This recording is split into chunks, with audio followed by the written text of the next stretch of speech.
Hey everybody, what's happening? Hey, Hey. it's almost Hi. Halloween, and I'm ready to kick the crap out of Halloween.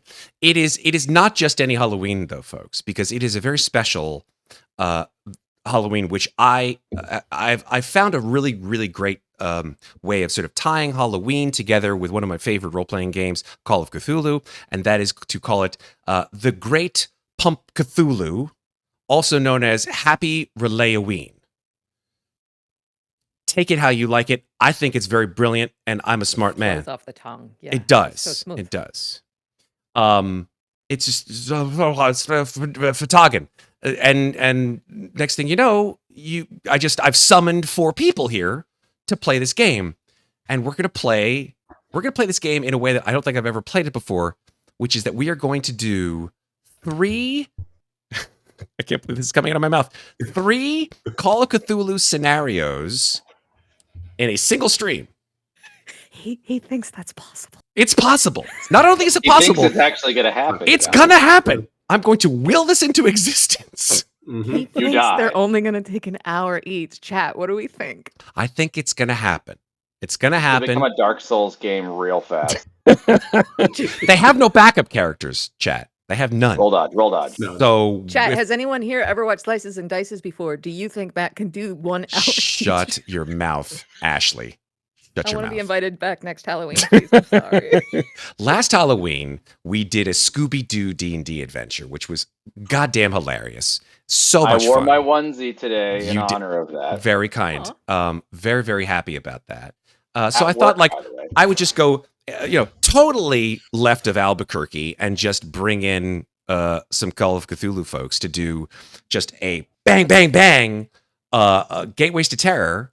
Each one, as per Chaosium's little dictum there, says that they can be played within an hour or so.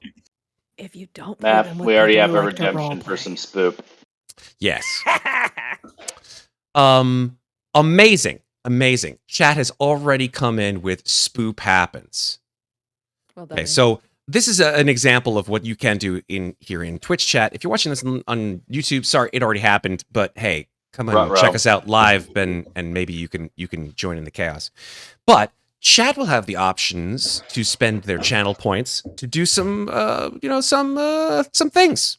All you gotta do is look for the Call of Cthulhu redemptions in chat, and you should be able to spend points on making things interesting, shall we say, for our players and the characters that they inhabit. I can't speak. Here we go. You inhibit, we'll inhabit. I love it. I'm going to make that my motto in life. The 3 evenings of terror, as it says, that you should be able to do within a single evening. Can we make it happen? So it's like technically 1 evening of terror. So it's like an anthology where it's 3 stories, bang, with breaks in between. I'll give you guys time to like recover, maybe do a costume change, Have a full night's sleep. maybe get a full night's sleep. Get a meal. Costume change. See our Halloween family. is tomorrow, after all. Yeah, I'll have to have that energy. And not cause any lasting mental trauma. I'm good with it. So, with that, I think it's time we start. And we will start with... Come on, music. Is music starting? Why is music not starting? Oh, you bitch. Come on, Roll20. I have you as a sponsor. You can't do this to me, Roll20, you Roll20. dumb bitch. Unmute. Home roll Unmute. 20, you're drunk. Okay, there we go. Now we're cooking with gas. Folks, Nice. tonight we play an anthology of terror known as Call of Cthulhu Gateways to Terror. 3 evenings of nightmare in which the 4 individuals that you see arrayed before you, with me as the keeper of arcane lore, will be playing 3 individual scenarios, and obviously, within those scenarios, these individual players will be playing 4 separate characters every time. And so, for our first of these 3 outings, shall we say, I would like to introduce you to our first story, called The Necropolis. And in that time, in that place, it is, as per usual for Call of Cthulhu, set in a time a little bit before ours, perhaps almost about 100 years ago, technically speaking, in a different space entirely, a different continent. In Egypt is where we lay our scene. Before we get into the nitty-gritty of the story itself, I'm going to read you a very quick introduction. Here we go. It is November 26th, 1924. The four of you have been working tirelessly with shovel, spade, and trowel in the Egyptian Valley of Kings. The sun beats down upon you as you carefully unveil the facade of an ancient structure cut deep into a cliff face, buried by the sands of several millennia.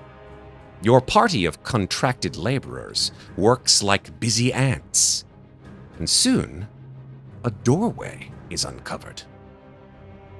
You stand proudly at the top of 13 steps that descend into an entryway covered by a large stone slab.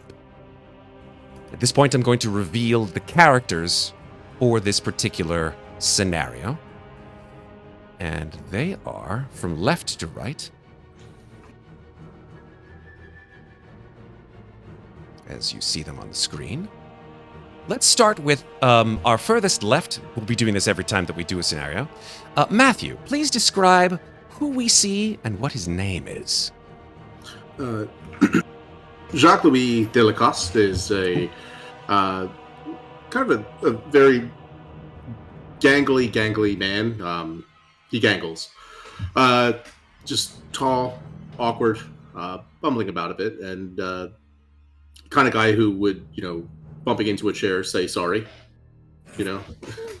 He's got sort of mutton chop beard going on, and wearing a pith helmet that he keeps on adjusting. Seems like it doesn't quite fit, and he has a armful of books at any given time, and sweating like crazy, just straight through his coat, under this Egyptian sun.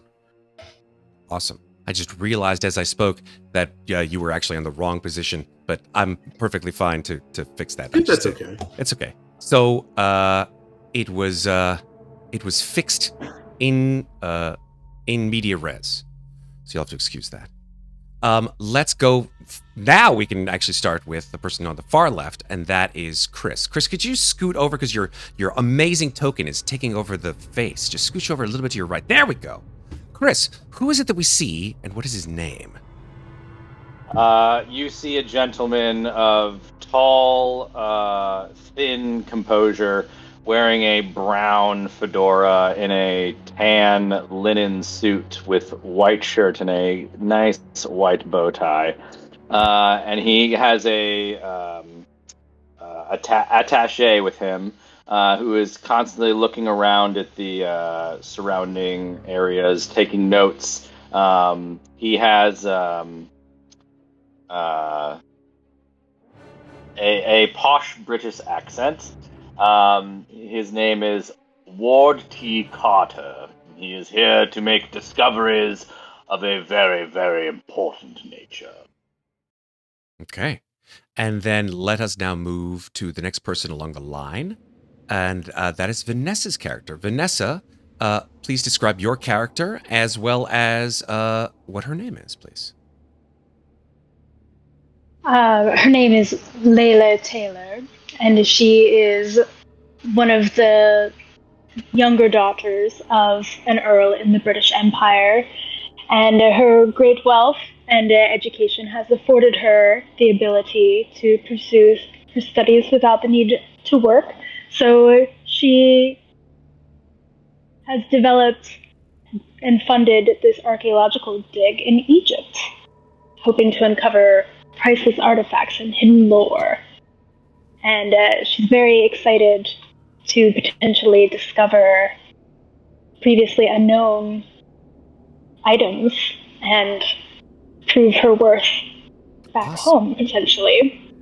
She's driven by a thirst for knowledge, and she is sustained by her bevy of cigarettes in her cigarette case. Amazing. And then finally, we have Ashley's character. Ash, describe your character and what her name is. Thank you. Her name is Popshot. That's what she likes to be called. It's a cool nickname, or so she thinks. She's a 13-year-old kid, and boy, is she plucky. She's just a scrappy kid. If you're kind to her, then she's the hardest working young woman that you'll ever meet in your life. And if you're not kind to her, then you're probably missing something out of your pockets already. She's wearing a Milwaukee Brewers baseball cap that Jacques Louis gave to her from the United States, and she thinks it's super, super cool. And she's here to throw down. She's loyal. She'll do whatever you guys need as long as you keep feeding her. Amazing. Fantastic. All right.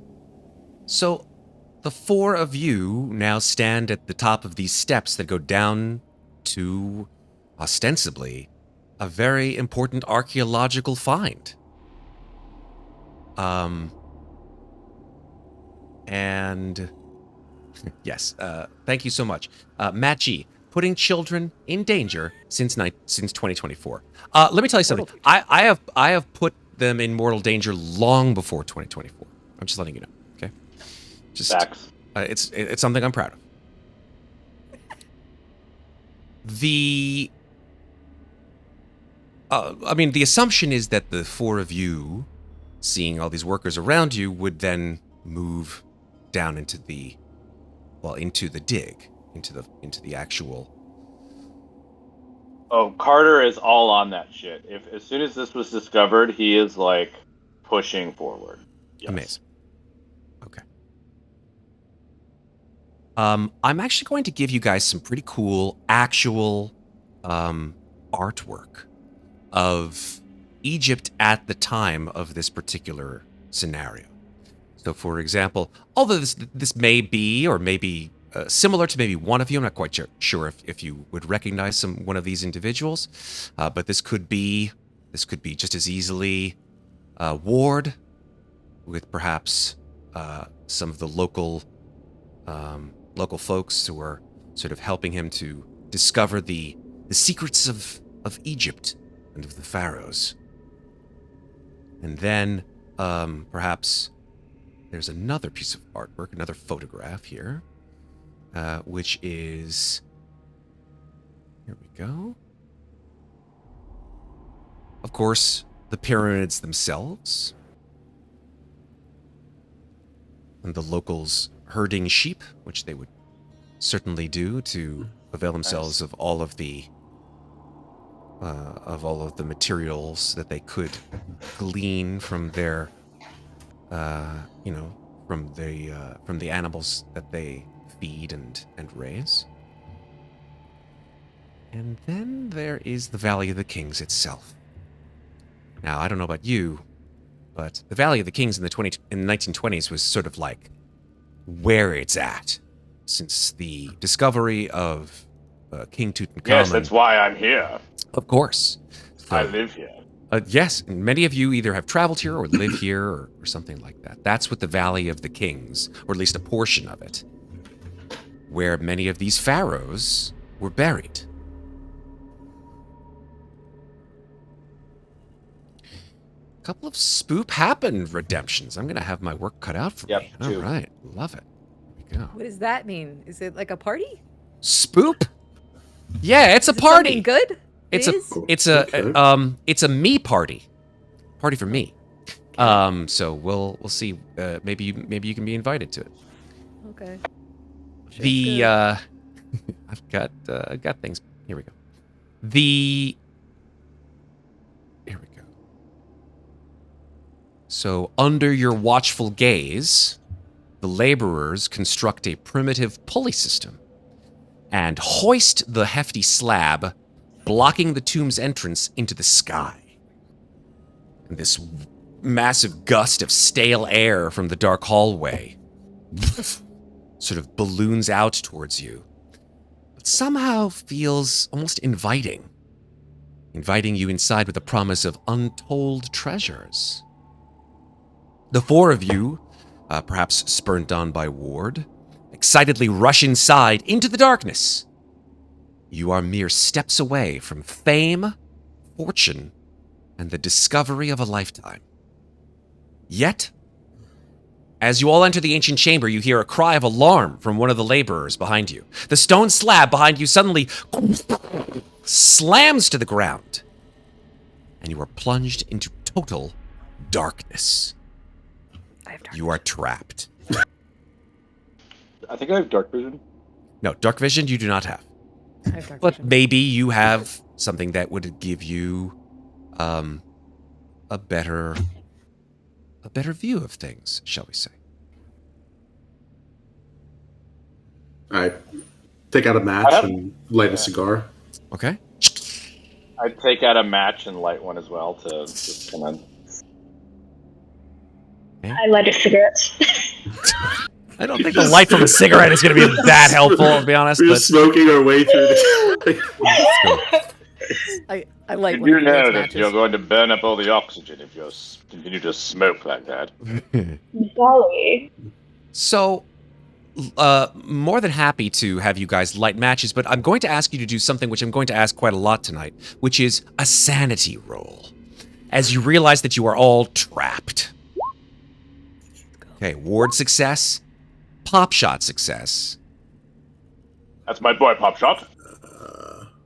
I'm a girl. That's my girl, Pop Shot. Jesus Christ. Layla's success. Seems like you guys are all perfectly fine with being trapped in here for the rest of your lives. It's perfectly fine. Home is Matt, where I'm sorry. with you. I'm getting used to the... Yeah, in the Thing. Roll20 character sheet, there is just the sanity. So if you click on sanity, it'll roll your sanity for you, sir. Yep. Character sheet. Yep. 1 set. Yeah, Oh, wow. what's a character sheet? I know, it's hard. It's hard. Christ.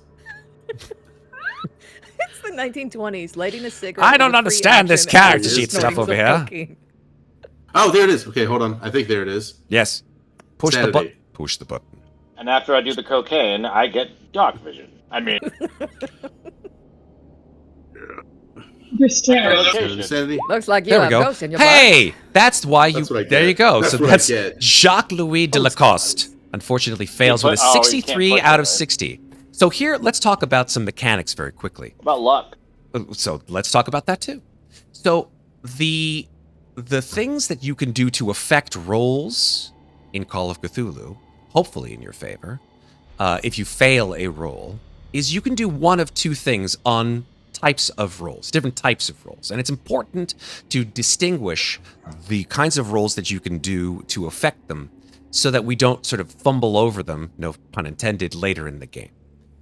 The kinds of rolls that you can affect again in Call of Cthulhu are skill rolls. So let's say you roll a skill and you do not succeed on said skill. You can do one of two things. You can either try to roll it again, and that's called pushing the roll. Pushing the roll simply means that you roll it again, but before you do so, you have to explain to the Keeper of Arcane Lore how you attempt to do it differently, how extra you are in order for you to potentially succeed on this thing. You then roll it again. But it's worthwhile mentioning as well that there is a certain risk to pushing that roll, in that if you fail a pushed roll, bad things will happen to you. And that's up to the Keeper of Arcane Lore to discern what those bad things are. Now, there's another way to do that, and that is a certain resource pool that you have called luck. All of you have the same amount of luck, which is, I believe, 35 points of luck. Matt, by the way, I was looking at my character sheet. It says I should roll for luck at the end of my character. Yeah, we don't want to do that. We're going to go ahead and give you all the same amount of luck. I'm basically trying to tell you, Chris, that I don't read. So I hope you enjoy. Great. Yeah. I'm Wait, okay. so we should all have 50 luck, you said? I believe Yeah, 30. 50, right? Yeah, did I say? I'm sorry. Did you say 50 or did you say 35 or did you say 10? 3,500? I heard 50. 50? I'll take 50 luck for 1,000. I pickpocketed some luck on my way here. Yeah. That checks out. I don't. It went well on account of the luck. I mean, I don't Off think shot. that's actually correct. I I'm the haven't got reason they any won't luck. take an hour. You've gotten no luck, Layla? No, I've got It no. doesn't show Oh, I'm going gonna to change that for you right now. 35. Yeah. Mine says as just like a dash. Oh, then I'll change that too. All right, thank you. You're welcome. Everybody should have a certain amount of luck, which is 35. Chat says 50. Yeah, no, it looks right. Looks good to me. Damn it. There you go, 50. It has turned to Teacher? 35. 35 luck. So, So- homework. Yes, I'm just gonna burn this whole place down. The amount of luck that you can spend, normally is, you can spend as much as luck as you want. I'm perfectly fine with it, although in certain circumstances I'm mean in certain scenarios and I say you can only spend 10 luck. But what that basically does is if you spend a certain amount of luck, it reduces the number on your failed roll to make it a success. Sometimes that's enough. Sometimes it's not. Sometimes you need an even more higher degree of success called a hard success, which is half of your score, in order to succeed. And sometimes you need an extreme success, which is 1/5 of your score, depending on the situation. And that you can see in the actual verbose logs here, right? So if you take a look in chat, you'll see that Jacques-Louis de Lacoste failed 63 to 60. Regular score in Sanity is 60. Hard success would be a 30. And an extreme would be 12. So Sanity rolls, you cannot use luck on. Yeah, I know. Nor can you push a Sanity roll. Ah. The Matt's going to be throwing sanity rolls at us tonight. Yay! That is correct. So with that said, Jacques-Louis, I think you perhaps are the last one in this We are tunnel. in danger. And although the three of them, are like, huh, what's going on? I think Jacques-Louis, you are very much affected by this. And you will lose a certain amount of sanity. To change your sanity on your character sheet, you have to go to the edit mode and toggle it, and then deduct whatever sanity loss you take. Luck. 50. Okay? Is that just the difference between my failure versus the roll, or is it Correct, yeah. So it's not, it depends, right? So a certain amount of, you don't lose 3 because you were, over by 3. No, it depends on the kind of situation. So for example, because you lost, I should say you failed the sanity roll, I'm going to tell you how much sanity you lost, which in this case is 2 points of sanity. So you go from 60 to 58. And that is your current sanity. Got it? Everyone else only takes 1 point of sanity loss. What? So Layla, Popshot, and Ward, you will take 1 Sorry. point of sanity loss. Rude. Now, when you make a situation where you lose sanity of any kind, the rules specify that as per, what you want to do, you make an involuntary action. You sort of go, you can shriek or sort of like gasp or do something that wouldn't be something voluntarily done when your mind is slowly fettered away. So how do you all react? I think, Jacques-Louis, you probably, since you took the most sanity damage, what do you do? Scream. Yeah. Fair enough. Popshot? I turn around and try and run. The wall's still closed. I look at Jacques. I say, "Get a hold of yourself, man." Okay. And Layla? I laugh. Okay. I like that. So you guys are in utter darkness except for some matches that you have. Now, matches don't last a long time. I'll light my candle Oh. while I got the match lit. Okay. So Popshot's candle, Well done, Popshot. indeed, Thanks, will mister. give you a certain amount of light. Does anyone else have anything else that they want to light to give themselves some brightness in this area? I have 4 candles that I can give. 1 to 3 other people if we need them. Okay. I at least still take 1 out for myself to start Okay. and light it with my match. Amazing. So then, ostensibly, all 4 of you would have a certain amount of light. Okay. I'm going to bring you now to the map in which we have the first of our 3 scenarios tonight. Hopefully you will all be able to see it as soon as Cool. it moves over. Oh, Whoa, that is some dope fog of war right fucking there. I That's hope that you really find cool. it enjoyable. That is some top tier quality shit, man. Actual like fluid simulation and everything. Yup, Oh, this is that not- looks dope as Let's fuck. try this player. There we go. I'm just going to change the view so that chat Chat, can... what does it say? Chat sees What's nothing. You see nothing. Oh, yep. You see a black screen. That's what you see, chat. Hi, whales. Oh, look at that. Oh, yeah, there Welcome. we go. So yes, we zero in on the individuals who are now in this very narrow corridor inside this, well, this tomb in the Egyptian desert. Those of you who did not make, or who did not fail on your sanity rolls, you all hear muffled voices coming from the other side of the slab that has just fallen. So, Popshot, you're closest to the slab. Please make a listen roll. Don't mind if I do, Keeper. Okay. That starts with L, which is that one. Okay, that's a failure. You thought you heard them saying something, but the voices are too muffled for you to make out. Do you want to push this roll? Sure, yeah, absolutely. Okay. I'll push it by... How do you push it? Yeah, I'll double down on my attention and put my ear against the stone. I think I can hear something. All right. Does it go to hard when you push it? Nope. Or no? Just a regular success.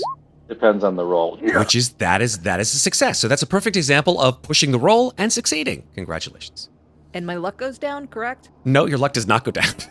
Nope. You seem My to luck want goes to up, you just destroy succeed. your own characters No. without me getting involved. I'm Just your perfect- hit points, Sash. Yes. Just succeed Yes. at. Oh, You That's dropped it. to 0 hit points, and You had I'm failed, unconscious. it would have been bad, but you didn't. So that's correct. If you Oh. failed it, it would have been bad. Yeah. Then you go up a tax bracket. Yeah. Good. Jesus Yeah, then Christ. yeah, exactly. 40% of your income. Horrible. No, instead, however, you are able to hear who you assume to be the laborers who helped you to open this tomb. You hear them laughing. A couple of other voices you hear, somewhat quite angry, but you can't make out what it is that they're saying. It's sort of a chaotic and confusing situation. Did they cause the stone to fall if they're laughing as such? Was it an accident? Those good for nothings know something we don't. Why do You you say probably that, should pick Shelldown? I can... I'm a girl. Please don't misgender me in the 1920s. I hear them laughing. Hmm. How nefarious. What kind of laborers did you hire? Certainly the let us out. You offer them a good rate, of course, right? I would hope so. I would imagine it was a decent rate. Okay. Carter starts looking at it around for any like hieroglyphics or anything on the walls. Okay, do a spot hidden check, please, for me, Ward.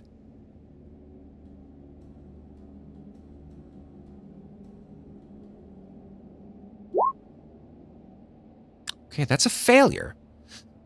You look around, I'll give you what you see without, looking around too closely. Clearly, the stone slab covering the entrance of this tomb displays some kind of oddly carved sigils. You're not quite sure because they don't look like standard hieroglyphics.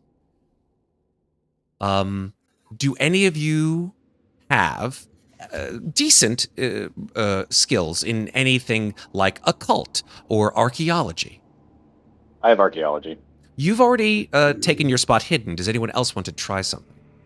Looking. Occult. How much? Occult? 60. Ooh, Those that ones is a you pick a 61, pocket about it? Layla. Luck, Do you want to luck. use a single point of luck to turn that into a success? Why, yes, I do. Excellent. So deduct your luck by 1. Go into edit mode. Change that from a 35 luck to a 34 luck, and then I will tell you what you get from your occult roll by looking at the sigils on this stone slab. You do not recognize this language at all, but you understand its meaning by the sort of way that these sigils purport themselves, shall we say. That they are sealing sigils. You recognize them from several occult texts that you read back in the day. That they are used to protect and ward against those that would rob the tomb. Oh, perhaps we've been mistaken for common robbers, thieves. But we only want to bring these back to the museum.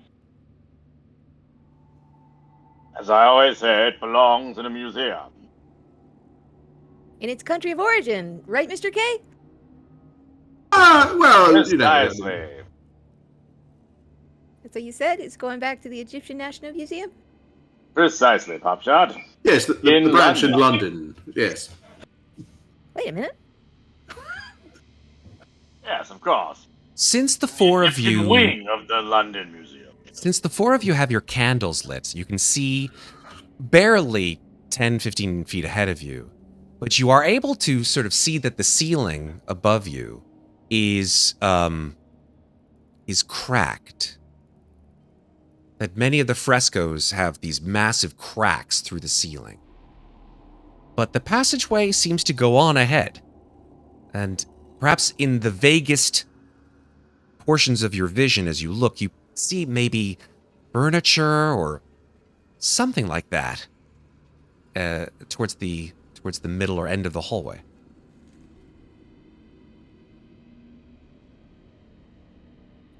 Well, this way is clearly blocked, so there must be another way out. Surely we should just venture forth. I agree. Let us continue in deeper. We were planning on going in anyways. Why not? Well, allow them to clear this, and then we shall return on that. Yeah, quite right. Okay. I'm going to give you another piece of art. This assumes that you perhaps found some way of lighting it, like maybe with a torch or something like that, but this is kind of cool. I thought maybe you'd enjoy this piece of artwork. That is cool. Are there any vestibules in the well, walls? that's the thing, is as you pass by one of these holes, you do notice that there are like square holes cut into the wall.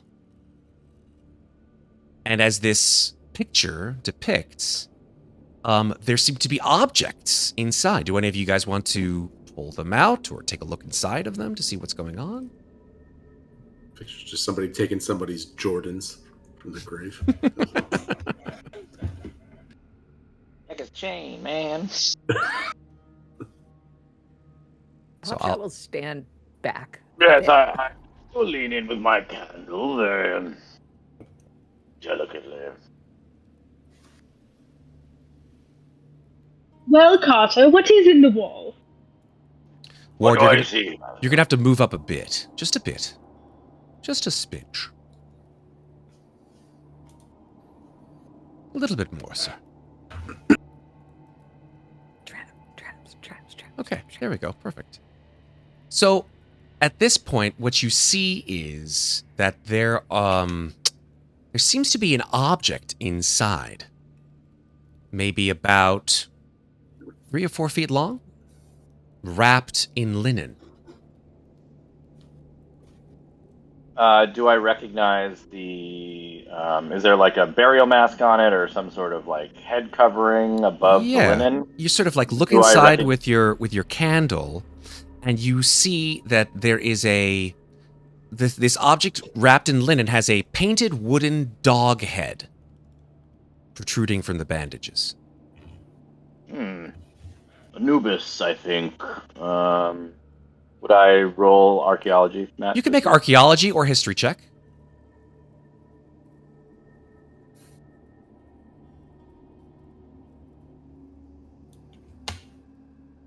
Okay.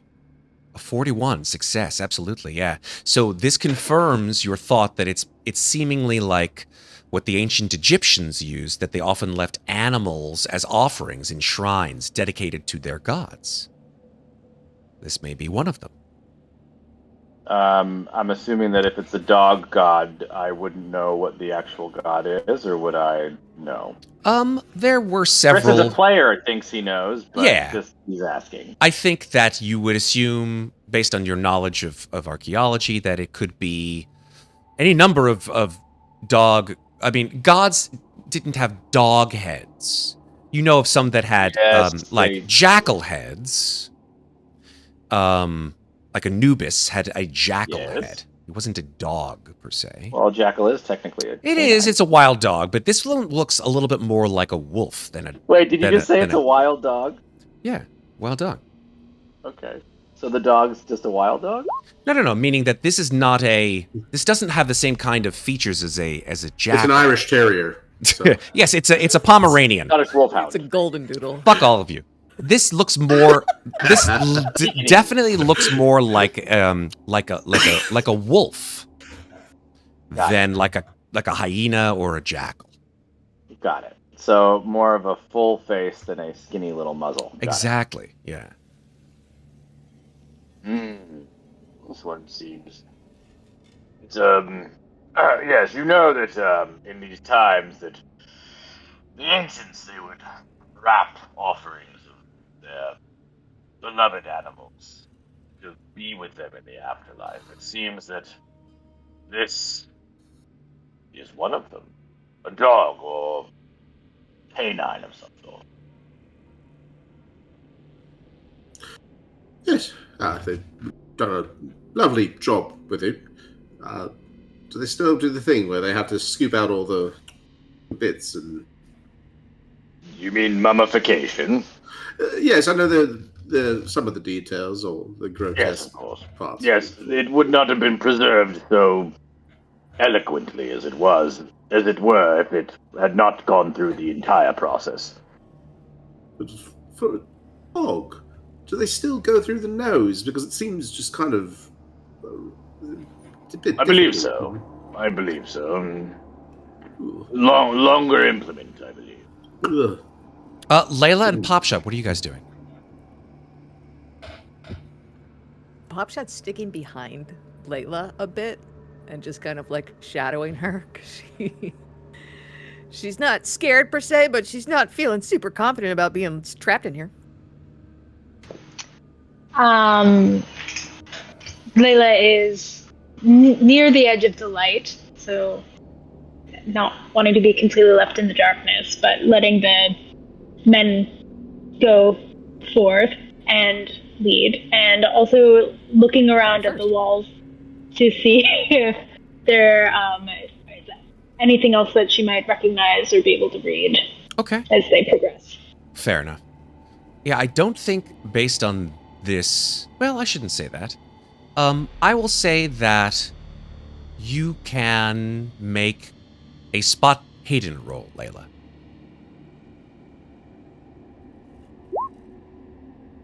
Nice. Okay, that is an extreme success.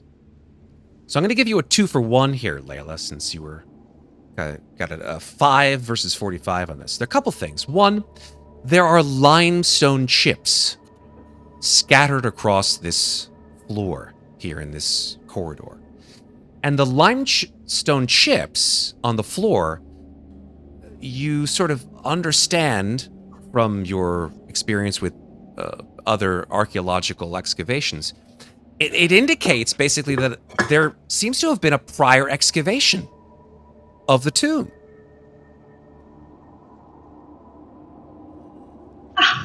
Who could have been here before us? I was told that no one had excavated this tomb. What do you mean? Look at the ground. These limestone chips are all asunder. Like someone has disturbed this area previously. They forgot to sweep up before they, drop the big rock in the way that the laborers had to lift up. No, that doesn't sound right, does it? Isn't all archaeology sweeping? Yes. Is that why the laborers were laughing? Because they know something you don't? Well, I had been assured that they'd told me everything they knew. Assured by who, Miss Layla? The man who helped me hire them. Well, why didn't you know? I'm just here for the discoveries. Don't look at me like that. I'm here for fame and fortune. We know exactly what I'm here for.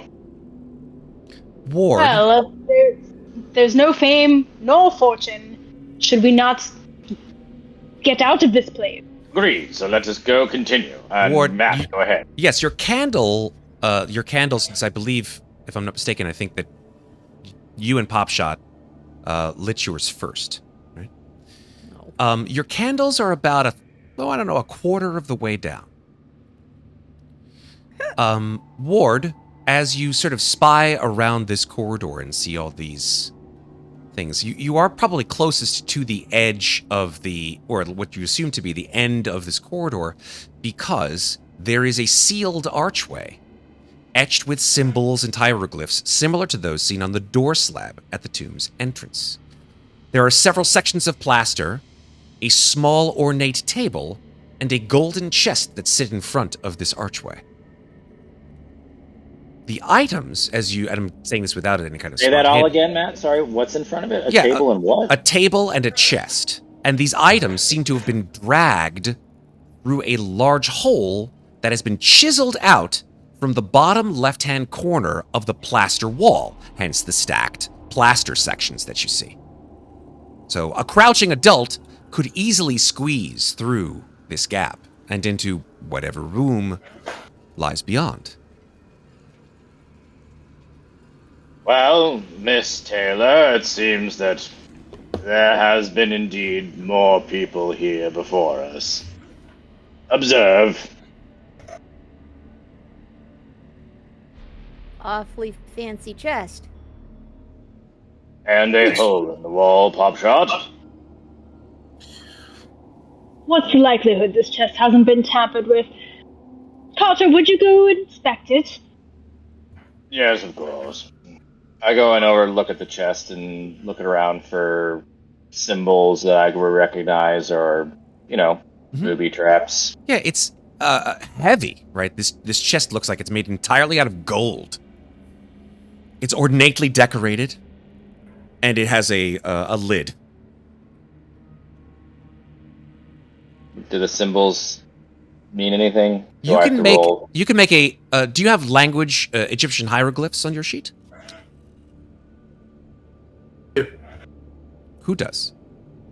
Oh, I do. Oh, I have it. Look at that. Jacques Louis has, and Popshot. Jacques. I learned Jacques. Jacques Louis. Or Popshot, whoever. You can come look at this chest for me, please, and do a little analysis, please. No. Popshot, is this a good time to practice to show what you've learned, or?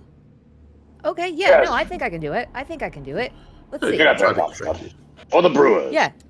It says this way up. That is a miserable failure, Popshot, unfortunately. Do you want to push this roll, Popshot? No. Okay, fair I enough. want to let the language expert do it. Okay. Well, If I may, Popshot, would you mind if I sneak in there and take a look? Yeah, sure. I mean, I think I nailed it, but go ahead. This way up.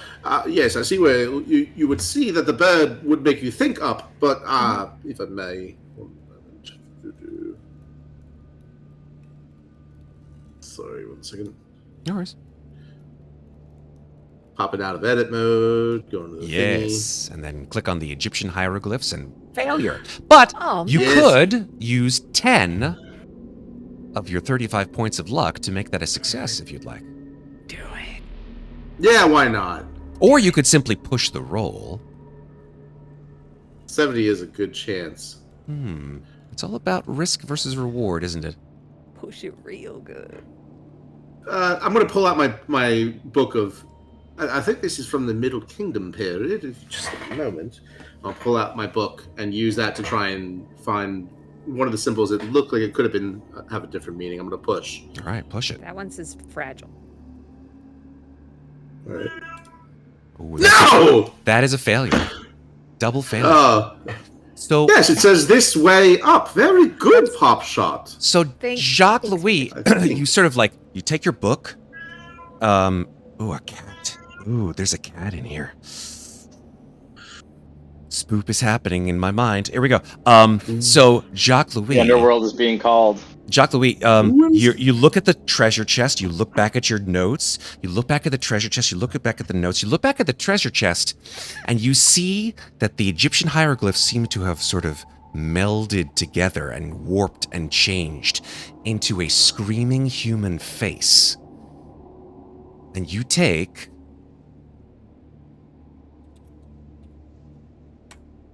3 points of sanity damage. Shit. I love this game. Oh wait, yep, nope, sorry, ignore that. Edit mode. No worries. Yep, all good. It happens, bro. So when bad stuff Damn, you have happens, 58 sanity? Yeah. when bad stuff happens, that is DM fiat, or in this case, Keeper of Lore fiat, as to what occurs. I like to torture my victims, so I won't just kill you outright if you fail a pushed roll. So don't worry about that, none. But yeah, bad stuff happens, as you can clearly see. But none of you know, seemingly, what the hell this thing means on this chest. That was You're right. Pop Shot. That was very. Yes, it's just not in my book. I'm not finding the reference. That symbol. Recognize the face. Doc, are you all right? Yes, I'm fine. I'm fine. You look back at the chest and the face is gone. It is now just Egyptian hieroglyphs again. If I had more light, maybe. I don't know. Maybe we can find that exit. This way up, yes? Pop Shot? Pop Shot. Yes. Yeah, whatever you say, Mr. Jacques. Yes. Sorry, it's a bit trapped in here. Do we see any torches anywhere? Make a luck roll. Make a luck roll, Layla. Yeah. Nice. You do see some, maybe not torches per se, but you see pieces of sticks or bones, perhaps. You're not quite sure if they're humanoid or not. And the linen fragments that you could pull from those, well, that dog mummy. You could fashion a torch if you wanted to. Yes, let's. Okay, fantastic. Doesn't So- seem proper, but okay. Layla goes over to the dog mummy, pulls off a ream of linen, Taylor? wraps it around Miss Taylor? a bone, and you affix, I assume, your candle to the end of it, yeah? Yes, I borrow Carter's candle. Amazing. When in need, use what one has. Well said. And we needed more light. So, Jacques Louis, you're welcome. Okay. So you now have a torch. I'd say the torch is probably going to last you certainly longer than the candle, but even it will have an expiration date. Blow out all the candles and store them. Oh, Okay. no. So we just had a redemption in chat, which is you choose the bout of madness. So Oh, when son of a I'm not bitch. I'm not saying if a bout of madness happens. When we get to that particular mechanic, we'll talk about it. But when a bout of madness happens on Jacques Louis, it will be paranoia. Let's see if that happens, shall we? Continue, folks. We're in danger. We're in danger. What do you guys want to do? I guess do we want to open this chest or do we want to go down the tiny hole? We didn't come this far to not have any treasure. Jacques? Sorry, yes. We certainly could. The inscriptions you'd seen at the entrance were in reference to curses about grave robbers and such. Leaving a chest like this might be an invitation or taunting. I don't know. I couldn't quite make out the markings on the front to be set in one way or the other. Well, Miss Taylor, it sounds like Jacques is telling you not to open that chest, but if you wish to, go ahead. Wait, what, hauntings? No. Wait, no thank you. No thank you. Well, we can't give in to superstitions. Yes, we can. We can and we should, Mr. Jacques. No, it's just we are in a spooky hallway that Yeah, creatures of free will. As the three of you begin to hubbub and hubbub, blah, blah, blah, blah, there's like a rumble, like a deep rumble, Come on, giant boulder. which causes all of you to sort of be silent for a second. And something falls from the ceiling, like a piece of limestone. Just falls on Ward's shoulder. Oh. I lift my makeshift torch up towards the ceiling so You we can see get a better a look. massive crack in the ceiling where this limestone chip came from. We already woke it up. Maybe we should move. Through the wall. Through the wall, everyone. Yes. I'm not going first, however. I'll snatch the torch from her and say, "Fine, follow me." All right.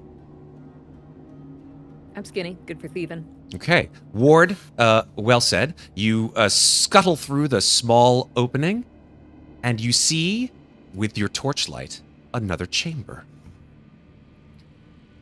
You enter a room filled to the brim with stacks of treasures that reach almost to the ceiling. A couch, chairs, tables, stone tablets, statuettes, musical instruments, tapestries, vases, sealed jars, bowls, We found it! ostrich feather fans, and chests. There is a rather large and absolutely impressive chariot made of gold that stands in the northwest corner of the room, along with a rowboat. So did you say robot? Rowboat. Right. That makes a lot of Egyptian sense. hieroglyphics are so cool. Luke. Look at my computeration calculations that aliens gave Oh my me. god, you guys. You guys. Oh no, sand is getting into my actuator. Powering down. I thought he said robot. That's fine.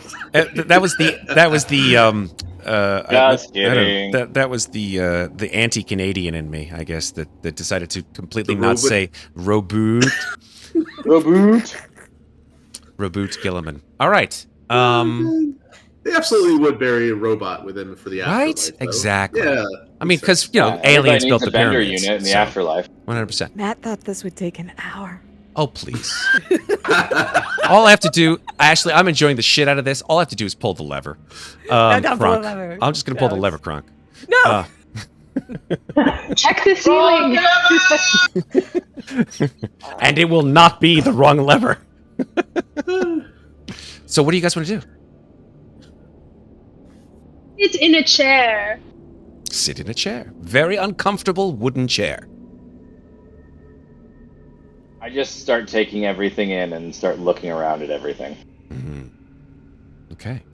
Pop Ward, shot. Ward, you Pop, got a move few to the points. east of the room, and you see that there is a huge stone slab that blocks an archway to what is probably another chamber. And on either side of the slab, you see two large statues that seem to stand guard.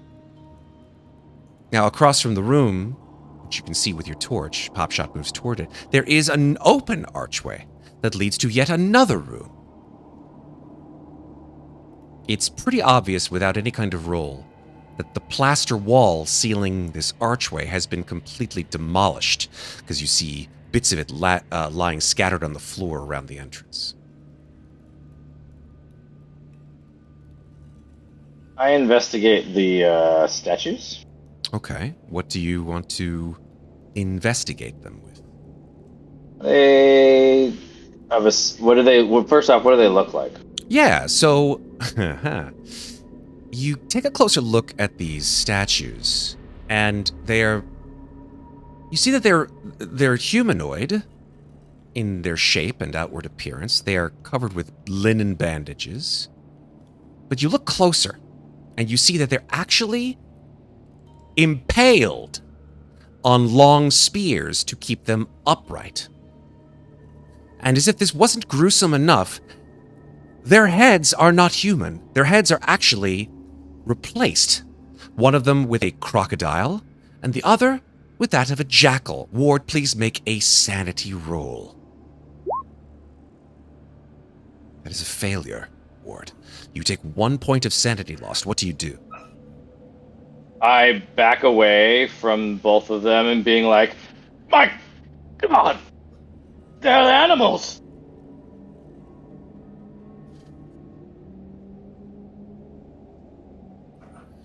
I start like mopping my brow of sweat. Can I try and pocket a few of these gold coins? Sure.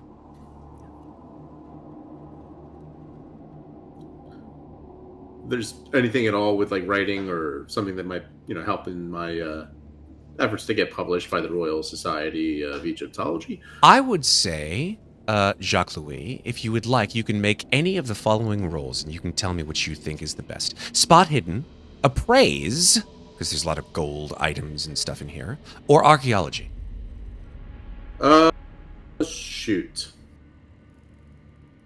I guess it's gonna be spot hidden. All right, go for it. That is an extreme success, so I'll give you a 2 for 1 as well for this.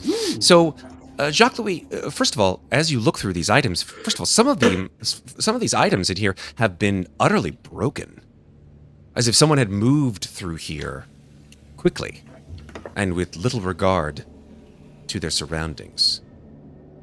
You also see that many of these items are clearly very, very old, thousands of years old. But innately, none of the items in this chamber bear any resemblance to what you've seen in the newspapers in terms of, like, actual Egyptian history. None of this makes sense. Well, first of all, if other people made it into the tomb before us, they would have cleaned the room out. I mean, it's not like it was a locked door or anything. They just crouch right in and make off with all this, but some of it's in such disarray. And what's more, this doesn't look like anything I've seen. We don't see Ra, we don't see Anubis or Set. None of the typical gods. Over here, Jacques Louis. Look. What do you have? With these, I have a jackal head and a crocodile. Look. That is definitely Anubis, and I don't remember who the crocodile is. Those are sewn on, are they? Yes, horrifically. Look, they're impaled. They weren't alive at the time, I trust. It's just like mummification, yes? Have they been mummified, or are they, like, decaying? No, they are mummified individuals. Yes, it seems they have, but their heads have been completely removed and replaced with these false ones. Is any of this recognizable in any sort of occult or written history or? I would say nothing occult-wise, no. Now these statues, if you want to call them that, these mummified men with their heads replaced, are indeed holding sort of weapons, if you want to call them that. They are bronze weapons. You recognize them from depictions of Egyptian hieroglyphic walls. That they are bronze swords called kopeshes. They're actually in kind of relatively good condition, but, tarnished with age. Can we extract them? Can you extract them, meaning grab them? Yes. Yeah, you can take them out of their hands if you want. You want to do that? So you touch it. Yes. Okay, so go over to move your token. Over to the statue there. There you go. Oh, you guys are all moving over, huh? Okay, just in case. Right, that you. They're moving away. Move for the lady. Popshot moves away. Sure. Jacques Louis moves away. Yeah, sure. Layla, you reach your hand out to pull the kopesh out of the creature's hand. Did I say creature? I meant to say person's hand. Sorry. Slip of the tongue. And the hands are gripped around it. You see bones underneath the linen wrappings. and you're able to gently pull the sword. Oh my god!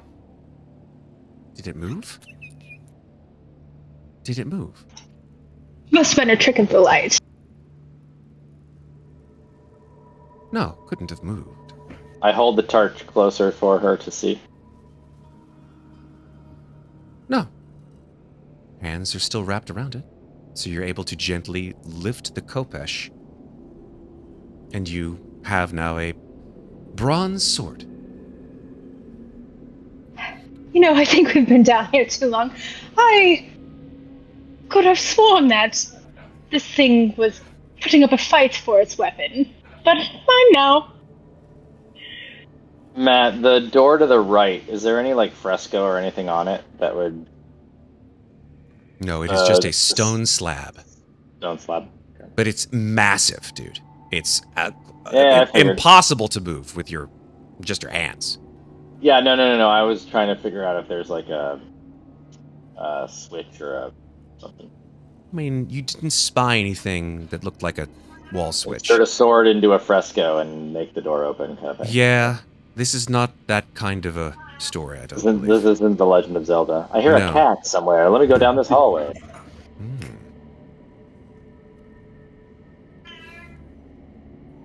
Cats were considered good luck in ancient Egypt, weren't they? They were considered. They're the protectors of the underworld. And they would seek fresh air, probably. Yes, if that's a cat, the cat would know its way out of here. I don't actually know whose cat this is, and that's scaring the Ash's fuck cat. out of me. I I'm just I saying. think it's coming out of Ash's Okay, feet. I couldn't don't have tell. a cat. Oh, wait, Ash doesn't have my a cat? god. Whose cat don't is have a this cat? It's not my cat. I'm allergic to cats. Is there a fucking cat on stream that I don't know where it's coming from? This is spooky as Not shit. our cats, man. Happy Halloween, everyone. What These is cats that happening? are outside right now, so Guys? What is happening? Pissed off the wrong Egyptian god is what happened. Think we did. That's okay. We're just going to keep on keeping We made on. light of a serious religion. We sure did. Now we pay for it. Good job. Good job. Yep. Yeah, Matt's not even a player and he's crapping himself. 100%, Ben. You got it, baby. All right. Let's move on. What do you guys want to do? I guess we must go this way. Jacques, would you like to... yes. Oh, let me go ahead and see what's on the other side of this. Okay. Passway. As you move into this space, you spy. Yes, exactly. I think you moved over and immediately retract your steps as you see a full Fumble back. skeleton clothed in decaying tatters atop a large mat.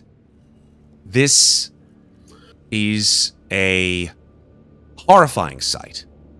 But considering the situation, I think that you sort of quickly, take your bearings, but you don't take any sanity loss or damage. Now, I'm going to describe this room to you very quickly. Compared to the chamber that you were just in before, this room is actually only modestly filled with what you might deem to be religious artifacts and frescoes. The walls are lined with high funerary cones made from clay. On the southern and northern walls are two large murals. While at the eastern end of the wall, the eastern wall is a shrine on which stands an inverted 5-foot-tall golden ankh. Hundreds of tendrils reach out from this inverted ankh. I mean, the tentacles are in fact motionless. They don't reach out per se, but they nevertheless give the impression, shall we say, of movement. Very distinctly unsettling to look at. Layla, what are you doing over by that door? Looks like you're just hanging out. Got distracted staring at the figures, but now I shall. I mean, it's totally fine. There is safety in numbers, after all. Okay. What do you folks want to do within this room?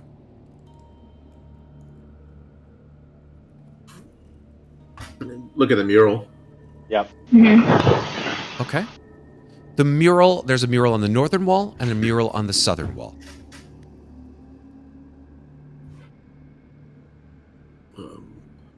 I'll start with the southern. Okay. Jacques Louis, you move your light, which is now probably about halfway out in terms of the candle, and look at the wall, and you see that it depicts a large painting of a smiling, black-robed pharaoh holding an oversized set of scales on which a heart is being weighed against a platter of dead animals. There is a kneeling figure next to this black-robed pharaoh with the head of a wolf, which has a chest wound being stretched open by two small men. And there are some hieroglyphs below this painting. I'd like to try to read them. Do you have archaeology, history, or occult? I have Egyptian hieroglyphics. Okay, let's go ahead and make that roll then. Okay. That is a hard success. Cool. Very nice. You read the hieroglyphics, and it translates the writing on the wall, and it says the following. The trial has been passed. Forever they shall be tied to this earth through their faithful beating heart, strong of body, awaiting the return of their master. Do any of you want to make any other kind of rolls whilst Jacques Louis is reading this set of Egyptian hieroglyphs? I'm just wondering if there's any other way out of this room besides the way we came, because I feel a little claustrophobic. Indeed. You don't spy any. I'm going to roll archaeology. All right, go ahead and do that. Another success. You determine, Ward, that this kneeling, dog-headed figure may be the representation of an Egyptian god, the first sort of true link to Egyptian mythos that you've found here so far. Maybe Anubis or Set. And the scene shares similarities to this ceremony called the weighing of the heart, where the gods judge if a person could enter the afterlife. Well, it's supposed to be a heart against a feather. Yes, it is certainly not the heart against a feather in this depiction. Must be a new interpretation of a specific sect of or offshoot the normal religion. The skeleton that's here in the room. Is that a mummy, or does that look a little bit fresher? You could make a first aid or medicine roll.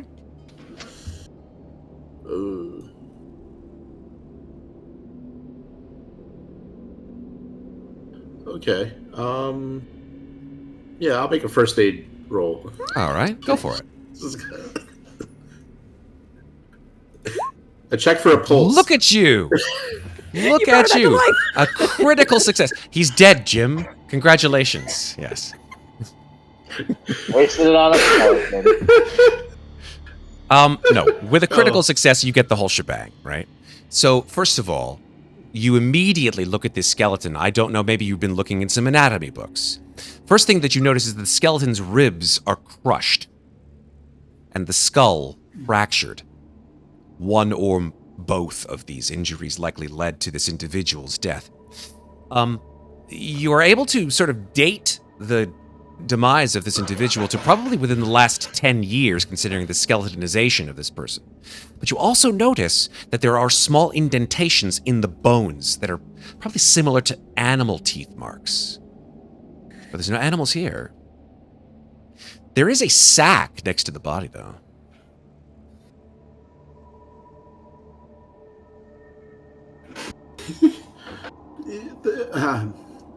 It's probably just a freak occurrence, but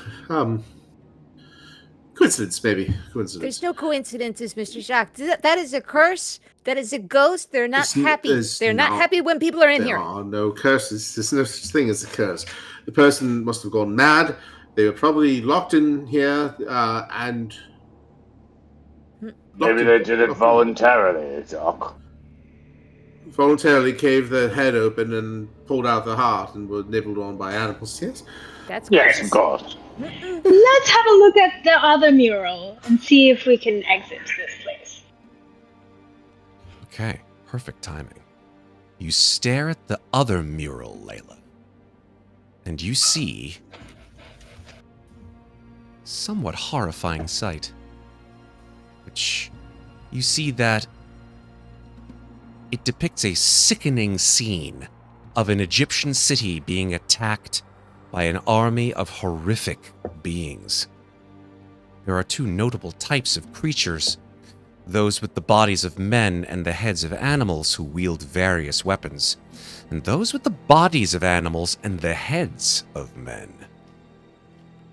Black tendrils burst from the ground and sky, tearing the city and its occupants apart. Some of these creatures seem to be eating the corpses that have been laid upon tables, while others frolic in the chaos. And high above them, a pharaoh, robed entirely in black, is depicted with an impossibly dark face and seated atop a pyramid-like throne borne by these hybrid monsters. He's being carried through the horrific scene. And I want all of you to make a sanity roll.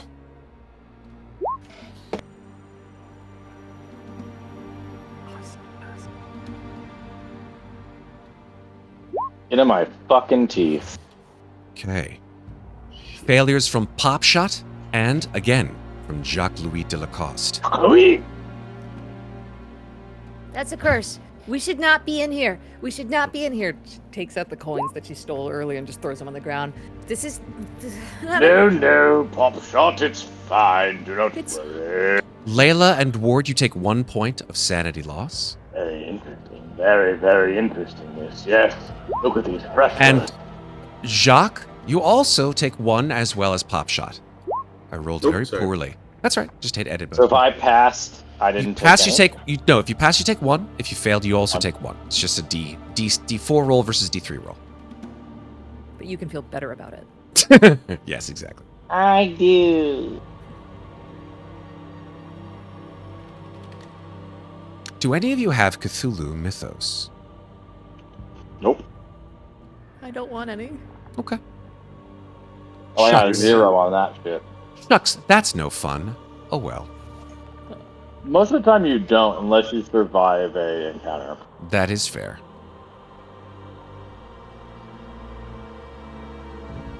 Well, apparently this entire room is quite gruesome. Does anybody spy an exit? As you say that, Layla, I think all of you watch your candles and torch sort of quiver.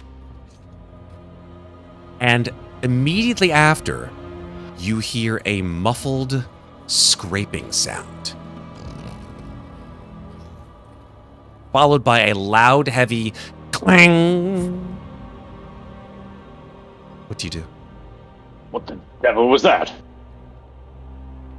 We need to get out of here, please. I don't... That must have been the laborers trying to help us.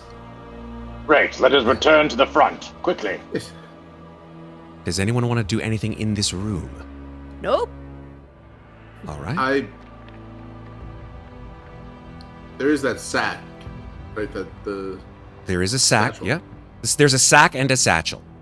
Oh, there's 2. Okay. Yeah, there's a sack and a Can I satchel. get like a quick rubbing of maybe like the fresco or something? If you would like to, Yeah, okay. sure. Yeah, I take out my attaché and try and do a quick rubbing. Just listen. You can rub it out as whatever. You can take that time with you. Yeah, baby. Soup. Jacques, sack or satchel? Children present. There are children present. Satchel. Satchel. Okay. You grab the satchel. You see that within this bag is a couple of items, actually. A few items, I should say. There's a trowel. There's a flask. A German passport. You're like, what the fuck? A stick of dynamite. And a leather-bound journal written in German. You see that as you quickly flip to the front page, it seems to be the journal of someone named Sasha Karner, born 1880. Place of residence, Berlin. Does anybody know German? 9. Ja, ich kann Deutsch. Of course. Language expert, right? Make a language German roll. Hey. Success. Okay. The bar. Popshot, as Jacques Louis is reading this journal, and you've run out into this room, make a listen roll, please, for me. Yes, sir. You thought you heard something, but you weren't quite sure where it was coming from. Layla, Ward, what are you guys doing? I rubbed one out real quick. And Wow, then, nice. I'm that's 13. I'm gonna leave the tentacly ankh there. I'm not gonna try and steal it. Smart. Good for you.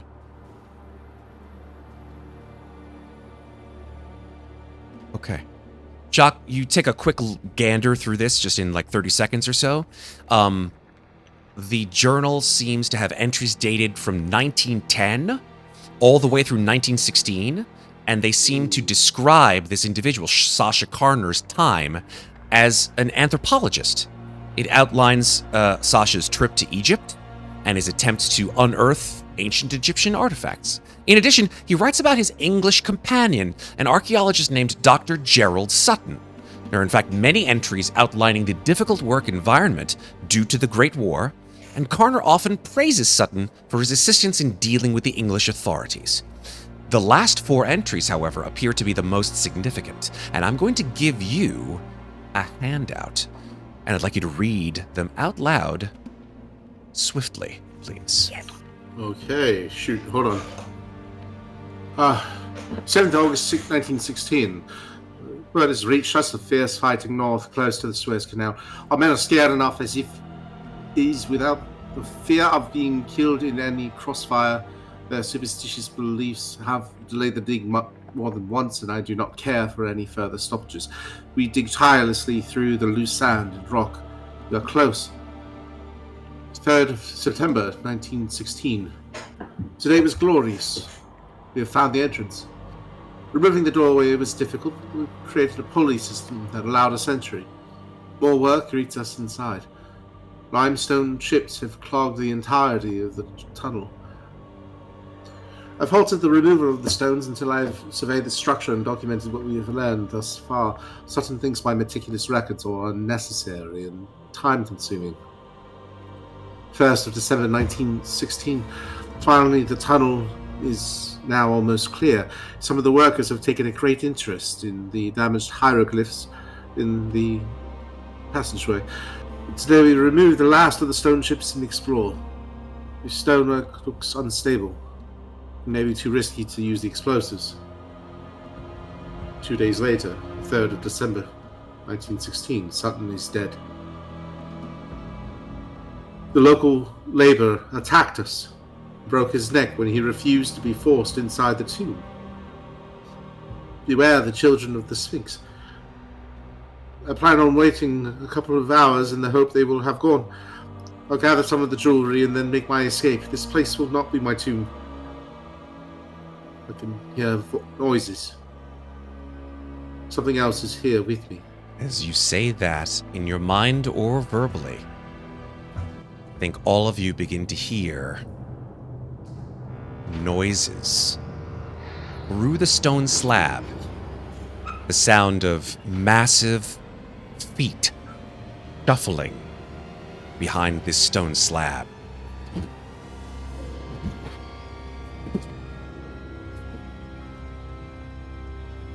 What do you wish to do?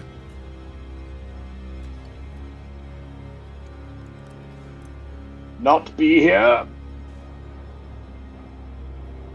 Popshot's backing up for the door. Okay. Mr. Jacques, you come in? Yes, yes. Quickly, Jacques. We must return. The workers. The workers. Okay. Did Jacques read it aloud, or did you just skim it? I have no idea. What do you think, Jacques? I would have read it aloud. For dramatic effect. Okay. No. You guys are all trying to squeeze through here, or are you staying in the room? What's your plan of action here? The workers were in it. They said that they tried to kill them. Well, they did kill Sutton. We killed Sutton for not going into the tomb. They wanted him into the tomb. So, lamb to a slaughter. Oh God. Must be some way out of here. So there must be a way out. Yes, there must be. I just fear that it might be this very same way in. Ward, I would like you to do not stop know. there for a moment, because as you move towards the eastern wall, you hear this massive, perhaps 2,000 or 3,000 pound stone slab begin to move. My God! Grab the other sword! It moves outwards I moved to go grab the other towards sword you. and see if I can get grab it. the sword. You grab the sword out of its hands with a collapse of bone and dust. This individual just falls to the ground. Ward, you stand with this khopesh, this ancient bronze khopesh in your hands as the door opens. It moves I'm after you, outwards towards bastard. you.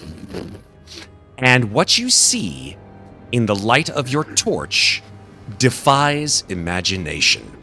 Here's what I'm going to showcase to you. First of all, you see beyond this room into the room beyond, and you see that there is some kind of object in there with pieces of wood and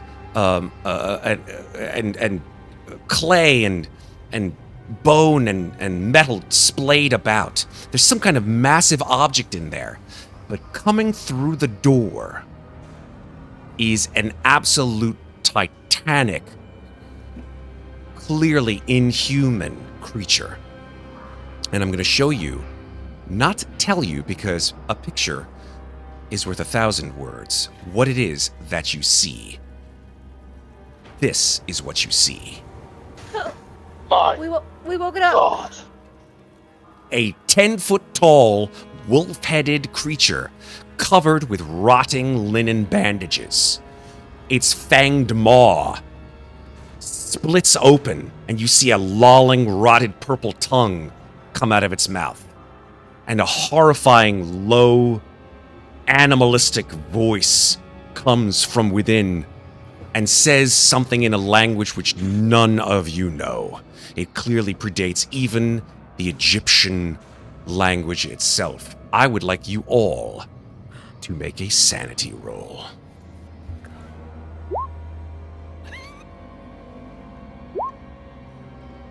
Oh no.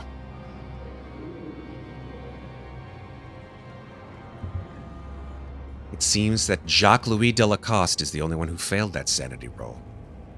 So, here is what happens. Those of you who passed your sanity roll only take 1 point of sanity damage. Those of you who failed, which is Jacques-Louis, take... Wow, I rolled crap. 1 point of sanity damage. But feel worse about it. I will feel worse about it right now. So perhaps you should have shielded your eyes in terror at what this creature looks like. But guess what, folks? It's time to go into combat. So, with that, I'm going to ask you all for your dex scores so we can compare them, because there's no rolling for initiative in this joint.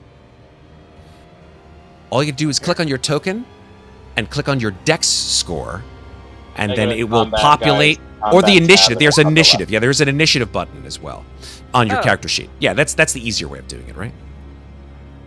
Either or. Doesn't really matter. The dex. If you click the combat tab next to the skills, it's just on the left. It's right there. There Oh, we thank go. Popshot, Layla Ward, and now Jacques. All you gotta do is click on your token and click perfect. Amazing. Fellas and ladies and everyone's in betweens, I'm going to bring our erstwhile monster onto the board. There he is. Oh, a token's very big. He is very big. And I think it's time we get this party started.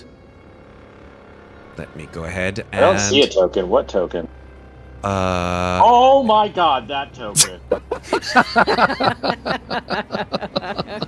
There's your answer, Chris. Amazing. Oh my god, that token! All right. let's go ahead and get this started. So, I Five think times as big as I am. let me check to see if he has a. Oh, just delete that one. He has an initiative. He should. There we go. Where is his initiative? Oh, 35. Matt, do you There want we me go. to add the not a Oh, cooler your sword. spell, Yes. sword thing. You can, or you could just make a brawl roll, and I'll tell you the damage. Oh, okay, cool. I think that might be the easier way of doing it, rather than having you Yeah, drag a probably. Kopesh onto your character sheet. But Popshot, you are first. What do you want to do? Popshot wants to book it. Is the way out still open? Is the way out still open? Well, This door that I'm standing near. yes, it is. Or Yes. the way through? Yes, the way through. She's squeezing through. She's getting out of Squeeze. here. Yeah. So I'm out of here. you can move through there, and you can move like a couple more yards based on your speed, and I think that should be good. Yeah. Great. We're sort of playing fast and loose with the distance that people can travel. As you know, Call of Cthulhu is not necessarily meant to be played strictly by squares and all that jazz, but that's just It's for cool kids. because it's for cool kids, so you can use their Not imagination. Right? Exactly. Yeah, and if you have 50 decks, you get to move 50, whatever that means. Sure. Exactly. All right. So that is Popshot's turn. Layla, you're up.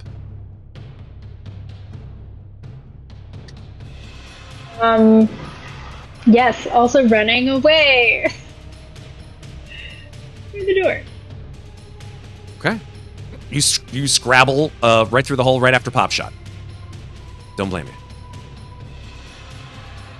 All right, we're moving to Ward. Ward, you've got your sword in your hand. The sworded Ward. I stand there, my sword shaking at this giant monstrosity, and I kind of cower and try and hide. Okay, there are a lot of objects in this room that you could have probably hidden behind before this thing saw you. So I'm like the lawyer in Jurassic Park, and go sit on the toilet. well said. That's probably You the gotta best go, you gotta analogy I've go. heard all night. 100%. What do you want to do? Where here, would Ward? be the best toilet for me, Matt? Anywhere you would like that toilet to be, I will accept that answer. I'm gonna try and hide in and around the boat area. Yeah, sure. Chariot or the- Yeah, right over to Everywhere's a the. toilet. Yeah, if the you believe in chariot or the yourself. boat, Yes. kind of like over here. Cool. Yeah. What is your What are we doing? let me check something here. You all should have something called movement, hopefully, on your Yes. character sheet. My movement is. Where is movement again? It's in the same row as initiative. Yes. We'll say movement rate. Movement rate, yes. It's usually a single-digit number. Oh, 8. 8. Okay. So you, I would say, spend almost your entire movement running into the corner of the room. Anything else, And I hide. Ward? Okay, sure. It is now Jacques Louis' turn. You have your torch still, right, Ward? No, I definitely dropped that. Oh, well, then you have you've dropped the torch. Where did you drop the torch? Okay, so then you have no vision at all, except for the gleaming torch. So all I'm gonna do, yeah, that's the room fine. is still lit. Of course, I'm gonna just drop a torch right there, There you and go. then I'm gonna take away your light. I was happy you're not being able to see that. Okay. It is now Jacques Louis' turn. Jacques, what do you want to do? Jock would probably be frozen, but I suppose he would think the thing's too big to fit through that little doorway that that you'd have to crouch through to get here. So he probably would follow everyone else out. Okay. So you're leaving Ward behind. I love it. Amazing.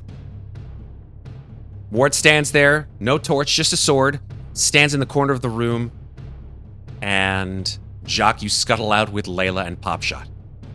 It is now this creature's turn. The creature gets down on all fours, and you see its massive wolf-like head sort of American Werewolf in London style, sort of like scanning around the room, sniffing.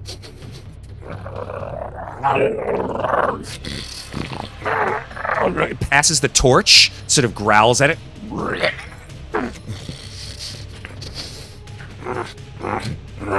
And you see, Ward, that this creature has no eyes. Just a muzzle-like snout.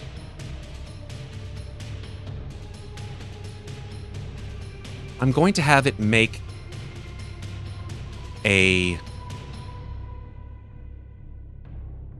I'm gonna have it make an... No. It can, as per the character sheet, seem to be able to see without its eyes in any dark environment. So it does sort of like, its head sort of scans left, then...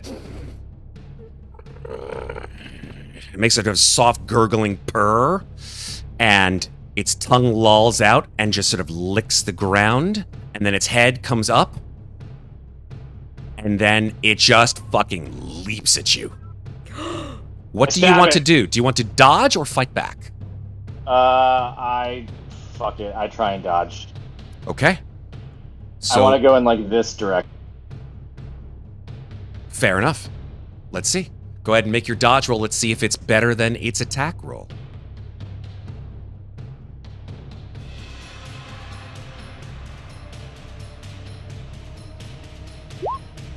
That's a failure, Ward. And unfortunately, in combat, you can't push. Nope, I'm fucked. Here we go. I'm fucked. Luckily for you, my friend, it also failed its attack roll. It tipped the boat! It just... It slams its massive claw and crashes down on the boat, which flies into splinters. Jesus Christ, the amount of damage. Oh my god. That is its turn. Popshot, what do you want to do? Now, do you believe me, Mr. Shock? Popshot's gonna try and be brave. She's gonna squeeze right back through this. Just with her movement. Okay. And can I do a thing besides move, or is it only move? No, you can move and take some kind of an action.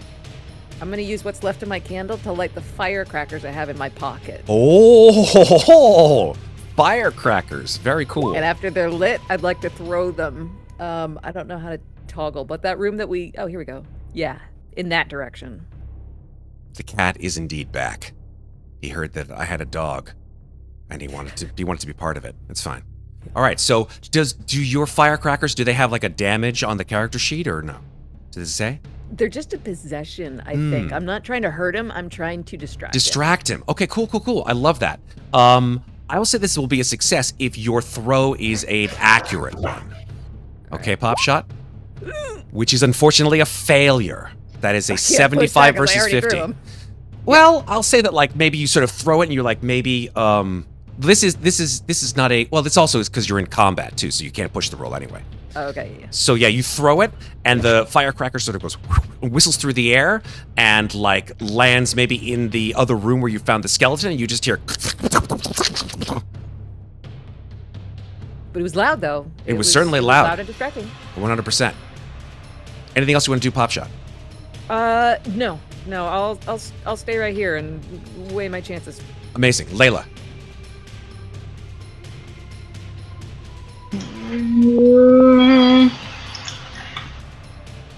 Jacques-Louis, what you found in that satchel, if we can bring everybody from this room, do you think that we could throw the dynamite in there with this beast? Yes, but we need it on its own. We can seal it in here in the treasure room. You said that they said that would make the whole place calm down. It's better than being eaten, I guess.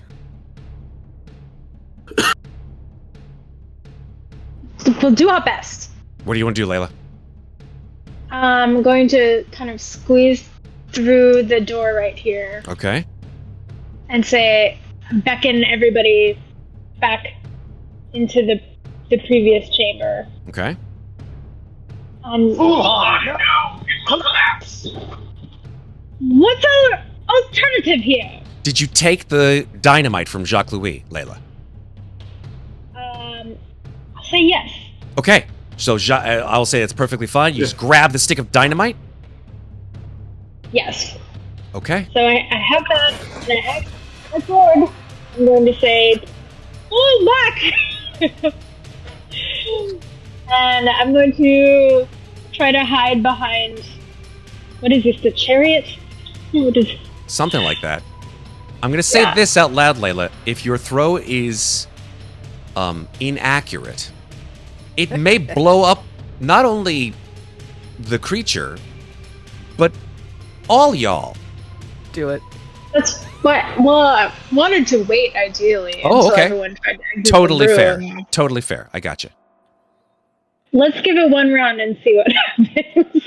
Okay. The fuse is lit. You're saying the fuse is lit? The fuse is not yet lit, as far as I know. How long does it take to burn? You could make it's about 30 seconds. It's Turn, right? 1, 2, throw. I'm gonna go ahead and I will allow you to have that fuse be as long as you want it to be. Okay. Yes. Let's. We're all going together, at least. Okay. The hell do you mean by that?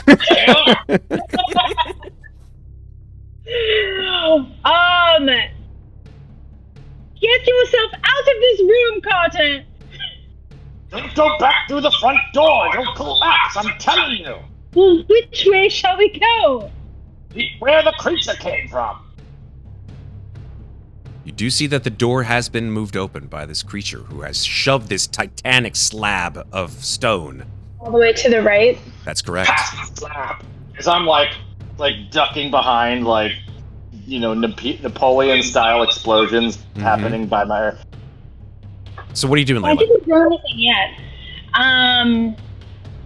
All right. Let's make a mad dash that way, and we'll try to trap it in this chamber. Okay. So I have 7 movement. I'd say that was like 2 movement just to go through the scuttling. So you probably have you could probably get to the door. I'm going to try to peek into the door and see, is there an exit? So you look into this room and you see that there is a large, I mean large, like 10-foot long sarcophagus that almost fills the entire room. You see that there are 7 wooden outer shell casings that have been torn apart, but you can't see very much more than that with your candle at this point. I'll even allow you to go in even a little further, Layla, if you want to see what you see. Did you block that in there, Matt? Yeah, I think there might be stuff. There we go. That should fix it. Yeah, you just close the door. This is the sarcophagus. So, yes, and maybe at the end of the room I do spy a little sliver of light somewhere. Or is it? You don't spy any light in here. It is dark as pitch. Picked up the torch. You have that torch right there in the middle of the room. I can get it. Okay. I can at least try Alright. when I make my way that way. All right. It is now your turn, Ward. Yes. Oh, great. Matt, point of clarification. If I move past the beast, does it get an attack of opportunity? That does No, not exist correct? in this dojo, sir. We Not don't exist. Yeah. Correct. Question. Also, point of clarification. If I attack it, can I then move? Yes, but it will, of course, if you attack it, Get an be able. opportunity. No, not an opportunity attack. It will be able to either dodge or fight back. Right. Yeah. Which he'll probably fight back, and I'll die. So I'm going to move my ass as quickly as I can. I have 8 movement. Where can that get? 8 movement, I would say, would just get you like a little further in past Layla, but you have no light. Do you want to do something about that? As I run past the torch, I grab it. Okay, superb. I will give you back your light.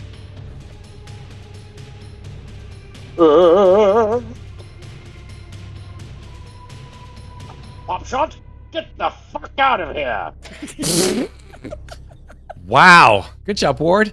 Yeah, you've got the torch now. And you move into the other room. It is a giant sarcophagus! It is a very large sarcophagus. Biggest Okay. I've ever seen! Anything else, Ward? Nope, I already swore at a 10-year-old, so I'm good. Amazing. It's 13! Yeah, 13. Hey, it's the 1920s. All right, Jacques Louis, what do you want to do? I run. Okay. Yeah, I run like Which crazy. direction do you want to run in, Jacques Louis? You don't Following see everyone the else. creature any longer. And- Popshot's candle or torch or whatever it is, it's flickering. You're not able to see. Ward grabbed the torch and ran to the east. But what do you want to do? I kind of hugging close to the wall, terrified, like breathing, like very quick breaths. Just try to come into the chamber and then Okay. follow along. I'd say you get about right Follow there. the light. Yeah, I'd say you Okay. get about right there. Cool. Okay. It's the creature's turn.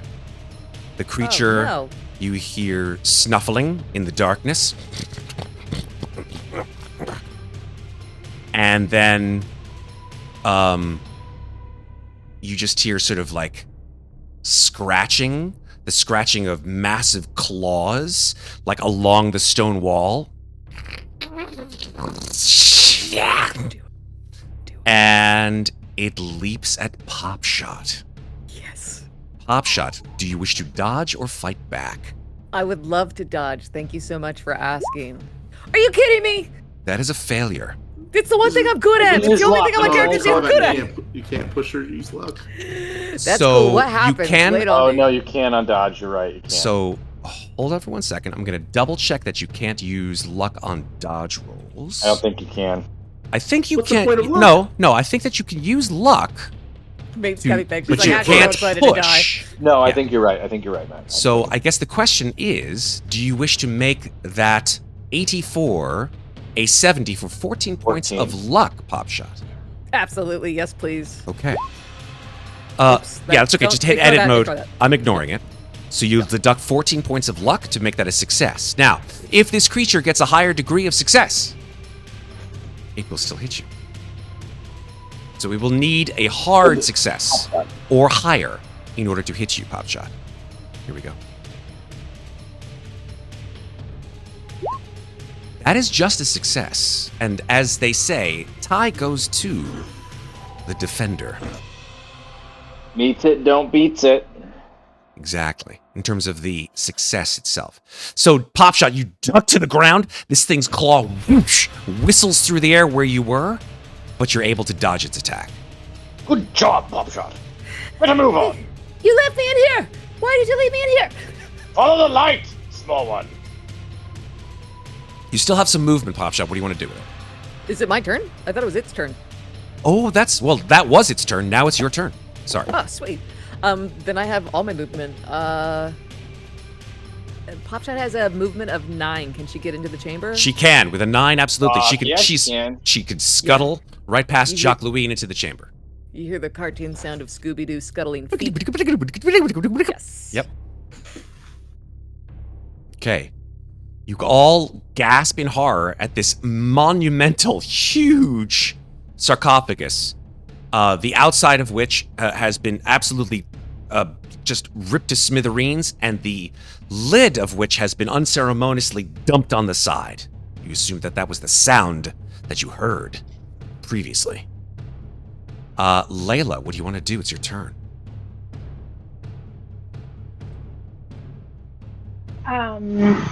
Carter, how good at throwing are you? Throwing?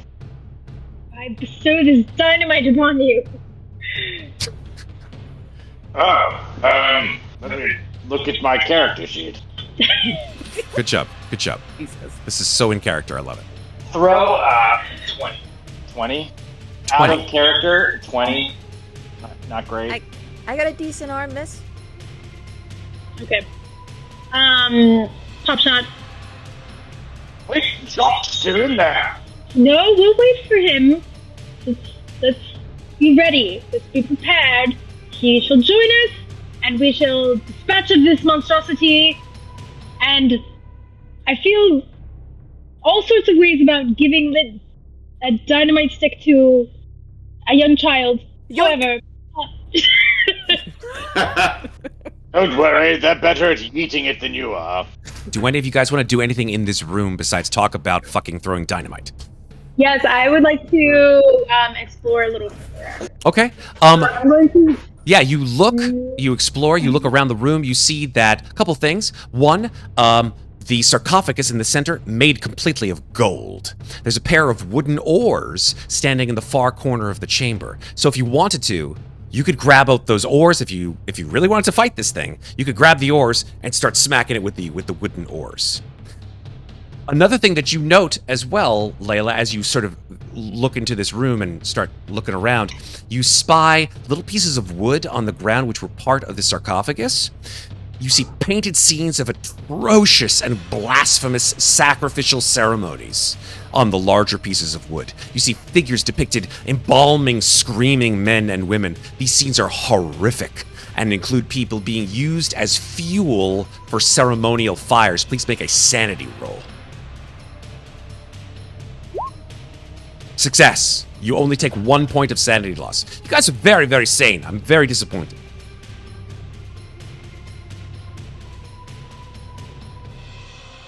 Okay, so I am going to journey as far down as I can with my 7 movement. Yes, you do notice that there is an exit to this room. It leads to yet another chamber. All right, so I call back to everyone. I say, when Jacques-Louis joins us, let's throw the dynamite and carry forth this way. Okay, Ward, your turn. I will go explore a little further because I have 8, so I give Pop Shot some matches and make sure that they have something to light the dynamite with. Okay. And I look Pop Shot in the eye and I say, "Don't screw it up." Aye. Okay. Do any of you grab the oars? I have my sword still. That's true. You so- do have a sword. And I do too. Okay, very Pop good. Shot, after you throw the dynamite, grab one of those oars if you would. It's about as big as I am, but okay. Ward, That's fair. as you enter this room with the torch, you see that it is filled with an assortment of absolutely jaw-dropping treasures. Fragile artwork, sculptures, ceramics, small boats, and chariots made from gold. Even a model of an entire Egyptian city. I begin to weep and cry, and I scream out, and I go, "I I don't even know what you just said, because your microphone went all bluey on me. finally found it. Oh, okay. I finally found something worth discovering." Well, let's see if you survive Any it. weapons in here, Matt? Any weapons in here? I will say you could make a spot hidden Any roll. remnants of the people that were here before? Quick spot hidden roll, and let's see what you see. That's a failure. Nothing. Do you want to push it? No. Okay, we're moving on then. Jacques-Louis.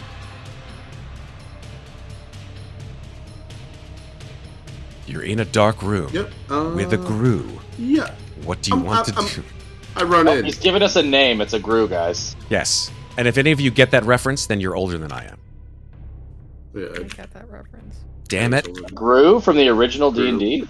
That's not from D&D. It's from the oh god. Come on, Matt. Come on, Matt. I know. Pull it out, Matt. Hold on. Orc, Zork. So- Sorry. There you go. Zord. Hell yeah. Actually, Amazing. Yeah, Okay. I run into the room and just like, back against the wall, panting. All right. I see the oars, and I probably grab one of those just to hold on to something to steady myself. Amazing. Okay, you've got an ore. It will do, I'll tell you how much damage if you use it. 1d6 plus your damage bonus damage. So that's based on your strength and your size. Okay? Oh, good. So it should say on your character sheet if you have a DB. maybe like 1d4. Or he might not have any DB. None. Good, so then it will be just 1d6 damage if you hit. Okay. Okay. So it is now Big Bad Wolf's turn. Pop Shot, I think you're closest to the entrance. You just hear...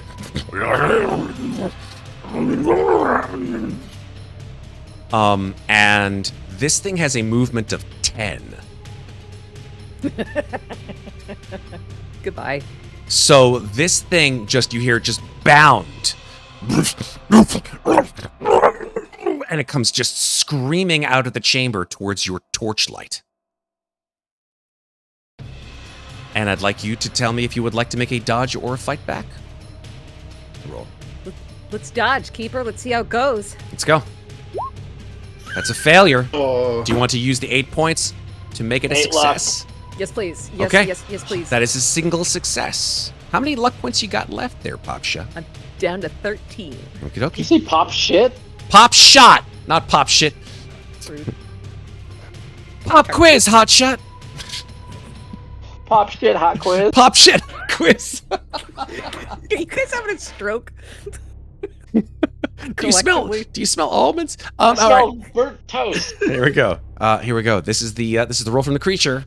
1 hour he thought this would take. That is a single success. This thing cannot hit a child, seemingly.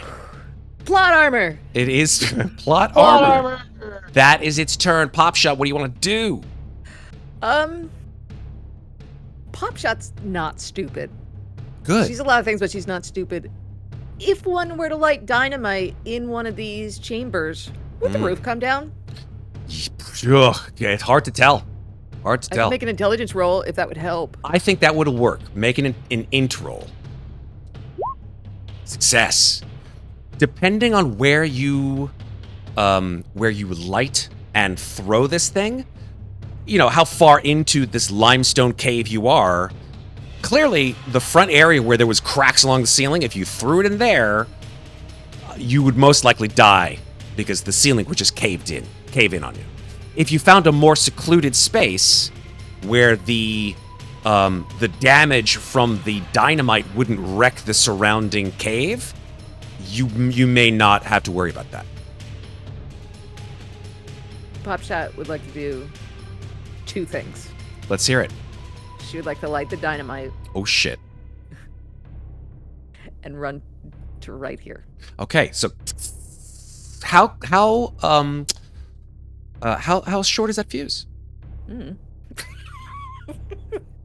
You Short tell me. round. 1 round, 2 rounds. It's a new pair of shoelaces, right? It's it'll probably go off right after the end of my next turn. Cool. I love it. If No. whatever is standing in that space will take the full dynamite damage from that explosion. Cool. Cool. Layla, it is your turn. Time to go. What'd you say, Mr. K? Did you say fuck it up? No, don't fuck it up. Oh, my bad. Oh my god. It's fine, short round. You did great. Short round. Wrong.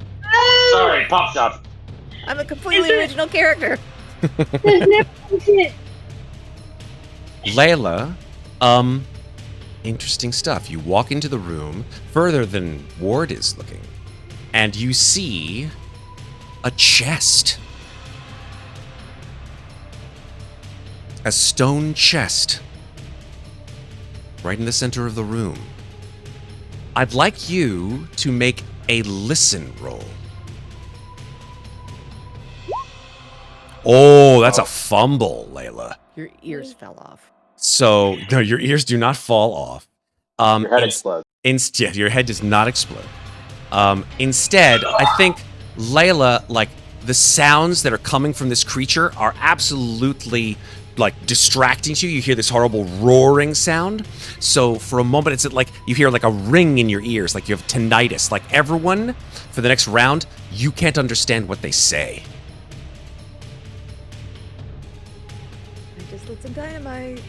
We all sound like the teacher from. Yeah, like from Charlie Brown, like they're all like underwater. Womp womp womp womp womp. Okay. That is, unless you have anything else that you would like to do, half-deafened, Layla. What do you want to, what else, anything? Look around and see if there's a door. Okay, there is no door that you can see in this room. It seems to be a dead end. Open the chest. Okay. You open the chest. Make a strength roll.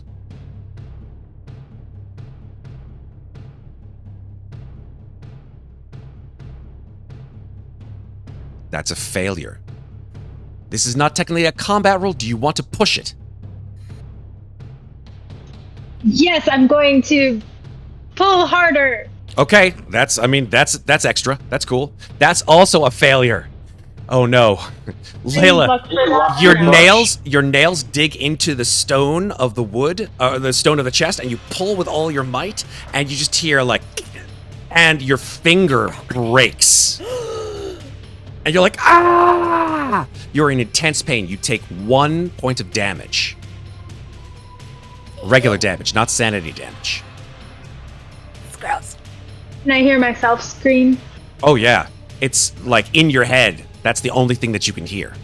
Zombie. Ward, it's your turn. It's push, not pull. It's a push, not pull. Yes. A school for the gifted. Thanks, Maeve. Ward. Sorry, the push not pull comment got me. Yeah, I'm gonna go the try and teacher. help her. I'm gonna try and help her open it. Okay. Make a strength roll. At least I'll find something cool. Actually, you know what? No.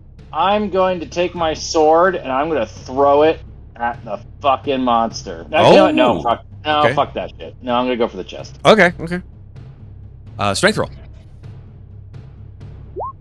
That's a success. Layla, as you're gripping your finger, Ward comes over and pulls the stone lid off the chest. And inside there are 5 jars, I work out. each carved from limestone. 4 of these jars are topped with an animal head, a falcon, a crocodile, an ibis, which is like a stork, and a wolf. The 5th has a carved inverted ankh jutting up from its lid.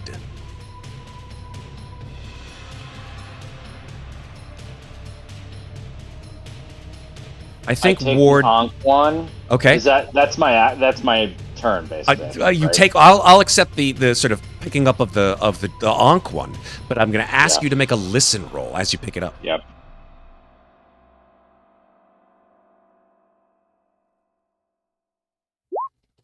Okay. Yeah, you grab the jar off the chest, or from the inside of the chest, and it like sort of, it almost like feels strangely heavy in your hand, but you don't hear anything. Maybe you're just like, all you hear is just like the tumult from outside. Anything else, do anything Ward? else, or No, I can think that's it. You're can I good. smash the thing? You've opened up the I chest. figured that's kind of my action, and then I pick it up. Yep. I just kind of like look at it, and I kind of show it to Taylor, and I'm just like, Sure. Okay, Jacques Louis. "But you probably have to destroy it." Yeah, I'm going to. Is this the dynamite right next to me? It's not directly next to you, but it's about like 10 Okay. feet from you. I am holding the dynamite. Oh, you Oh. didn't throw it. I didn't. No, I didn't. Oh, you didn't leave it behind lit either. You just lit it. I So said it's I in lit your it. I hand. didn't say anything else. Gotcha. Yeah, I lit it. Thank you very much for the clarification. Jacques, what do you want to do? Yeah, I'm going to try to run past Pop Shot then. Okay. Why? Because you're holding a stick of dynamite. Smart. All right. Hey, shot, pop shot.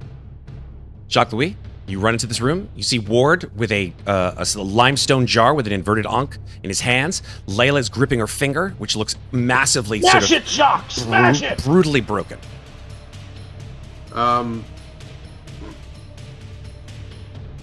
Smash her finger? No. Oh, smash No, the the jar. jar! I hand you the jar. Yeah, can I smack the jar out of his hand? Sure. With what? I Do we- have The ore. ore! Yeah. Smack. So You smack it. I'll hold it up so we can baseball swing. Yeah, I'm gonna go ahead and say that's an auto success because he's not dodging or anything like that. You swing it. The jar itself is made of limestone, so it doesn't smash, but the top pops off as this thing hits the ground. And as you all see the jar fall to the ground, something falls out of it. A massive, melon-sized, beating heart. All of you please make sanity rolls. Oh, what? I lose Amazing. I fucking lose. It is Ward who failed the sanity roll. Everyone else succeeded. So those of you who succeeded make you only take 1 point of sanity damage through, and unfortunately Ward takes 2 points of sanity loss. It is now the Abomination's turn. His heart lies on the ground, pulsing. And as it lies on the ground, you hear this creature roar. Like some kind of horrible, mutated howl as it jumps on top of its sarcophagus and then makes a stumbling, gasping leap at the creature closest to him, and that is Popshot. Popshot, dodge Shit, Pops. or fight back. I would love to dodge again. Thank you for Let's go. asking. Oh my gosh. I can push it. You can't push it. God. You can't You push luck the dodge point. roll, but you can use 2 points of luck. That's it. Make I it a would like success. to Luck it. Okay. Here we go. Luck it. Let's go. That's a that's a Luck regular it. success. This creature is going to swing at you, and it fails. This thing, I'm just going to let you know, this thing has an 80 unarmed skill. 80. Oh yeah. It failed. It You failed. literally gave me plot armor. I think I kind of did by making you a kid. But Yeah. hey, it's cool. We're going to Jeepers. see what Just happens. wait till the next Thanks, one. That's mister. not gonna happen. Exactly. Popshot, you stand there as this thing just bears down. You duck down with this fizzling stick of dynamite in your hands, and this thing just scrapes the wall behind you. Popshot, it's your turn. What do you do? You said as soon as your turn was over, this turn coming up, it will explode. I did. Fetch. Yeah. Like, okay. All right. Here, boy. Oh, Throw it. Throw my it gosh. into the creature's mouth. Well, it's right in front of you, so it's a pretty easy throw. So I'll give you a bonus die on that. Thanks. I need it. Okay. Okay, Thank so- fucking you. God. Thank you. So technically speaking, what you need to do on a bonus thing, it's not a reroll, is hit Oh, the is it a bonus penalty underneath the roll. So click on, okay. and then Yeah. okay, so that is ugh, Oh, it's a big fail. that's Oh, a no. failure. So you're like, fetch, doggy, fetch, and this thing just boop, bops off its head and lands on the ground. Uh-oh. I just turn on my heel and just book it out Okay. of this room. Fair enough. It is Layla's turn. Layla, you hear Popshot go, uh-oh, and you look behind you, grabbing your hand, and you see all four of you are in this room. There is a sparking stick of dynamite in front of this creature, and you're all in here together. What do you want to Is do? there any other way out of this room? Oh shit. No, there's not. Kind of painted Is there ourselves in any a way- corner here. Barricade the entrance. We're so fucked.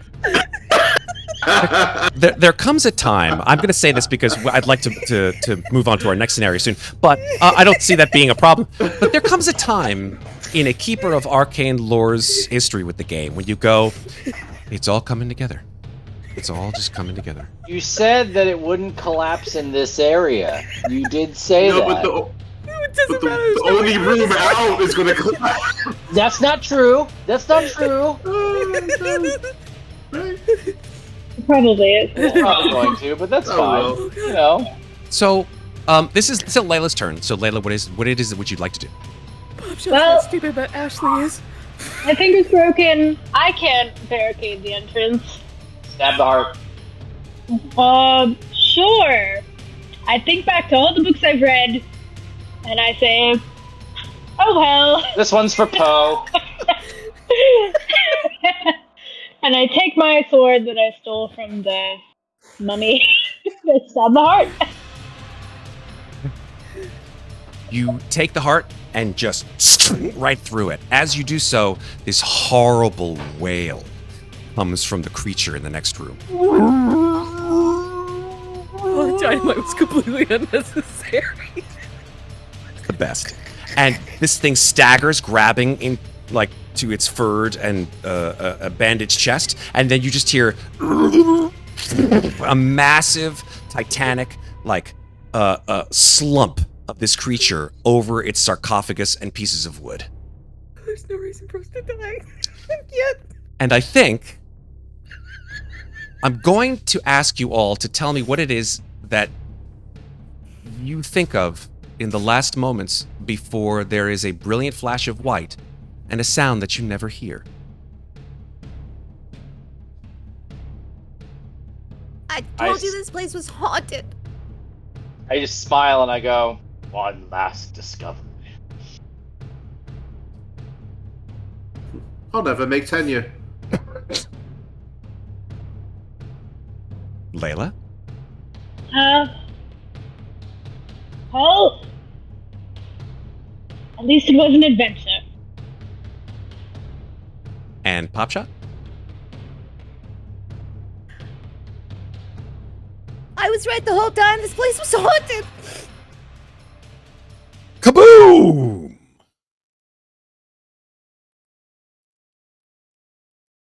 We did it, everyone.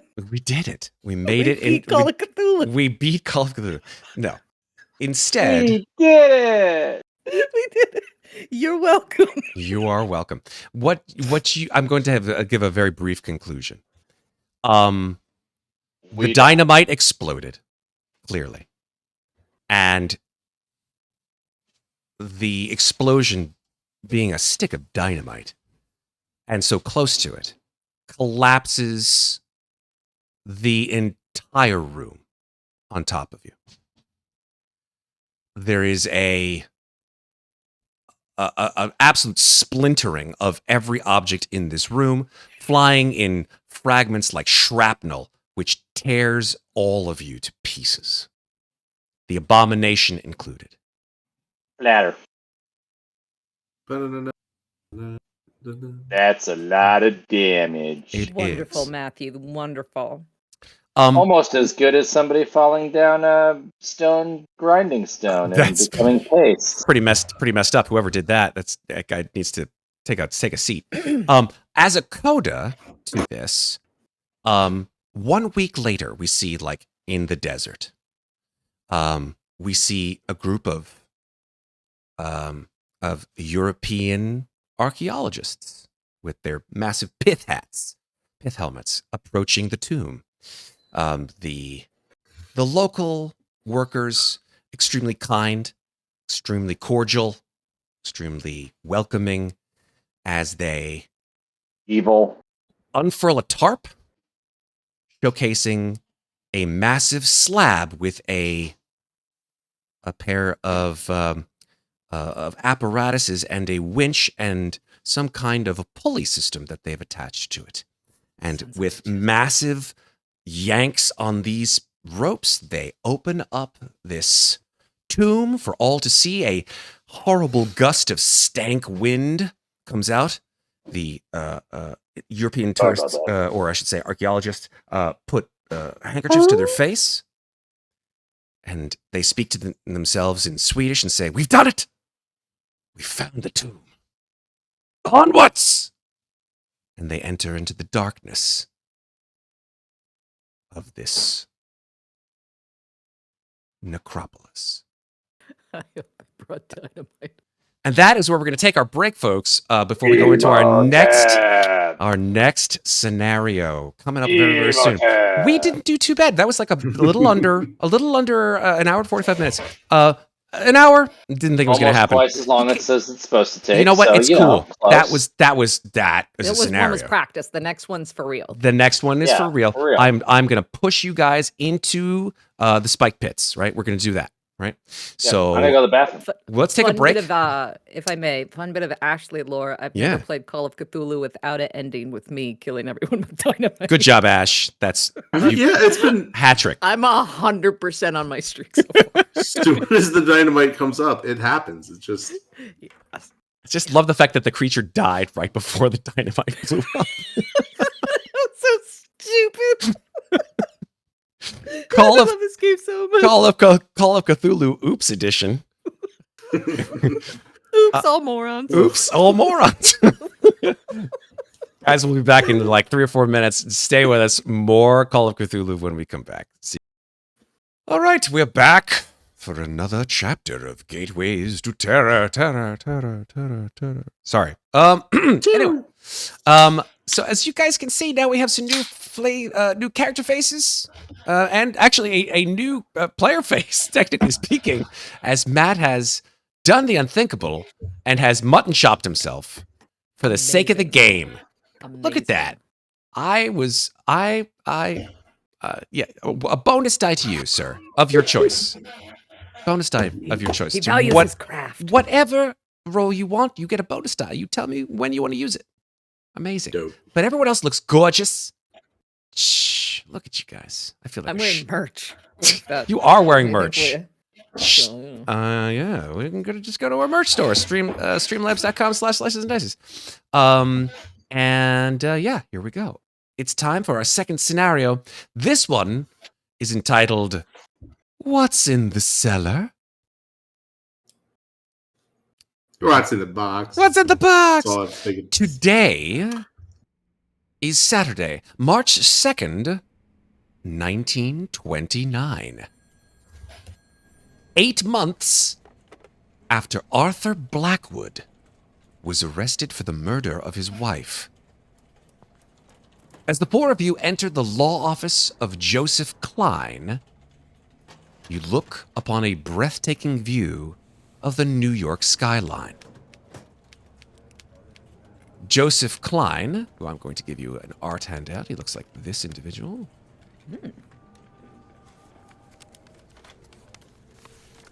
He welcomes you to his office, and he gestures for you to take a seat. Sitting on Klein's desk is a large box with a pair of strange wheels and a row of buttons on its face. As you are aware, Arthur Blackwood is facing the electric chair. I'm trying to negotiate a lifetime prison sentence, but the outlook is bleak. Klein places a hand on the strange box on his desk. This is a magnetic voice recorder. I use it to record conversations with defendants so you can hear their exact statement in their own words. These are brand new, and the company that makes them is a client of ours, so we got access to this prototype. Klein presses a button and says, Arthur has a message for you. Cousin, please, you must help me. I can't explain it. I never believed the stories, for they were too fantastic to be real. But the Blackwood family line is both blessed and cursed. A genie lives in the cellar of the family cabin. But to control it, you must find my ring. I dropped it, I think, in the cellar. Please, find my ring and prove to the police that the genie exists. Please, I implore you, find my ring, for it is the only thing that can prove my innocence. Klein pushes the button again, and the voice stops. If you'll allow me to proceed. Klein opens a manila folder and shows you a photograph of the cellar beneath the Blackwood cabin. It shows dark earthen walls and lined with shelves, and a white floor of crushed shells and gravel. I also would like to show you a picture of what ostensibly could be the four of you listening to the magnetic tape recording.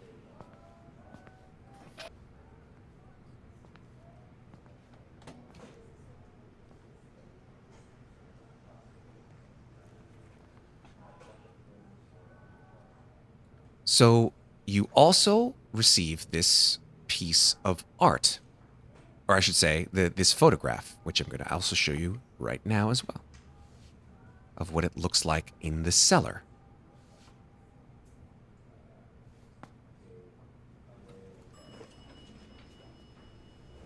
You see this picture, and you see that the floor, as I said, has crushed shells and gravel, and there is a large amount of blood splashed and splattered across the floor. As you can see, despite Mr. Blackwood's particular intonations, there is no such thing as a genie. Poor Arthur has been under incredible stress, clearly, and he, well, I guess he eventually just snapped and butchered his wife. Klein then pulls out a drawer from his desk and pulls out a key, and he hands it to one of the four of you, and a letter granting you access to the property, should the local authorities want to know why you're there. It's only because I still love and respect Arthur that I'm even entertaining his request to have you search the cellar for anything to clear his name.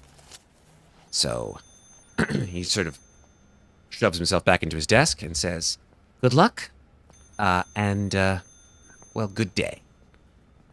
At this point, I would like we did before, the four of you to individually describe who it is that we are looking at, as well as your name. So we'll start actually with the far left this time correctly, all the way over there, with Chris's character. Chris, what do we see, and who do we call you? What do we call you? You see a man in a black suit, straight black tie, white shirt, just very buttoned up, a bit of a pursed lip and a fine hairline. This is where's my name again? P.D. Wocraft is this man. Wostock. Sorry, Wostock. It's okay. Lovecraftian slip. I got you. It's okay. Amazing. We're moving on. Vanessa, express what your character looks like and what her name may be. This is Joyce McCoy. She is a very professional woman. She's in a suit, and she's taking notes.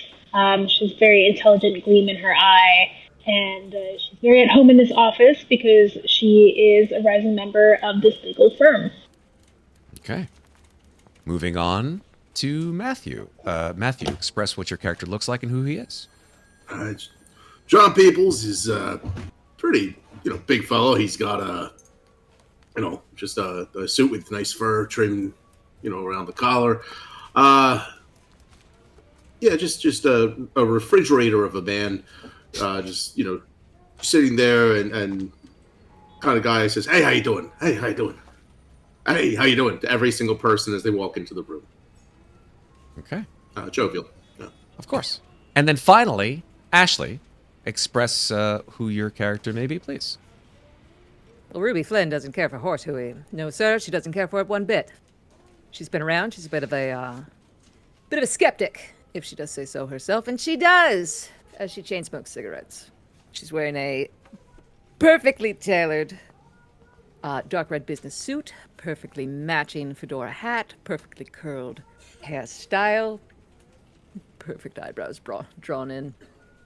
She doesn't think we're going to find anything here, but you know what? She needs the money, so... Okay. What is your relationship, if any, and then any of you can speak up about this, to Arthur Blackwood? He's a close friend. Both members of the Student Council for Preservation, or the Preservation Society for Historical Landmarks. Yeah.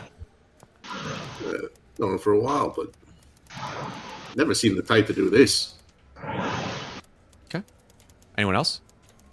This law office hired me. I'm a PI. Okay.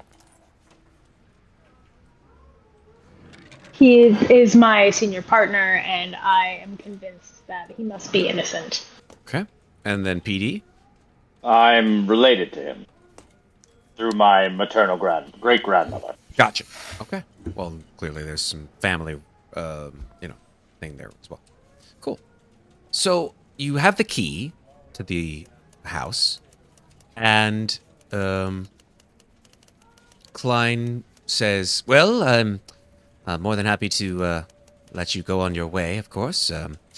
If you have any evidence, of course, that Arthur did in fact not murder his wife, we would prefer to have it here as soon as possible."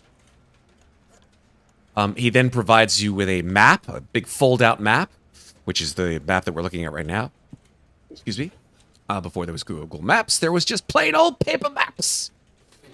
And he says, just follow Route 75, and you'll get there within probably 2 to 3 hours. Swell. Have a good day. And he gestures for his secretary to usher you out towards the Go, car buddy. waiting for you.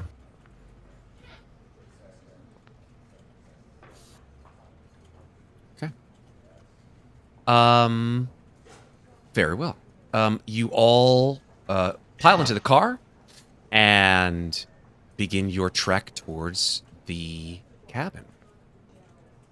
The day passes uneventfully, perhaps the four of you making small talk and understanding, how important that this is for you all to find this evidence and whatever kind of mad ravings that Arthur Blackwood had regarding a genie and a ring and all this nonsense.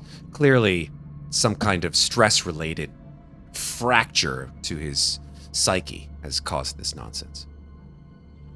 But after, as Klein says, after an hour or two, you finally reach the Blackwood cabin. It's a small, one-story house. You see that it has 2 bedrooms, a small kitchen, and a large parlor. There is, in your sort of looking around the cabin, a trap door in the parlor that leads to the cellar underneath the cabin where the murder seems to have occurred. Everything in the cabin is neat, clean, and orderly. So I'm going to go ahead with the assumption that you've already sort of browsed through the main part of the cabin. Not found anything unusual. And you do find that in the kitchen there are a couple of lanterns. Some of you have flashlights, but those of you who do not have flashlights, you've picked up these lanterns. And now you open the trap door and stare down into the blackness, into the cellar, where, as it says, the police say Rose's murder took place.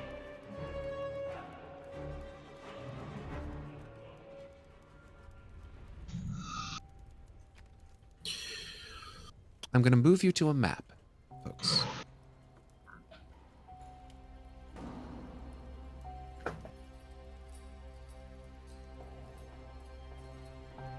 And there you are.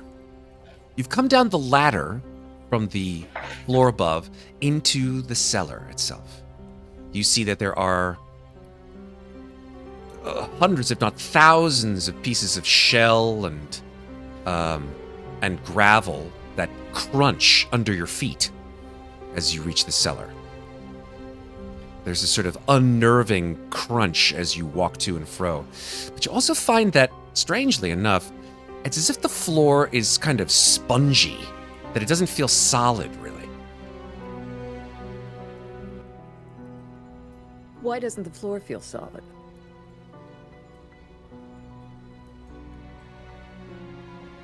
Strange, right?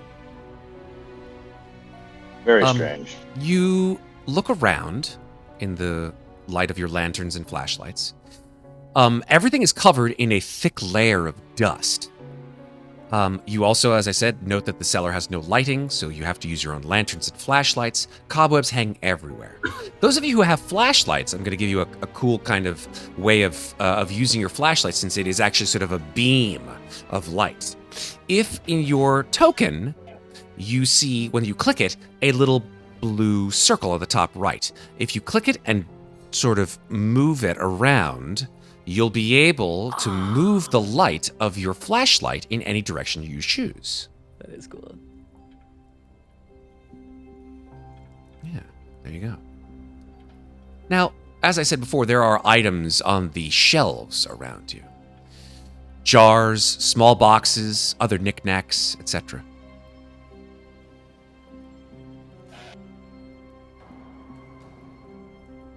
What do you want to do? Do we see anything that catches eye?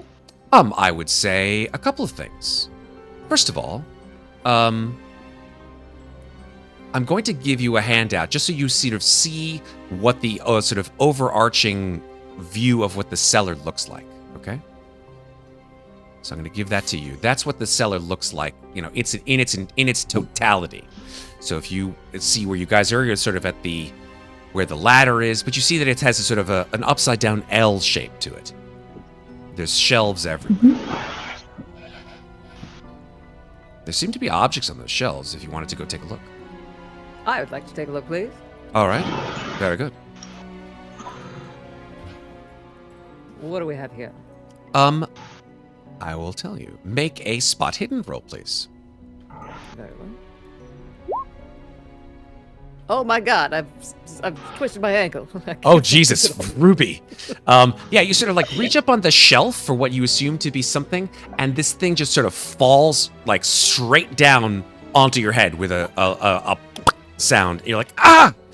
And you see, first of all, you take 1 point of damage from that. Sure. Yeah. Of course. You see that there's a baseball bat that you've reached for that has just rolled off the shelf onto your head. Ah, right in the noggin. Good heavens. No, are you all right?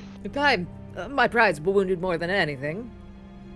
Please feel free to take a look. I'll get out of your way. Joyce, PD, John? Is there anything else on the shelves? You can make spot hidden rolls as well. Joyce, yes, a success. I don't see shit. PD, unfortunately, you can't see with your flashlight anything of use. And John?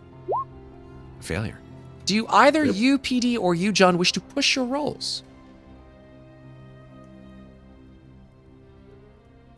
Okay. Okay. Tell me how you, I smack my my light, try and get it, like jostle it to try and get it working better. Okay, you sort of grab at your fist and hit right into the back of it, and then sort of try to angle yourself up onto the shelf to see what's up there. Unfortunately, that is also a failure on your pushed roll. The something does, in fact, again, fall off the shelf. You guys are just absolute klutzes. It's hilarious. And what falls and sort of hits you smack dab in the hand is that's smart. the sharp part of a hoe. HOE, not that kind of hoe. So you take 1 point of damage from that. That's smart. And I think, John, did you want to push your roll? Yeah, why not? All right. How do you look for things differently? I want to, I guess I'll just sort of step on the bottom shelf and use my hand up top. Okay. Crunch, crunch. You hear this horrible crunching of shells. Of course, it's just shells, right? And roll that spot hidden. A success! Excellent. You reach up top, and you're able to grab a hammer. Nice sturdy hammer. I'll hold on to it. What did I see? Yeah. Yes, sorry, apologies, Joyce. I saved you for last. Couple things. Number one, you look in this area and you see that, first of all, the floor is very clean. You look in the picture and you look back at the floor. You look back at the picture, you look back at the floor. The picture shows blood everywhere. But what you do notice is there are trace amounts of blood spatter on some of the jars in this area and cans on the shelves nearby. So the small amount of blood actually appears relatively consistent with the account of the murder and the photographs. excuse me, on the photographs. But there's no trace of anything other than this blood that you see at all. Does the floor seem absorbent? You want to sort of touch it? What do you want to do? You want to, like, I mean, you're crunching around on it. Yeah, I'm going to prod it with the toe of my shoe. Okay. You sort of prod it. You see that the layer of shells seems to go down at least an inch or two, if not more. What an interesting floor. I'd be interested in digging a little deeper into why there's a layer of shells making up the surface of this floor. Where Not do you? even say I- Where is it that you would like to dig, if anywhere, and with what? That's a great question. I guess right where I stand, because right now I haven't noticed. Oh, you can use the hoe that hit me in the head. Oh, don't mind if I do, doll. Thank you so much. Okay. Here, a little hoe for you. Amazing. I'll start hoeing. Okay. So you start digging down through the cellar floor. Shorting out low. What what is it that you guys, other than watching, Ruby dig through the floor, what, if anything, what would you like to do? Explore more shelves. Okay. Go ahead and make, in that area or anywhere else?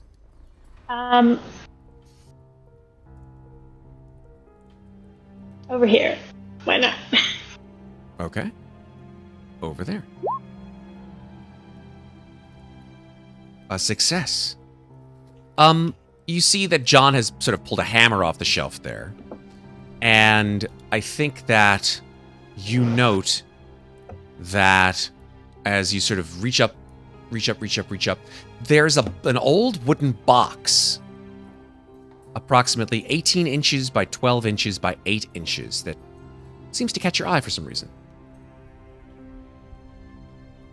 I try to bring it down. Yeah, you're able to do that. But opening. Seems relatively heavy, actually. It seems maybe there's some objects inside. PD, what are you doing? I'm looking over at this little box thing that looks like it has rocks in it. Okay. Yeah, it does seem to have a collection of small, strange rocks inside of it. You also see that within that, because of your successful spot hidden, PD, there is a rather sizable dagger that has been sort of hidden by this box that you're able to pull off the shelf if you would like to keep it. Yeah, I do. Okay. Fantastic. Keeper, question. Yes. How was the woman murdered? I mean, how were we told that she was murdered? That's the problem. Arthur Blackwood professes that he is innocent and that he did not kill his wife. Was there? I don't think he did either. But her blood, but not her body, was found within this room. And all So no- over him. So no cause of death was determined? That is correct. Interesting. No body was found, though? No body was found.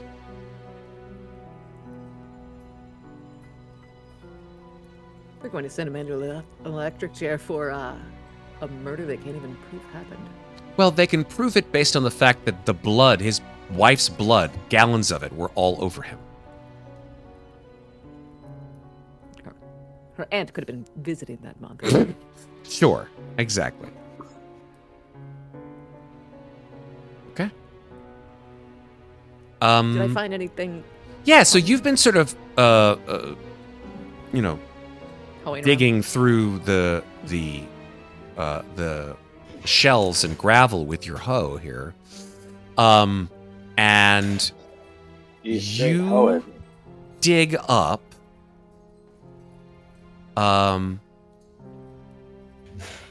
Yeah, your hoe goes, and your hoe hits something pretty solid, not crushable like shell or gravel. Interesting. Try and clear away the surface of whatever it is I've just hit. Okay. You clear away the surface. Your hand sort of scrapes up against some of these sharp pieces of shell and gravel. Small cuts in your hand, unfortunately, but you're able to sort of wipe the stinging cuts on your pants. And you see a bone. Crushed bone. You're not quite sure if it's it looks like a sort of a small, maybe about that big bone. It's got the sort of shape of maybe a vertebra. You're not quite sure. If it is, then it's pretty sizable. Oh, I don't like this one bit. Okay. I found something. And I hold it up for everyone. Okay. What's that? Oh, ow. Oh, God.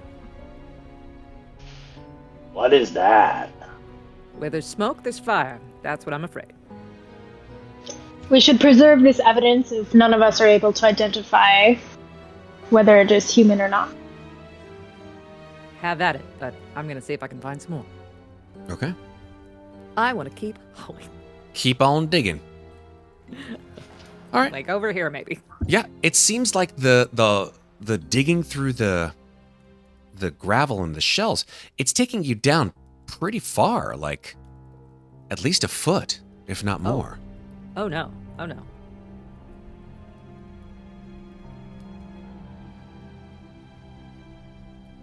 Fellas, are there any tools around that you could help a gal dig this out? It's Sure, I look. What's in the box? Is there a box? What's in the box? That's correct. Joyce did unearth a box. Oh yeah. In the box, there are a few items. There is a small painting. You see a journal and a single scrap of paper. At the Nothing bottom useful of the for box. digging. Read it there. Okay. It's unfortunate, Joyce, or maybe it's fortunate necessarily for you. You're a lawyer. You've read a lot of things in your life, obviously. But this journal is written in a very archaic script. You sort of make a cursory look at it. Hard to read, to be perfectly honest. It seems that it is the journal of someone named Milton Blackwood. Perhaps a distant relation. May I? Have at it. I peruse it. Do I know who Milton is? That? You haven't heard of anyone named Milton Blackwood, no. But if you would like to read it, I'd like you to make a language English roll. Okay. If you have language English, which I assume that you do. Which you do. That is a successful roll. Good. Congratulations, you can read. Reading is fundamental. I'm going to give you this handout. Please, if you can, Chris, read it for us. Lo, the bond is set. The accords sealed in blood. Wealth and good fortune shall forever flow through the Blackwood bloodline. The price is Christian blood that has been defiled through Sabbath rites. As you say this, something falls off the shelf, the southern portion of the room. In the darkness, you're not able to see what that is. You just hear clunk. Here my flashlight. Quickly before it falls into the shells. Joyce, you and PD walk over to the southern edge of the room, and you see that lying on the floor, on this shell and gravel floor, is a cavalry saber.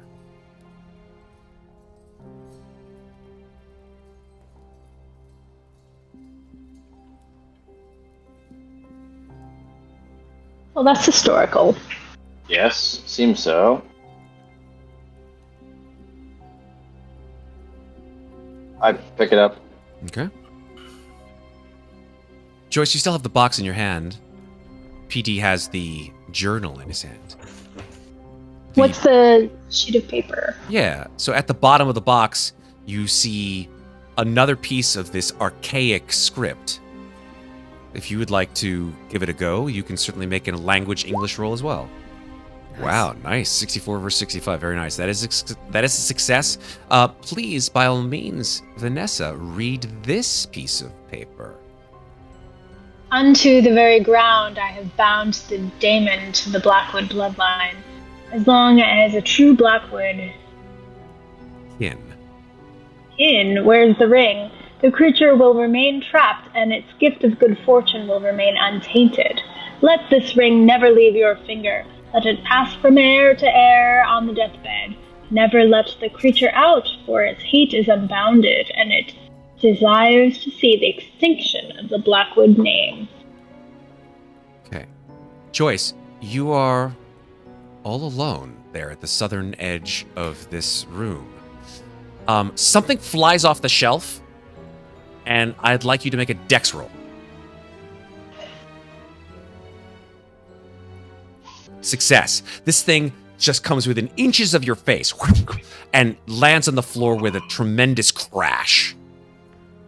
What is it? Good job. Okay, you walk over to It's not a ring, is it? It is not a ring. It is a shovel. The shovel literally just flew off the shelf and landed on the other side of the room. Ruby, a digging implement. Did it just manifest, darling, or did you throw it at me for a reason? I certainly didn't. John, be a dear, would you? And give it a Yeah. hand. Yeah, sure. I think it looks like the shelves probably go all the way down, but I'll take the shovel and find a spot to start digging. Didn't you say I already had like a foot? Yeah, hole you've that dug was, like, you've dug about a foot down, yeah. yeah. Help me over here, would you, doll? Yeah. All right. So Just start. you begin to dig and help Ruby to dig down through the shale and gravel. PD, as you sort of look around, you and Joyce notice that your breath is starting to come out in little wisps of steam. It has gotten noticeably colder in this room.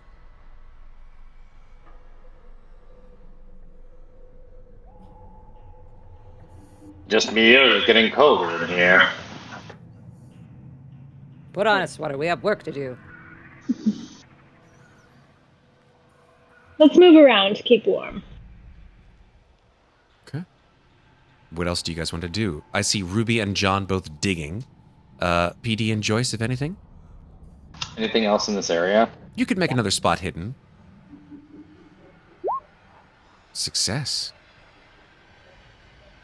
Yeah, you do sort of, out of the corner of your eye, PD, you do notice, like, on one of the shelves, there is a book that sort of piques your attention for some reason. I take it Yeah. and read it. Do you have library use? I would assume so, being an author, but you never know. I do, actually. Go ahead and make a roll with it. Ooh, a hard success. So, you thumb through this scrapbook, and you discover a collection of newspaper articles with the following headlines. I'm going to put them in chat, just because it's easier that way. Fire devastates Valley, 1799. Influenza count rises, 1837. Metawee flood waters, 1858. Washington County drought, 1881. Local man struck by lightning. And as you thumb through these newspaper articles, you realize that each one of these incidents features a rather tragic incident involving a member of your extended family, the Blackwoods. The good news is, though, that against all odds, seemingly, this Blackwood family member, or various Blackwood family members, miraculously survived the event. That the Blackwood family seems to be blessed with uncanny good luck. In fact, the article headlined "Local Man Struck by Lightning" features a young Arthur Blackwood and describes how he survived a direct lightning strike while digging up an old tree stump.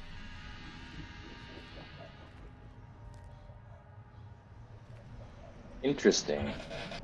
Seems like once a generation almost. Odd.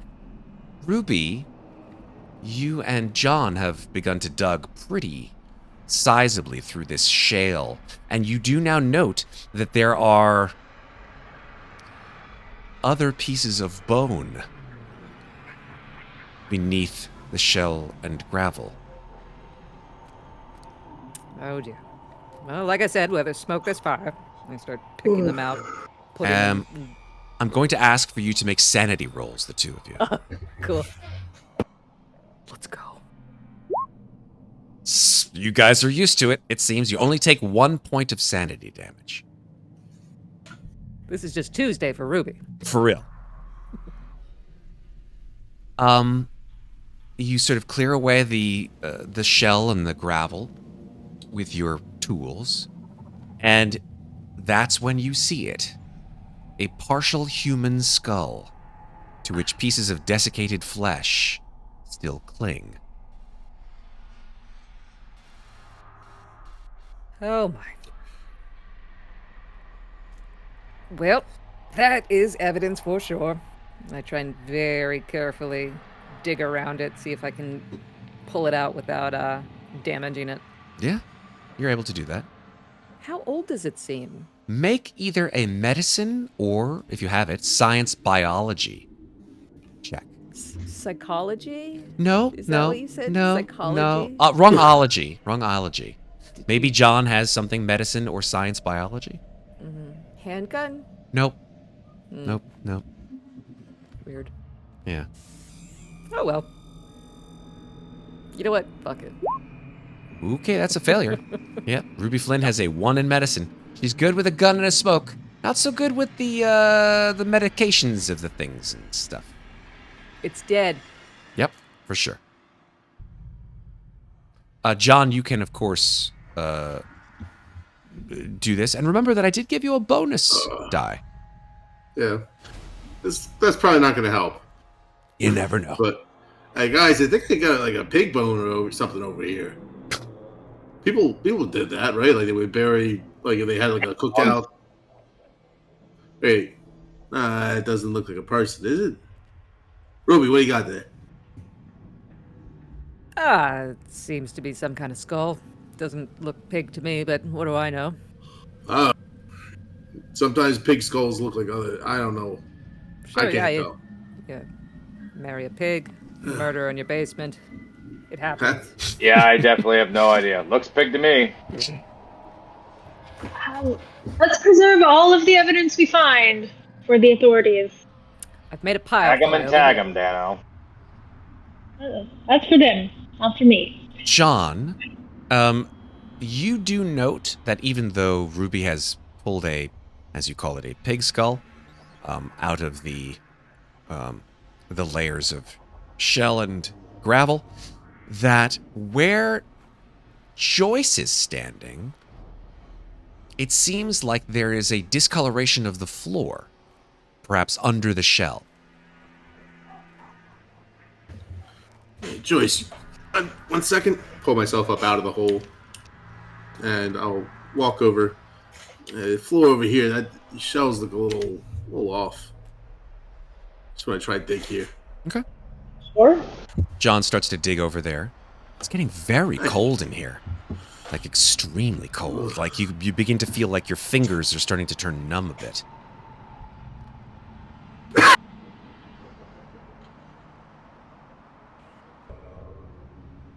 Edie's teeth just start chattering.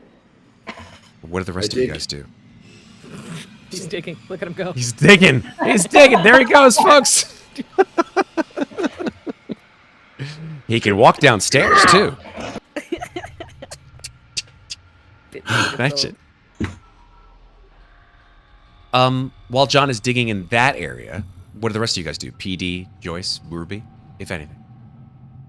Does it seem like I've exhausted all the interesting things where I've been digging? From a digging perspective, most likely. I mean, you found a very clear human skull. You're not quite sure whose it is. Okay. But yeah. John is... what about these shelves over here, man? Is digging around. In terms of the shelves, let me see. I'll say you can probably make one more spot hidden check. Okay, that's a success. Yeah, I mean, beyond the objects that you've been able to pull off the shelves, I'll say that you also find you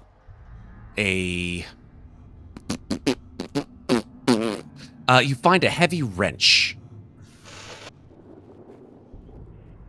All right, what was that dagger I found? Any inscriptions on it? Anything cool? Nope, just a very plain, sort of somewhat rusted dagger. Goodness, nice. Mm-hmm. PD, have you any idea what this ring looks like? I don't think so. Does seem to be a family heirloom. Yes, apparently, but I don't think I've ever seen it before in my life. Matt, would I have seen it? No. I didn't think so. Ruby, as you move closer to the southern area, something smells off. You smell like rotting eggs. Well, that's not right. Do I see anything special on this wall where the shelves end? Let me see here. No. That's where seemingly that's where the saber fell off. So there's like a big dust sort of halo from where the saber fell from. Who has that, by the way? Who picked that up, if anybody? I do. Okay. Because it's haunted. One last thing, Joyce. In the box, beyond the journal and the paper, there is a small painting as well. Of what? Yes. The painting depicts a stern-looking man in Puritan clothing.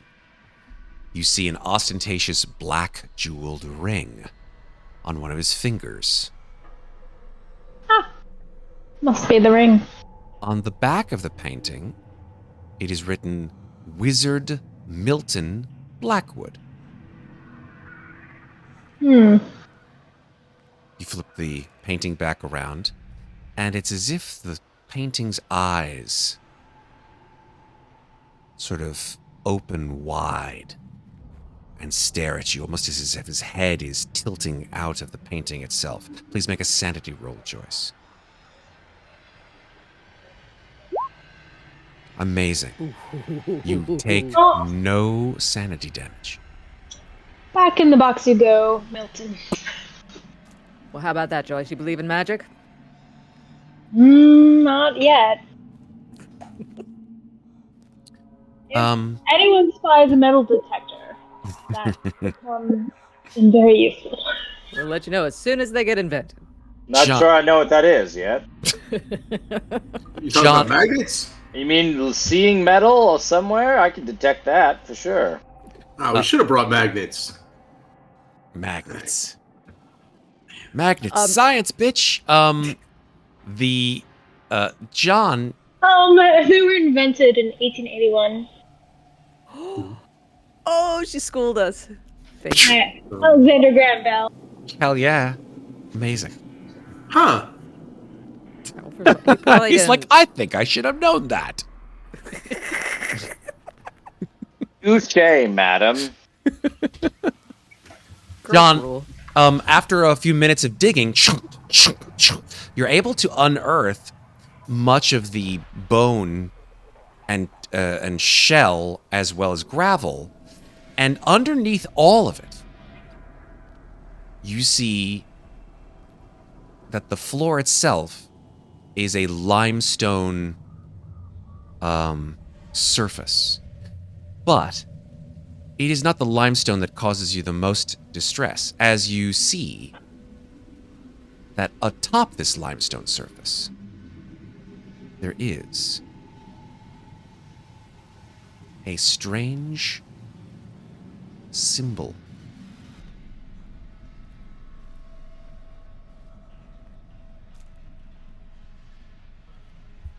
Carved into the floor.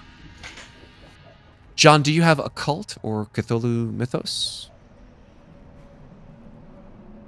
I have a tiny little bit of occult. I could try. Give it a shot. Oh my God, John Peebles! Oh my God. That was so cool. That was rapturous. Tell him how the whole story ends.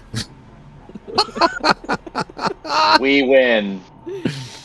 Amazing. You're the now. That is a critical success, folks. Critical success. So here's what you note, John. Your eyes fall on this symbol, and you are sort of like, your eyes widen as your mind reels. You remember as a child, your parents walking to and fro in your household, putting their hands on you and saying, "Johnny, you need to be a good boy." You are experiencing a flashback that you have kept repressed for years. And you remember that hanging around their neck were bronze pendants that looked like this symbol. You remember that your parents died that night. And that what was gifted to you, which unfortunately you lost over the years, were their pendants that looked like this sigil. You remembered that once you had it when you were a young man, you felt like the world was on your side, like you were being protected. But then, well, then times got tough. The stock market crashed, and you had to do what you had to do. And here you are.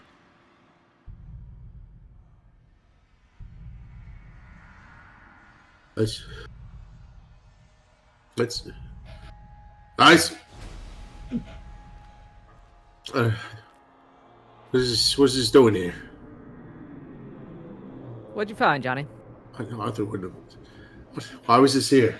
A very interesting symbol you just uncovered, John. I've seen it before. You have?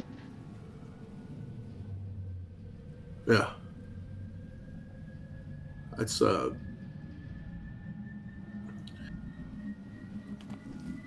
parents had these things, this necklace, this pendant, and they Matt, can I be a coincidence? Yeah. can I roll occult to see if I know what the symbol is as well? Sure. Oh, you guys! You guys are winning Call of Cthulhu. What is happening? I'm afraid to roll now. I'm afraid I'm gonna ruin it. Let's go! Yes, PD Wostock. Come on, John. You do see this symbol, and you are acutely aware with your extreme success. I take out my book and I just start quickly paging through it, quickly trying to find the correct note. This is a warding symbol, that it is meant to stop something from escaping, or perhaps to bind Or an seal entity something somewhere. to this place. John, this is a binding spell. Oh, God. Something is locked here. Sounds like a load of hooey. I don't see any animals down here. What else could be here? I'm gonna climb up A lot out of of the hole. clams.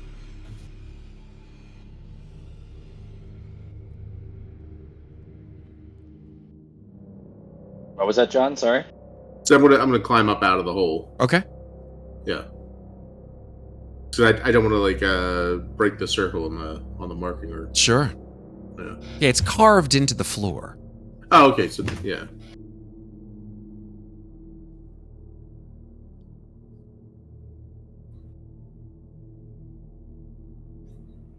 Since you're all sort of staring at this thing, I guess I'll ask you all to make luck rolls. I don't have any luck. You said it was supposed to be 50. Is that right? No, that would be 35. Do you not have it on your character sheet? I apologize. I can manually put it in. Okay. Everyone has 35 to start with. Oh no.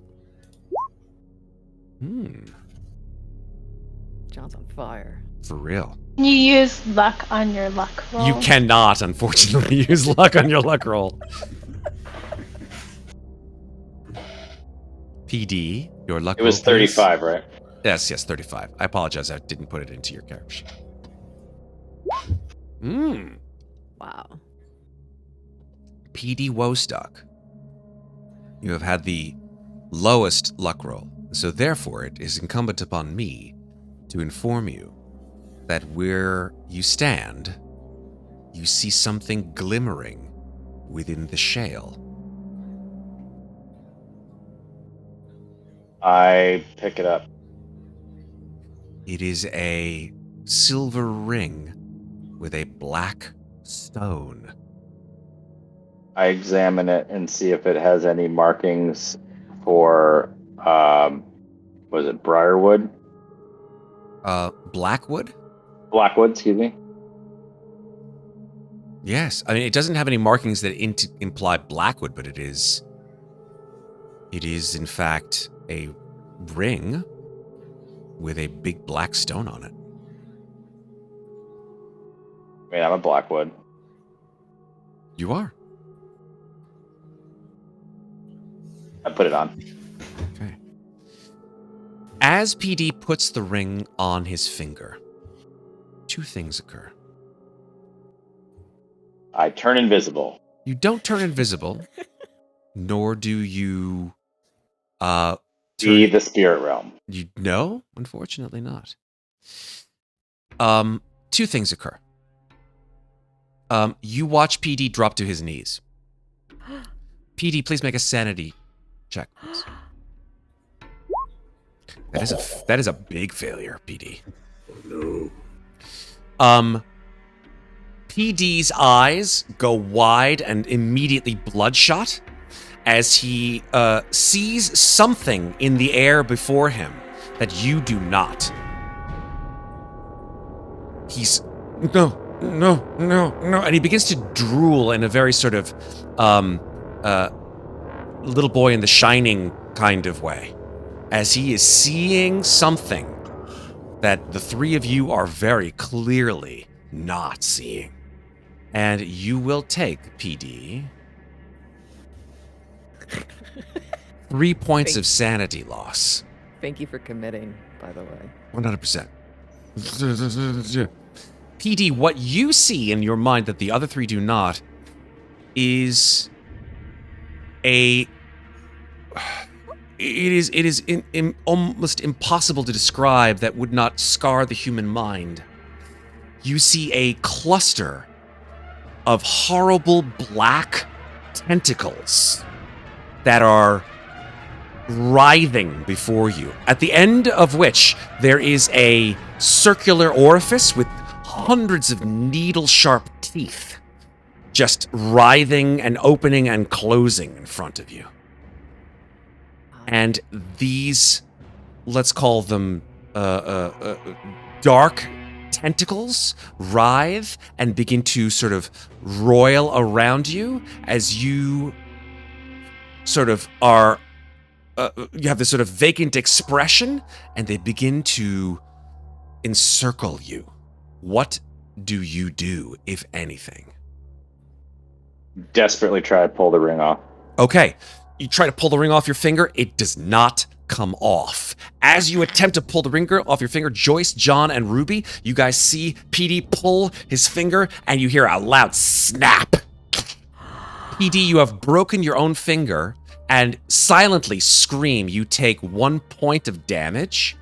And when his finger snaps, boy, there's a lot of fingers snapping tonight. First Ruby, first Ash, and now Chris. Snappity snapping. Yeah, you guys are all like this shit. Fuck you. That is when the three of you see exactly what PD sees as this being manifests in front of you. You see a sort of small black smoke of like horrible goop like rise up from the Like shale. Gully? Yes. And it rises out of the shell itself and manifests in this horrible looking being. Let me just check something here. Give it 1 second. Grab it. Grab it. Oops. Hold on 1 second. Whee! Nope, that's the map. Wrong layer. There we go. It looks like this. That's not so bad. Ooh. Why does it have faces? It does seem to have faces. In fact, let me see if I can give you a better view of it. There we go. There we go, guys. There. That's much better. So much worse. Or hunting. And so, for the second time tonight, Horrible. it is time to go into combat. Let's do it.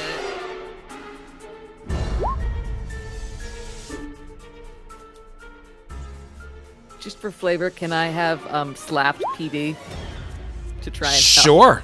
Yeah. Pull yourself together, man.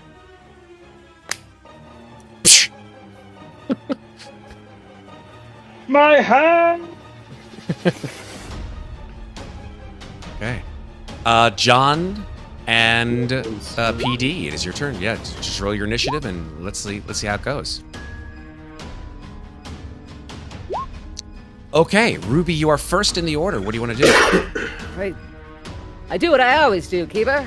I pull out my pistol and I start firing. Oh my god. Okay, fair enough. It works. Welcome to Pulp Cthulhu. Let's make it happen. So I wouldn't say that you are at Our last character was named Pop. It's about to pop off. I wouldn't say, Ruby, that you are like in point blank range, but I'd say that yes, that's perfectly fine to take a single shot. Hard success, 10 damage.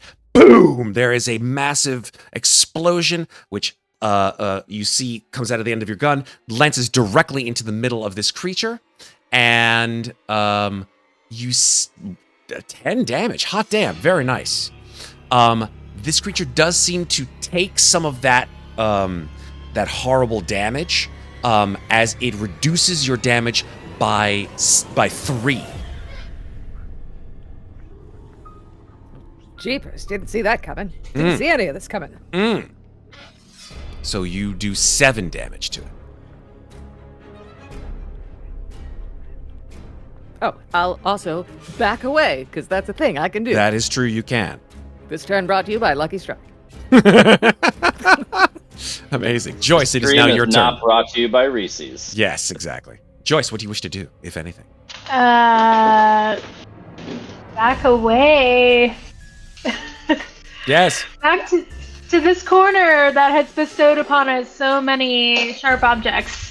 Maybe something else will fall from the shelves.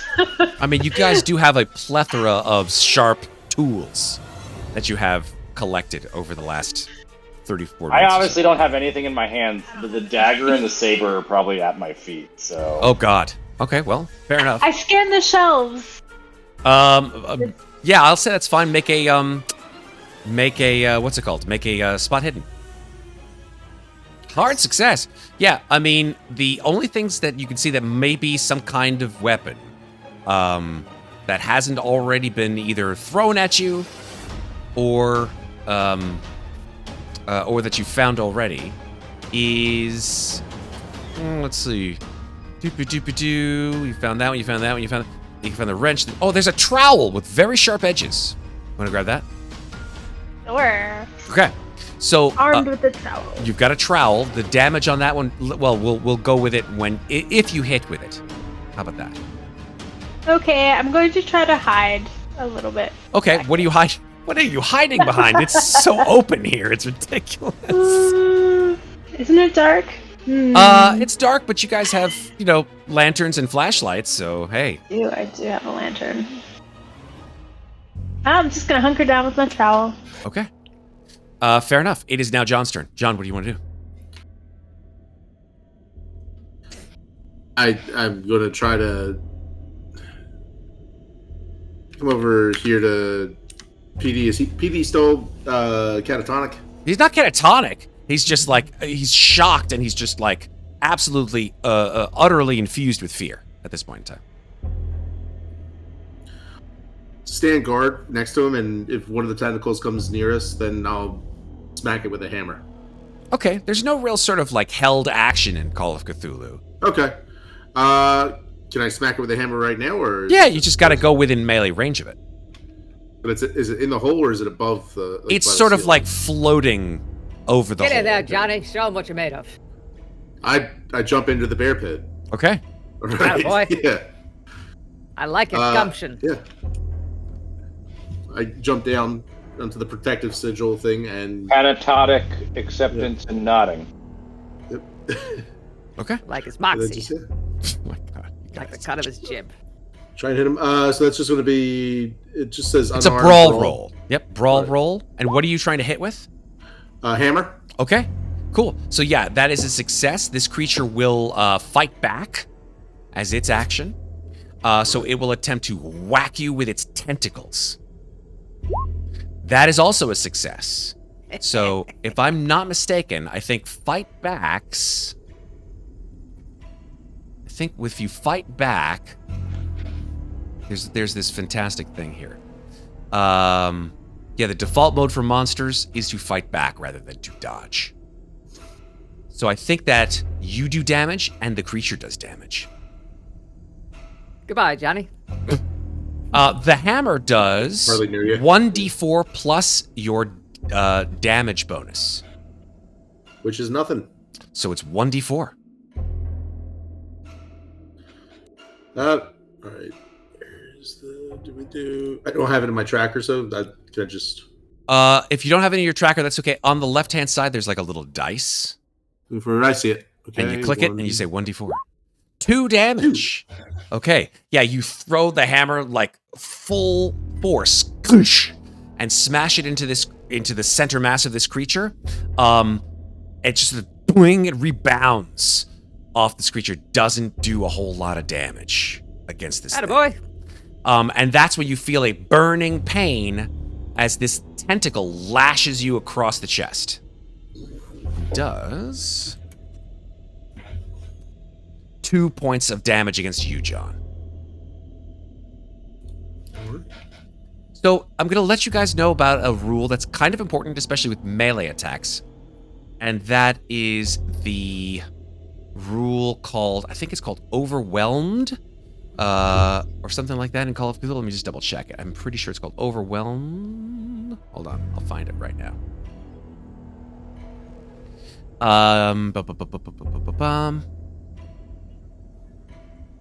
Sorry, folks. You just keep talking while I look this rule up real quick. This break brought to you by Ovaltine. Kids, be sure to drink your Ovaltine. Now with more calcium. Here we go. Mothers, do you want to make your baby stronger? Outnumbered. Try whiskey. Live longer. It's the outnumbered rule. It's not overwhelmed. The outnumbered rule basically means that if multiple investigators are attacking a single creature, that each of the each of the creatures attacking that single creature with melee attacks get bonus dice to their attacks, potentially giving them an edge. It only applies to melee attacks, not to gunfire. So if you guys want to just get in there and start like Office Space smashing it in the face, yep, you will all have the outnumbered bonus dice. Die, motherfucker, Right? dude. Exactly. Okay. I think we are at PD's turn.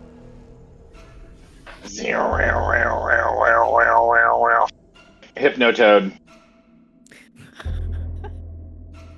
No, seriously. Can I shake out of my catatonic? Yeah, you weren't fear? catatonic. You were only catatonic until this creature manifested, and now you are fully aware.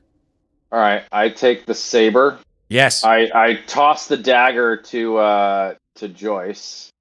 and She's say- like way down there, Oh, dude. she Look is? how far down she is. I'll basically kind of like stab the dagger in the shells so it stays upright so she can see it. I take out the saber. All right, Matt. Player to keeper. Which is a better roll? Is it what's the saber and what's the dagger? Is Oh, it a the D6 dagger and a damage D8? versus the dagger damage. I'll tell you, the dagger damage is D4? a D4 plus 2 plus DB. Okay, so that's plus 2. Yeah, Okay. and then the cavalry saber is 1d8 plus DB. Yeah, we're definitely doing. Oh, I don't get any DB bonuses, but I'm swinging the saber. All right, let's go. Now, it cannot fight back since it already used its fight back against John, but you will have a bonus die on your attack since you are using the outnumbered rule. Brawl. Brawl. Hard success! Nice. Now, This bonus. here's the thing. Look at your hard success. You got a 12. If you want to spend luck to turn that hard success into an extreme success, all you have to do is spend 7 luck. Does he have the bonus die though? He does have the bonus die, but I don't think there's a 0 on the bonus die. Right. what I'm saying? So I can't. Yeah, He I can't get to it. He can't too. get better than a I can't 1 better on the than a 10s. 1. I can't. Yeah, fuck it. I'll spend 7. You spend 7 luck and turn it into an extreme success. When you do extreme success with a melee weapon like this, it does impaling damage. Which means you get max damage on the weapon. So it's D8. It's a D8. Yes, that's correct. So it's 8 damage. Nope. So you stab upwards, like with all of your might into the center mass. This thing just makes this horrible, like whistling shriek. In my ring hand. The ring hand, yes. And this sort of black ichor just falls out of the middle of it and lands with a hiss on the ground. I spit on it. Yeah, indeed. It does take, from the 8, it takes 5 damage because it does have armor. Nice shot, chum. All right. Anything else, PD? I spit on it again. That's a lot of spit, man. You got to save some saliva for the rest of us, okay? Jesus. I was drooling, Matt. That's I have a lot. a lot to spare. That's a lot. That's a lot. Hak Tua, indeed. No, boo, bad. You said. You spit on that thing. Spit on that thing. All right, so that is 8 minus 3 is 5, so cool. I'm done. All right, it is now the creature's turn. Kill it with fire. Kill it with fire, indeed. The creature does have multiple flailing tentacles, just wheeling around, and it will whip those tentacles through the air and try to, as I said before, the tentacles have these like horrible mouths on the end of them. So it's going to attempt to loop its tentacles around one of your limbs, PD. Fuck you, And then tentacle. its teeth are going to latch onto the immobilized appendage. This will be the sword arm. So let's see if it works. Here we go. Yeah, you're gonna go fuck yourself. Here we go. That's an extreme success. Wow. Can I dodge it? So you can try to dodge it, but you'll have to Can you beat an beat it extreme too? success. If you I make need- if I you make need an an extreme extreme success on the Need dodge, a critical or or an extreme. Roll a fucking 2. Jesus Christ. You know what? Fuck it. I'm gonna fight back. Okay. Goodbye. So let's see if it works. Bold move, Bold move, God. Let's see if it works. This All is right. me right now. This was me earlier, standing in the corner. I'm not gonna give you any kind of penalty on this, even though technically this thing's wrapped its arm around your arm that you are attempting to swing at it. So go ahead and make just a regular old roll. Roll. That's a failure. Okay. So you take 1 damage, and that sword arm is absolutely immobilized as you feel horrible teeth just biting right through your jacket into your arm. That's one of its multiple limbs. It then attempts to go and do it again with its second attack. I can't do shit anymore, right? Unfortunately not. I gotta take it like a man. Good news is that it failed on its second bite and hold. Can't do anything more about it. That is its turn. Ruby, you're up. Kill it with fire, I'm Ruby. I'm Ruby, sorry. Well, say, Keeper, I've had about enough of this malarkey. I would like to rage. Too late, I've done it. I draw my pistol and I fire. Okay, then. But cool. raging. Now, you are firing into melee. This could be a problem.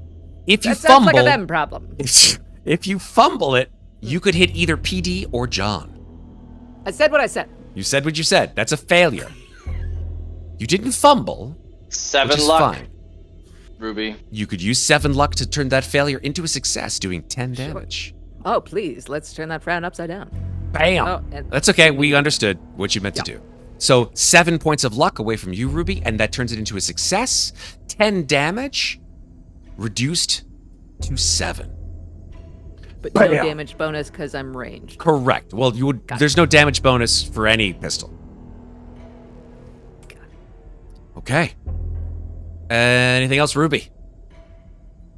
I'll keep my distance from back here. The view is swell from the exit point. Okie dokie. Joyce. Running up. Yeah, I draw nearer. So, just to recap, the scary fanged tentacles. Ooh, your voice is turning into a robot. We don't have a robot scenario here. That's still weird. Yeah. Is her Bluetooth dying, maybe? Is it still robotic? Oh no!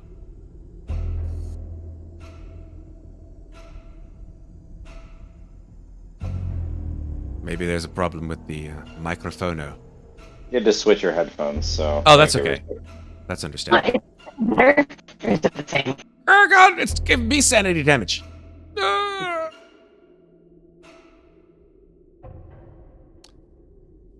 Should we come back to you, Vanessa? It's okay. What do you want? What? The dagger's on the ground. Pick up the dagger, or try and get my sword from my bad hand. In case So you I haven't left wondered, the dagger on the ground for you. in case you've wondered, Chris and Vanessa are in the same place. They are living in the same place, Yeah, living in sin. Literally together. behind me. Just kidding. And then I'll troubleshoot when it's not her turn. Superb, amazing. Thank you so much, Chris. So what's the story, Vanessa? Give me a thumbs up if what I'm saying is what I assume to be the case. You are going to pick up a weapon and use it against this creature, or not. He wants to throw the lantern at it. Throw the lantern at it. Okay, that's an improvised Kill it weapon. with fire. So make a throw roll. Hold on, I'm gonna run a little closer first. Okay. He wants to move closer first. That's fine. That's right, fair. right underneath it. What could go wrong? I mean, yeah, you could just light someone on fire. That's cool. Are we oil. really gonna take down the building that's on top of us? I again? mean, who knows? This could be we could do a hat trick. When we never leave. It's going to die, and then it collapses. Oh, We're shit. rock falling ourselves. God damn it. Oh, that's a failure, Joyce. Without throwing. Nope. So it's cool. It's cool. So Joyce, whoosh! You throw the lantern. It arcs over this creature's massive bulk. Pang! Hits the back wall and lands in the shale. And you do not have any light source any longer. Okay. Sorry. That music was kind of perfectly timed. It just went. Pew. Good try. But the good news is that you didn't light anything else on fire. And can you hear me now? It's still kind of iffy, I'm not gonna lie. Bit I'll robotic. troubleshoot in a second. Thank- We're gonna fix it though. No worries. All right. We're gonna move on from Joyce to John.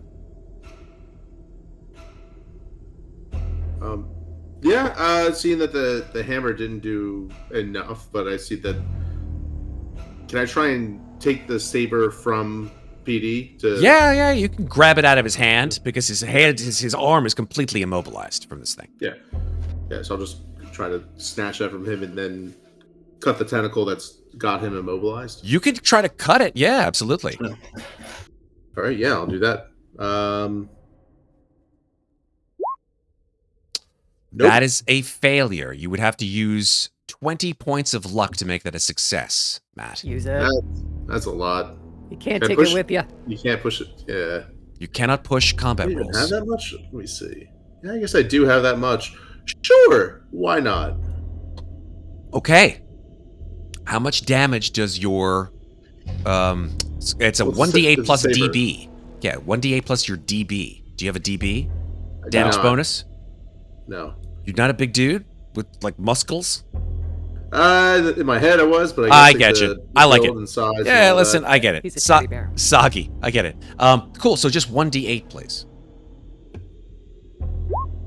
7. All right, reduced by 3. That's 4 damage. That is enough to sever this tentacle.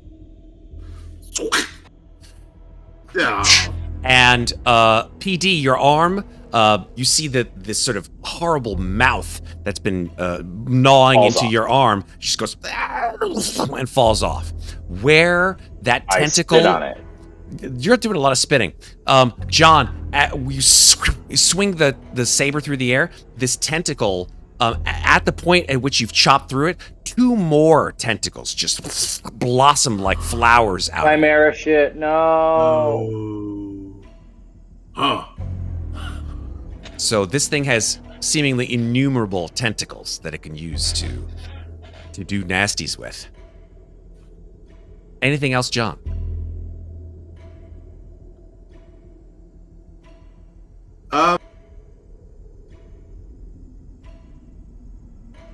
I'm wondering about the sigil underneath me, but there's not much I can do Mm. because I've used my turn. But I'm wondering if we break the curse. That is a great question.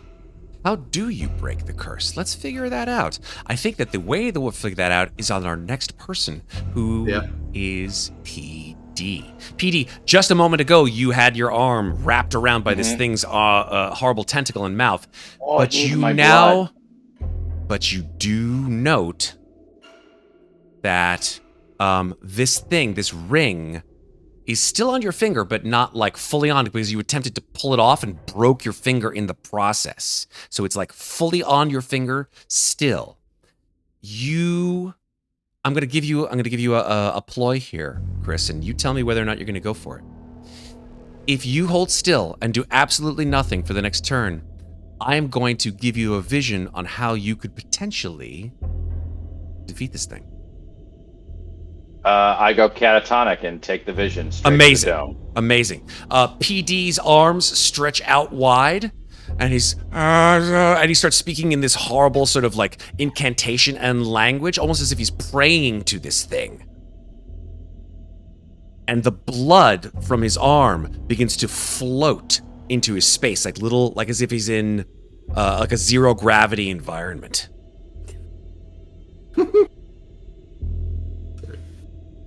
Okay. It is now the creature's turn.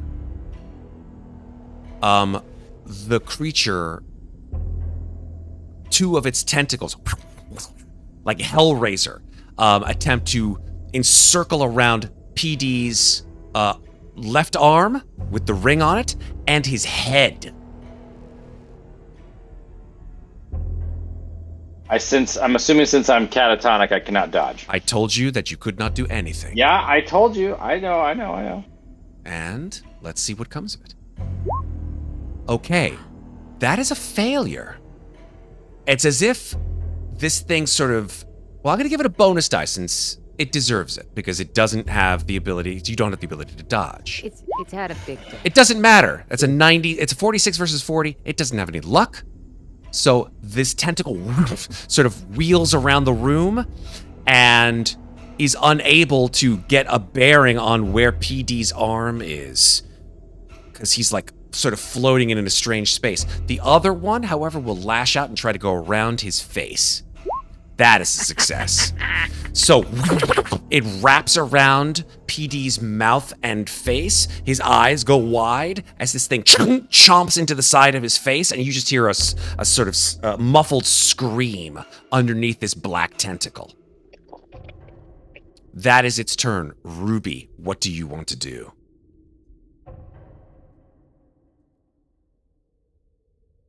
I'm Ruby. Sorry.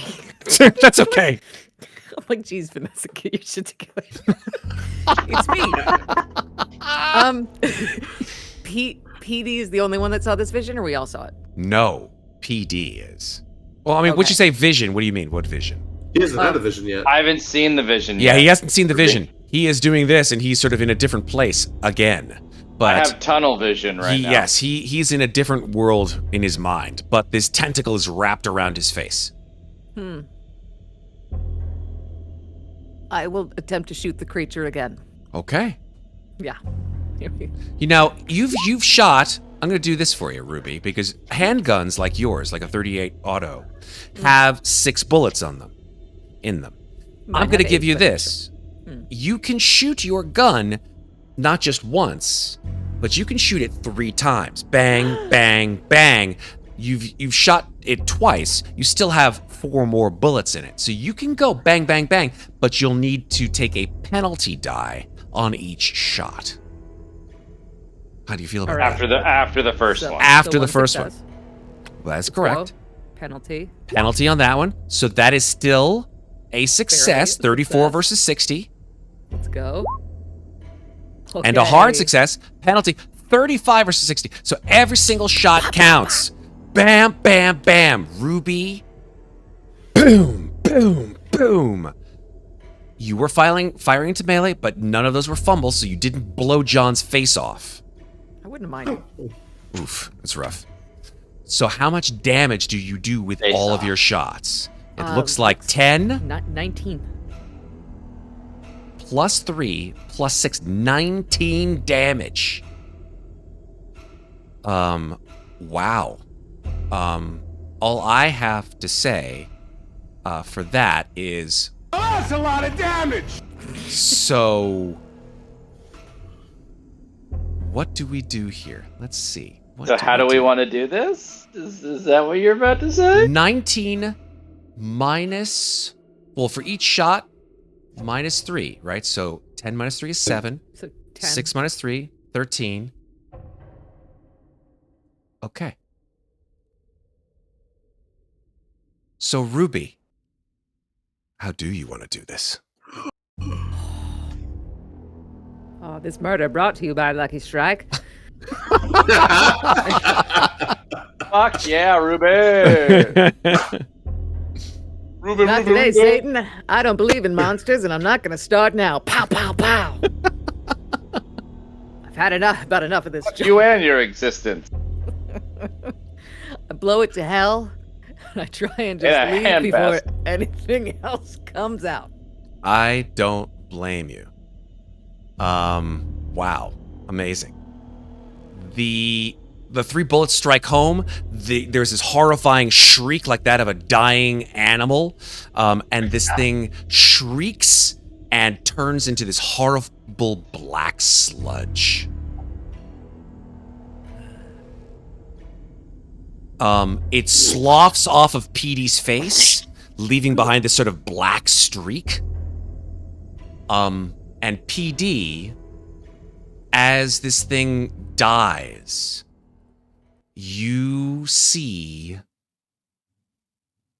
yourself standing before a throng of people, a black cloak on your shoulders, your hands outstretched, this ring on your fingers, a look of furor in your eyes. And you know that it was your family that summoned this thing here. And it is your duty to ensure that this thing, which is not dead, truly, does not manifest again.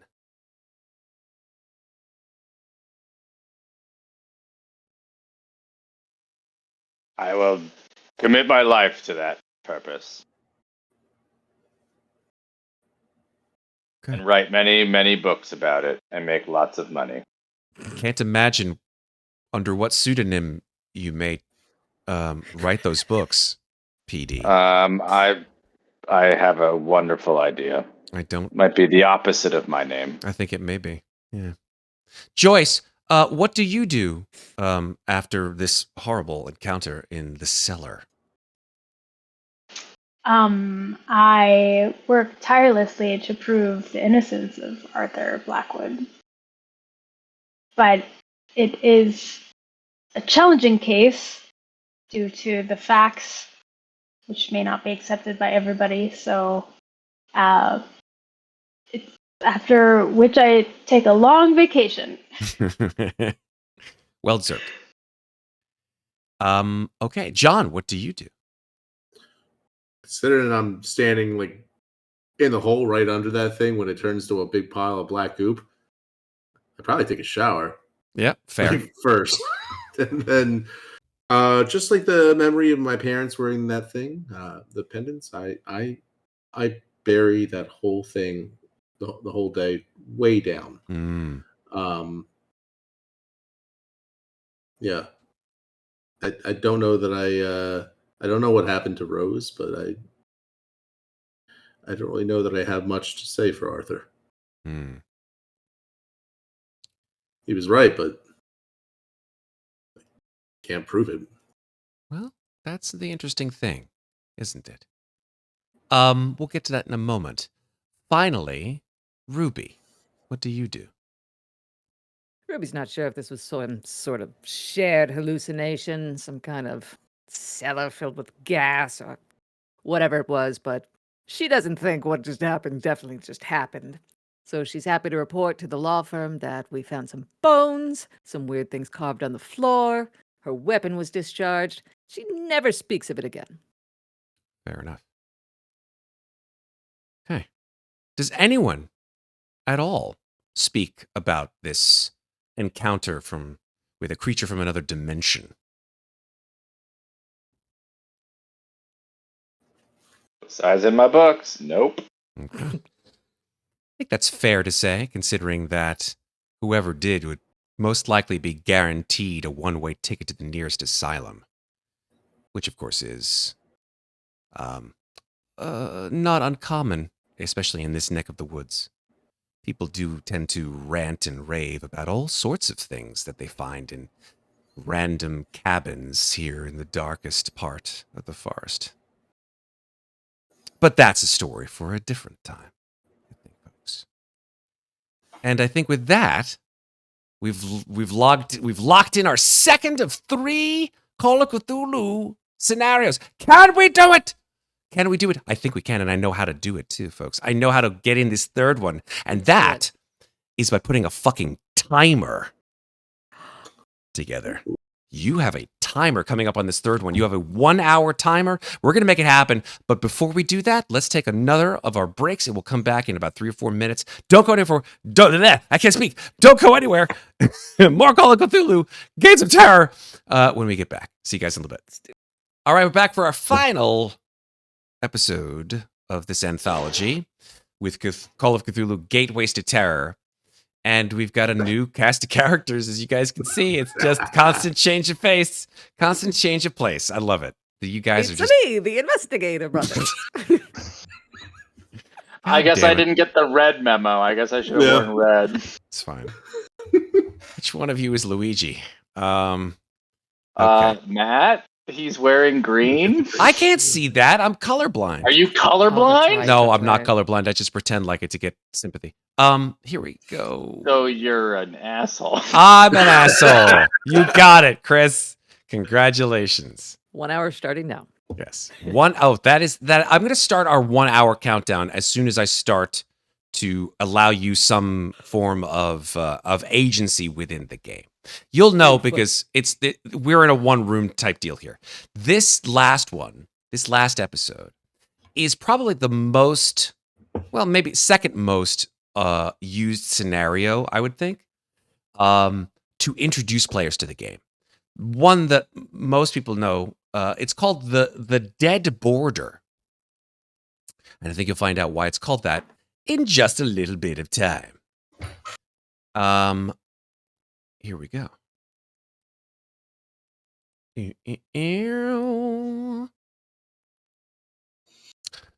This particular scenario takes place in a wonderful city, a city that I have yet to actually visit, but it's a city that I would nevertheless like to, because it is a beautiful town. It's called Providence, Rhode Island. I don't know if anybody has ever been to Providence, Rhode Island. Is great. My sister used to live there. Gorgeous, gorgeous, gorgeous. She did her residency in Rhode Island. It does seem to be, from what I remember, H.P. Lovecraft's birthplace. And the city that I think that he uses as a model for Arkham or other cities of the same ilk. But Providence is the city in which this particular scenario takes place. Let's see if I can set this up. So the year is 1931. The four of you live in Providence, Rhode Island, in a portion of our history, which is commonly known as the Depression. Times are tough. The Great Depression, I should say, means that immigrants and longtime residents of boarding houses or rooming establishments are experiencing bad times, as all four of you either work or live in a boarding house called Ma Shanks's boarding house. A recluse who lives in this boarding house by the name of James Gardiner. You've seen him from time to time, sort of a middle-aged man, sunken face, worn forehead. You haven't seen him or heard from him in like a couple of days. Now, each of you has a reason, based on your character, to see if he is actually in his room. And through persuasion or bribes or your own special means, the landlord, or I should say, I believe, landlady of this boarding house has been convinced to unlock the door and check on Mr. Gardner, the tenant, while also letting you inside. So at this point, I'd like to find out who the heck you guys are. Let's go from, like we've done before, left to right. Let's stick with Chris first. Chris, who is it that we see, and what is their name? You see a slightly heavier gentleman with a mustache. He has a kind of thick black hair.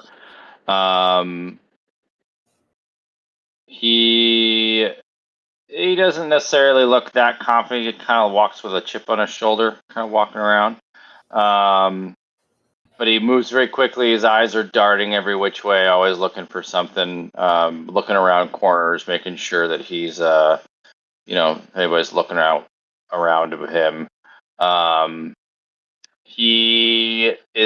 his name is Charlie Solomon. Okay. I just put a little photo, an actual photo of the sort of food lines at these boarding houses from the Great Depression. Clearly, people out of work, facing tough times, they had to eat. They had to do what they had to do. Let's move on to the next person in our scenario, and that is Phyllis Parrish, played by Vanessa. Vanessa, go ahead and tell us who she is. Mrs. Phyllis Parrish is the landlady of this establishment, which is Ma Shanks's boarding house. And she runs things on behalf of Ma Shanks, who is elderly. And Phyllis is widowed and has an 11-year-old son called Tommy.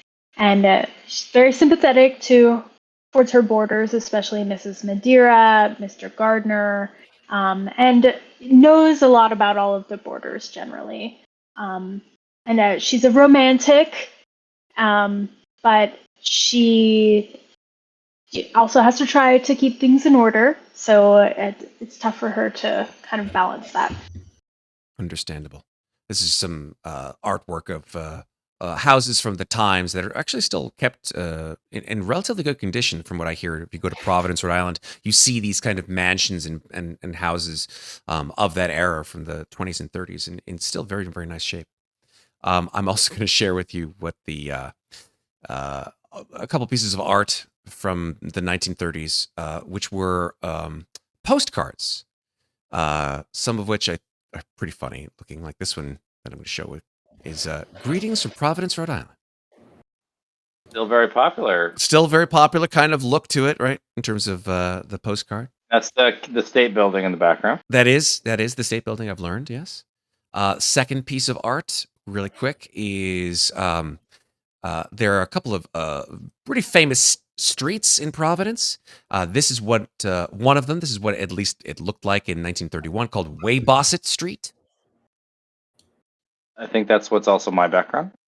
Oh, is that really true? Oh, nice. I didn't even know that.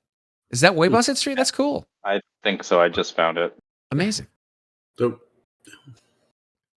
And then last piece of art is another street corner called Westminster and Dorrance Street. Providence, Rhode Island. That's the Woolworth there, of course. Woolworth being sort of like the Walmart of the time, I guess. More like a Macy's, I would say. Yeah, I don't know. I think it sold some pretty cheap shit too. But last couple people we've got going on here, of course, some more characters. Matthew, please explain to us what your character is and who he is. Alfie is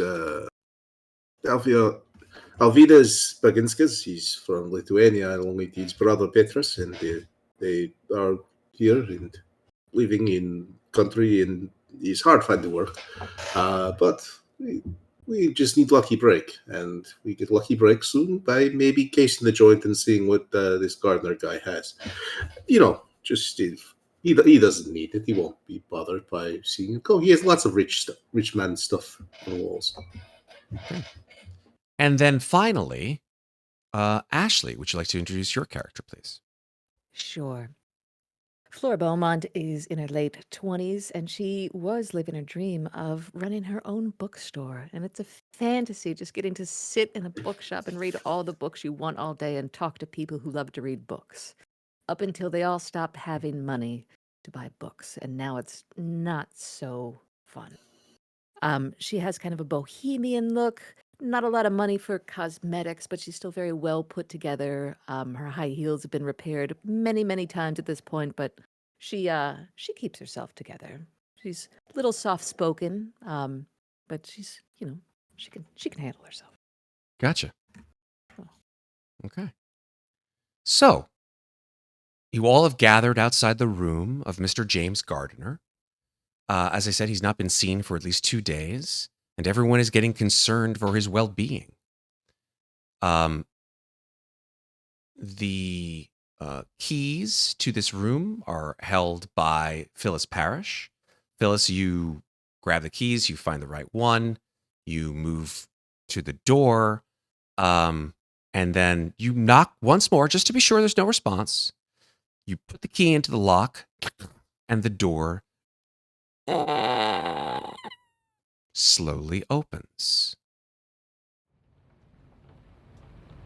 Hello? From within comes the lingering smell of candles long since burned out, and something sickly sweet and copper-like. Gardner, you in there? Phyllis, you stick your head into the room, and you see a shocking scene. framed in the shafts of sunlight, streaming through gaps, is a body. The corpse is lying on a tarpaulin, stretched out on the floor. You can see blood. So much blood. The man's body and clothing are covered in it. It looks as though he somehow fell over from a kneeling position. The dead man is wearing a green tweed coat and a brown sweater vest, the clothes Mr. Gardner usually wears. It must be Mr. Gardner. Mr. Gardner's right hand is caked with dried blood. Phyllis, your son Tommy has come with you. And he says, Mom, what's going on in there? No, Tommy! Turn around! What's You going can't see this. Mom, what's going on, Mom? We need to call the authorities. Oh, okay, Mom. I can run down to the police station and see if it's faster. Yes, do. Okay, it'll take me like exactly 1 hour as per Siri. So I'm gonna go ahead and set a timer. All right, I'll be back. Hey Siri, make a 1 hour timer. What a time to be alive. Tommy runs down the stairs. That for Christmas. Who got you an Apple iPhone? Isn't technology amazing? Hold on, it didn't work. Siri clearly doesn't want to listen to me. Set a 1 hour timer. There we go. It's ready. Tommy disappears downstairs. What do you... Oh, I'm sorry. Phyllis, make a sanity roll. Try not to hyperventilate. Okay. Hard success. You only take 1 point of sanity loss. Mr. Gardner?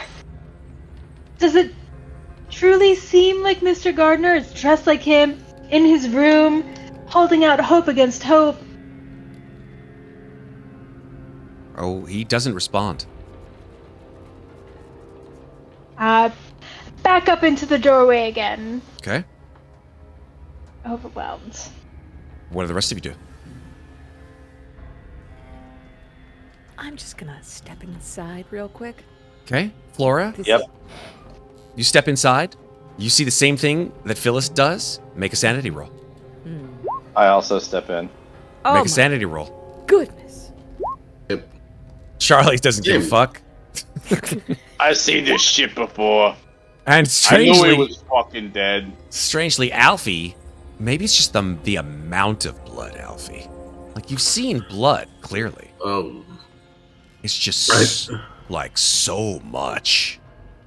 I thought maybe he's dying in sleep in something. This is not.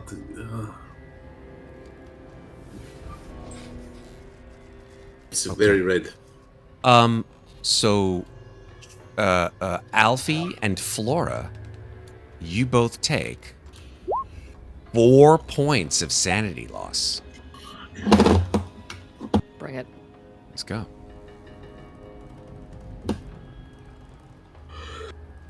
Tell me what you guys want to do. Actually, you know what? I'm not going to tell you. First of all, we got our timer. I'm going to flip you guys to the map of this room.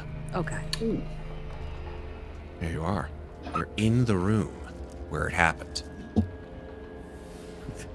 Don't. I walk right over to his bedside table and look at this book. Yeah, there seemed to be a whole bunch of shit in this room. Charlie, you walk over. There is a book right there. I'm. What book is it? A book, may I? Yeah, sure. There's a book on the nightstand, an old book. It has the I'm words. looking for some papers. Yeah, it's Flora, you sort of peer over Charlie's shoulder. You see that the name of this You want book to is take called. a look, Dame? Here you go. Okay. You sort of give it to her, and you see that the name of the book is called The Dreamer's Dictionary. Ah, perfect. This is the book I've been looking for. I actually loaned this to Mr. Gardner. I'll be taking it back. Yeah, it's all yours, Dave. No worries. And then I don't need it, so I'm not sure we should be touching anything. I go over by These are all Mr. over Gardner's belongings, This and we isn't should his wait for the belongings. police. No. Here. Yeah, he's this dead. It isn't- don't matter no more. I look over here and I'm looking for a ledger and some papers, some receipts. Like, he's such a kind man. Do I find anything, Matt? You look. Yeah, he was definitely a kind guy. Yeah, you definitely knew him well. Wow, you guys are amazing.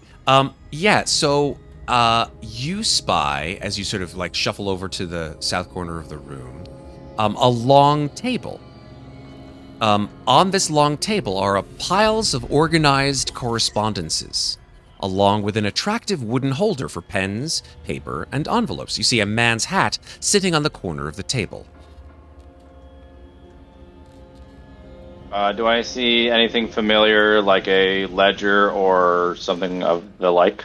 You do not see a ledger, no. You see a whole bunch of notes and letters.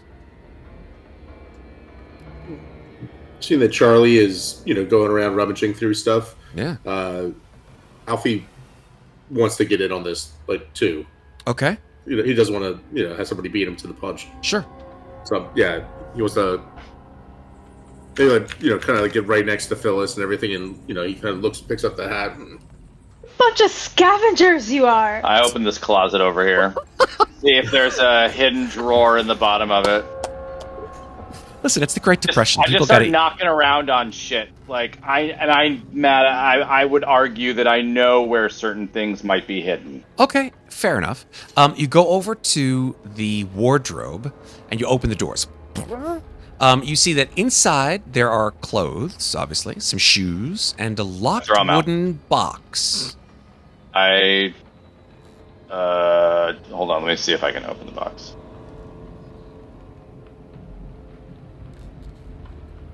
Is it locked? I just said, yeah, a locked wooden box. Is there a lock on the outside of it?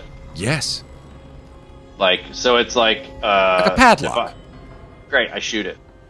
Jesus fuck. You just shoot the lock? Yeah. Okay. Take my gun out and pop it. Okay. If I had Mr. Solomon, that is not allowed in this house. Yeah, whatever, Phyllis. I don't really care what you think. I have things that I need from this guy. You killed a guy.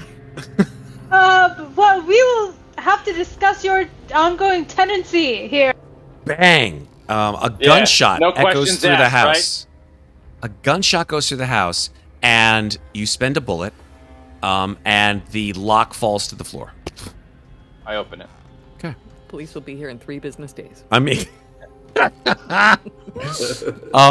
They'll be notified in a week. Inside the box, it contains quite a sum of money. It actually contains $128. You also see a sewing kit and personal grooming items. Go ahead and make a spot hidden for me, please, Charlie.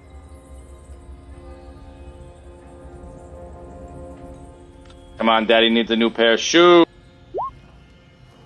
It's a failure by quite a lot. You want to spend 40 points of luck? Oh, that's right, you don't have it. Oh, that's right. I don't have that. Yikes. So, nope. Fuck. I leave everything in the box because there's nothing really in there that I really see that I really want, and I just kind of pace back to the bed, put my hand in my head, my head in my hands. I just kind of start cursing. You left everything in the box? Seems like it. All right, I go take the money. Okay. Alfie, you grab the cash. You are acutely aware of the fact that $128 is enough to cover the current room and board, which is $15 a month, for 8 months. Should we decide is honest? No, the Gardner man owed me money. I'm, settling debts. I mean, technically, he owed me money too, buddy, but I didn't take it. Well, neither were gone. That's fair. Oh, how could this have happened to Mr. Gardner? Do any of you know who would have done such a thing? I'm not so sure it was someone that did this. Are we sure that he didn't do this to himself? Flora can't help her curiosity. She starts poking around near the body. Okay. So you sort of walk on top of the tarp and sort of poking around towards the body, yeah? Mm-hmm. Cool. The tarpaulin and the candles are splattered with dried blood. Well, it's actually kind of interesting that it's a tarpaulin like this. It's a waxed tarpaulin. It's actually kind of protected the oriental rug, which is extremely costly, from all the horrid blood stains. So Phyllis won't have to spend a considerable amount of time cleaning blood stains out of it. Good to know. That was considerate. Don't you dare try to take the rug. We don't want to risk getting blood on it to save you time. We move the body just a little bit. Yeah, we lift really. him up. We get the Not rug like out it the ties way. the room together or Oh anything. my gosh. No, Flora. leave him here until the police arrive. Flora, Yes. clearly this man Gardner is dead. Oh shit. You don't need a roll to know that when you look at the body, there is a deep cut, freshly made, around the head, as if a knife has traced a spiral from the crown of the head to the neck. Like that. Ew. His clothes are absolutely blood-soaked. And you can sort of see from your vantage point strange marks on his chest. And the blood is actually dry, which suggests this all took place like some days ago. Are they the marks on his chest? Are they anything I might recognize? You'd have to sort of go a little closer and do a little spot hidden. Well, sure. Are they hidden? I mean, he's right there. Yes, you just have to sort of maybe undo his shirt and start getting in there. Well, I'll just do that. All right. Okay. Scandalous. Dead I bodies still- are still Do bodies. I still have to roll for it? Yeah. Okay. To find his chest. All right. You see, Hey, you're great. fine with Sorry it. for whining about it. Yeah, it's fine. Gardner has, as you unbutton his shirt and start to look at these marks on his chest, they actually go all the way from his chest onto his back.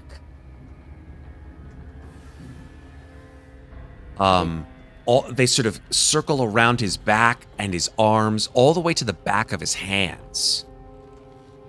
And they look like scarification, shaped like small spirals that go like running along his body. I've read an awful lot of books. Would I have read anything about this before? A lot of occult books, magic books, that kind of thing. Interesting. I would say make an occult roll, yeah. Hooray! Thank you. Are you fucking kidding me? Do you want to use 17 points of luck? Or push it? Please. I will use 17 points of luck. 17 points of luck. Okay. Can't take it with you. That is true. You know these... You don't recognize the exact quality of these scars that seem to be self-inflicted. But you do note that they seem to have some kind of relationship to cults that believe in other worlds, worlds beyond our own.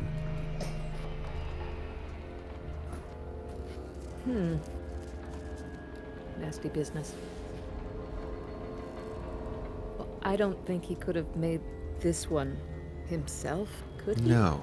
You say that, and as your eyes sort of trace around his body, first of all, you see that his head and his face are actually free of these scars. It's just that sort of spiraling cut that goes from the top of his head all the way down to his neck, which coats him with the older blood.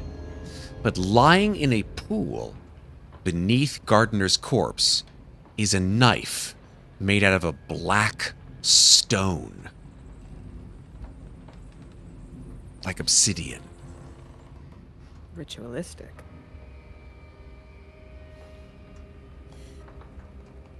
Not to play the same song twice, but would I've heard of a cult that practices this kind of, like, specifically? I'm going to say no. I don't think that you have.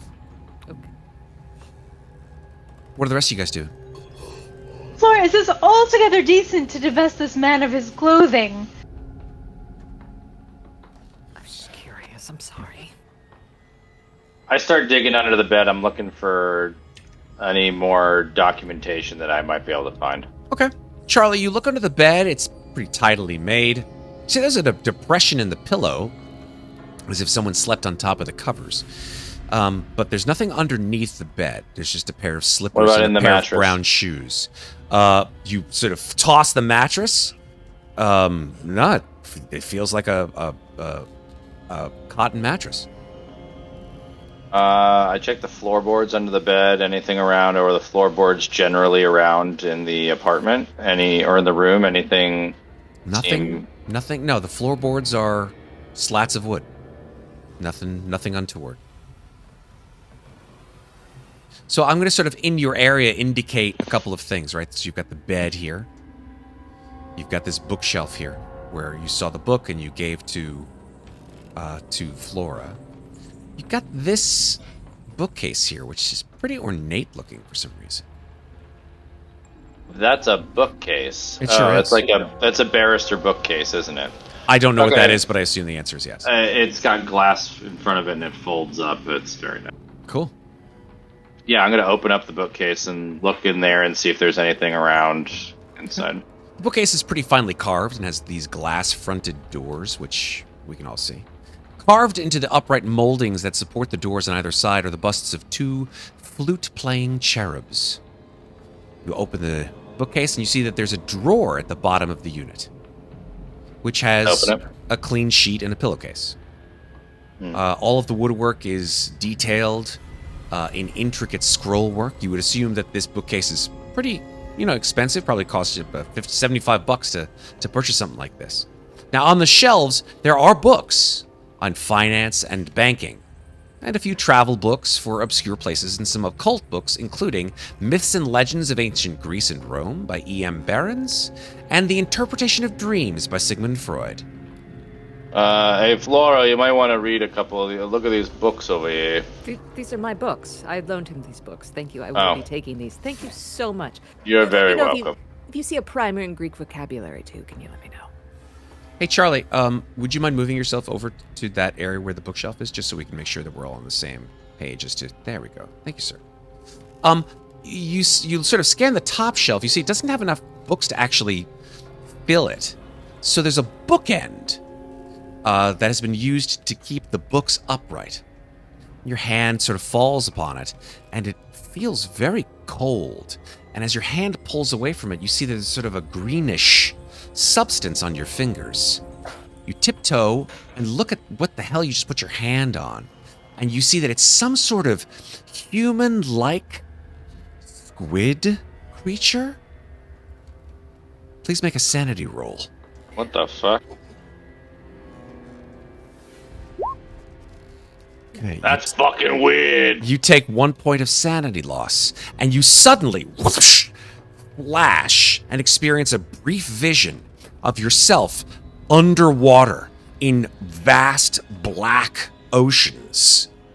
And you see in your brief moment of subconscious understanding that there are these indistinct and gigantic dark forms all around you, and within the dark a pair of eyes the size of Jesus, it's incalculable how big this thing actually is, stares at you from within the ocean depths, and then you awaken.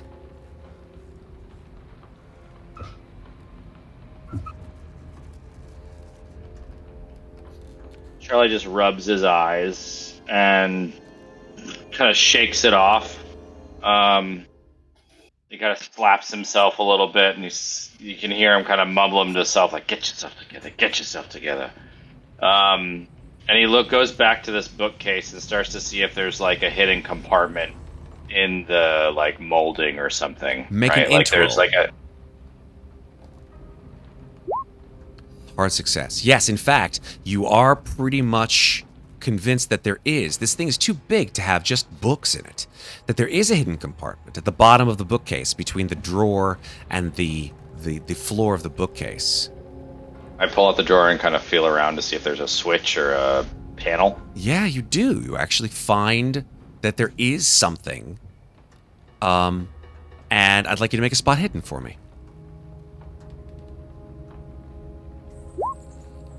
Okay. Yeah, you pull out the drawer. Doesn't seem to be anything that you can see. At least not now, anyway. Do you want to push that? Yeah, fuck it. I'm going to push it. What are you going to do? I'm going to kick it in frustration and hopefully knock something loose. Okay. That's a failure. You kick it hard enough that this thing, this horrid creature depicted in a bookend, falls, tumbles down, and clunks you right on the head. Son of a bitch. You take 4 points of damage, Charlie. This thing, your scalp is bleeding. 4? 4. I only have 9 hit points. It's not a major wound. It's not a major wound. Major wound says 4 on my sheet. No, it should be more than half of your hit points. So unless it's less than half. It's less than half.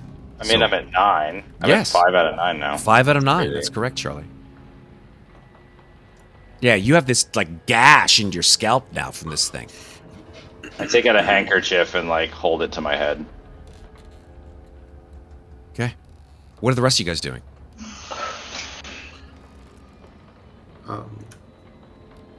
Looking over here by this like table in the window, wondering if someone could have gotten in through the window, and wondering if there's anything else by this table. Okay. So you're talking about this table here, correct? With the yes. Yeah. Yep. Okay. Yeah. So that table is just it seems like a table that could accommodate 2 people. Place setting in front of one of the chair, but otherwise pretty much bare. Okay. The thing on the carpet, is that like the reflection from the window, or like right? This? Yes, that is the reflection from the window. Okay. Is there something drawn on the window, or that it's like casting light through, or is that just the pattern on the carpet? Or I see like the moons and the stars, it looks like. Yeah, I think that's just the pattern on the carpet, actually. Okay, so it's nothing.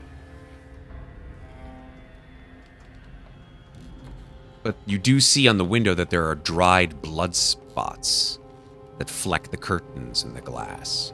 There is like as depicts on the map, a small radiator beneath the window frame, also spattered with blood. All right. If he did that all the way over there, I'm trying to figure out how he would have gotten over there. I suppose Alfie gives up and just kind of walks and continues like looking around the apartment. Okay. Yeah, there's a long sort of bunch of bookcases here along the eastern side of the apartment here. Just cabinet open. Cabinet open. Cabinets, yeah. Row of cabinets. They're all about head height. You open them up. Yeah. Beneath one of the cabinets you spy at the very end of the room is a countertop in which there is a new-looking electric hot plate. Hot dating. Gotta believe it. Yeah. You open the cabinet. Make a dodge roll. Dodge? Oh, shit. Okay, make a dodge roll. Like a combat dodge? Yeah, like dodge. Yeah. Okay. No. You spend luck. I can't. No, you can spend luck on a dodge roll. No, you can. You can spend luck on a dodge roll. You're going to spend 10 points of luck. Yeah. Take it with you. Cool. So take 10 from your luck. As you just at the very last moment spot this massive jar of pennies that falls out of the cabinet. You're like, oh shit! And it smashes to the floor. Pennies fly everywhere. Ugh. Was there anything in the jar of pennies besides pennies? Pennies. That's it. Gives a shriek, because she's right there. Phyllis shriek. Phyllis shriek. Oh god! Now Penny's all in the blood in the crime scene and just all over the floor. Well, we're turning the agency over to Phyllis. Phyllis, you're watching these guys just fucking case the place. What are you doing? Now look what you've done, Alfie. She shoots the lock. This guy smashes shit on the floor. Like, what? This is a boarding house. This isn't a zoo. Mr. Gardner finally has his shirt off, and this is not the way that I would have wanted it. Whoa. What? So I'm looking through his correspondence on the desk to see is there anything interesting. Yeah, absolutely. So, in the correspondence, you see that there is a note asking Mr. Gardner if the ledgers have been finished. And that is actually from Charlie Solomon. You read it, and it seems to implore Gardner to make haste, as they need the books back as soon as possible. It's dated 7 days ago. You put that Mr. note... Solomon. Okay, continue. Go ahead. Have you received your ledgers? Ledgers? Well, they must be somewhere in here. No, I can't find them, but I think there's something inside this bookcase that I can't see. I'm too, I got this gash in my head now. Well, perhaps you should not be looking where you're not welcomed. I'm welcome everywhere. The second note, Phyllis, that you see on his desk is a letter from his bank manager, Gardner's bank manager in Scotland, regarding the dwindling funds in his account. The letter warns that unless measures are taken to address the situation, Gardner's account will be cleared out within the next 6 months. And when was this dated? Does it say? It says... Excuse me, I'm getting a little sleepy. I apologize. It doesn't have a date on it. 3 hours, he said. I did. Yeah. I'm sticking to my story. Having too much fun.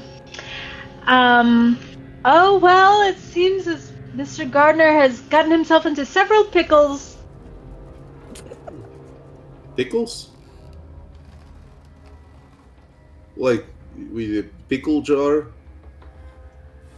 I need cucumbers. Yes, it's a turn of phrase. Oh. Turn of phrase? Can I look at one of the books that I've recovered belonging to me, the Dreamer's Dictionary, and just see if anything's like bookmarked or dog-eared or anything you might have been looking at? Missing. So, yeah, the Dreamer's Dictionary is a book. I'm looking for it right now. Yeah, it's not. It doesn't seem to be bookmarked or dog-eared, but it does seem to be the book that you were searching for the whole time, though. It's basically like, what do your dreams mean when you dream them? Okay.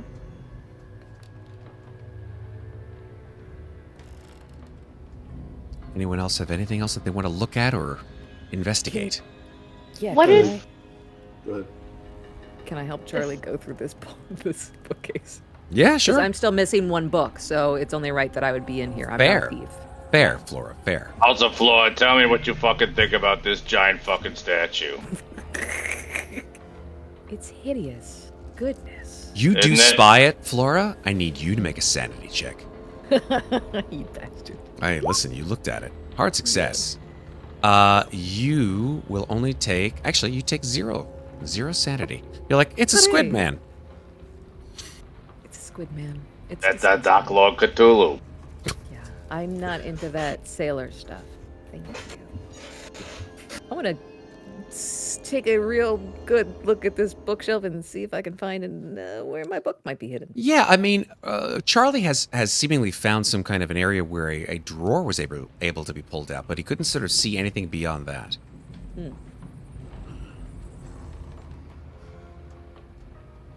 Can I roll for it, or is it just done? Yeah, you can make a spot hidden roll.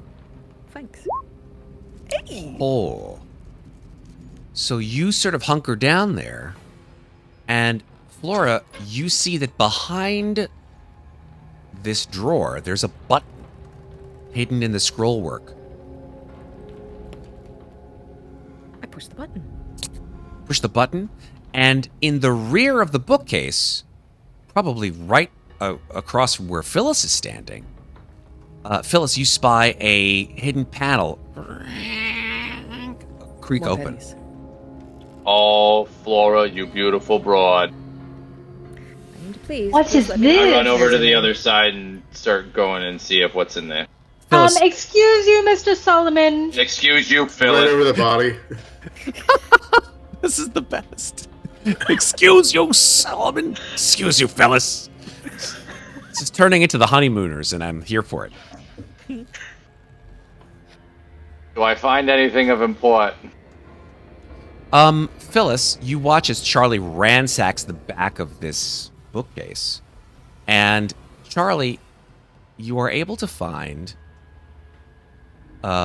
several things. One, a book, which you see the title of which is A Primer in Greek Vocabulary. That was Hey, fine. Flora, I got Yeah. your book. Thanks, doll. You then see on another shelf 2 accounting ledgers. Yeah, perfect. I snag them. And you also see that within those accounting ledgers are some receipts, which seem to be, how shall we say, creatively Various. handwritten. Yes, thank you so much, very much. This is exactly what I needed. Thank you so much, Phyllis. You're a big fucking hand. You know that? Language, sir.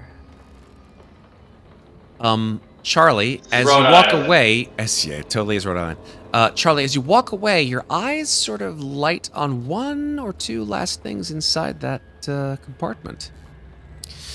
You see a black stone knife, identical to the one that Flora saw underneath the body.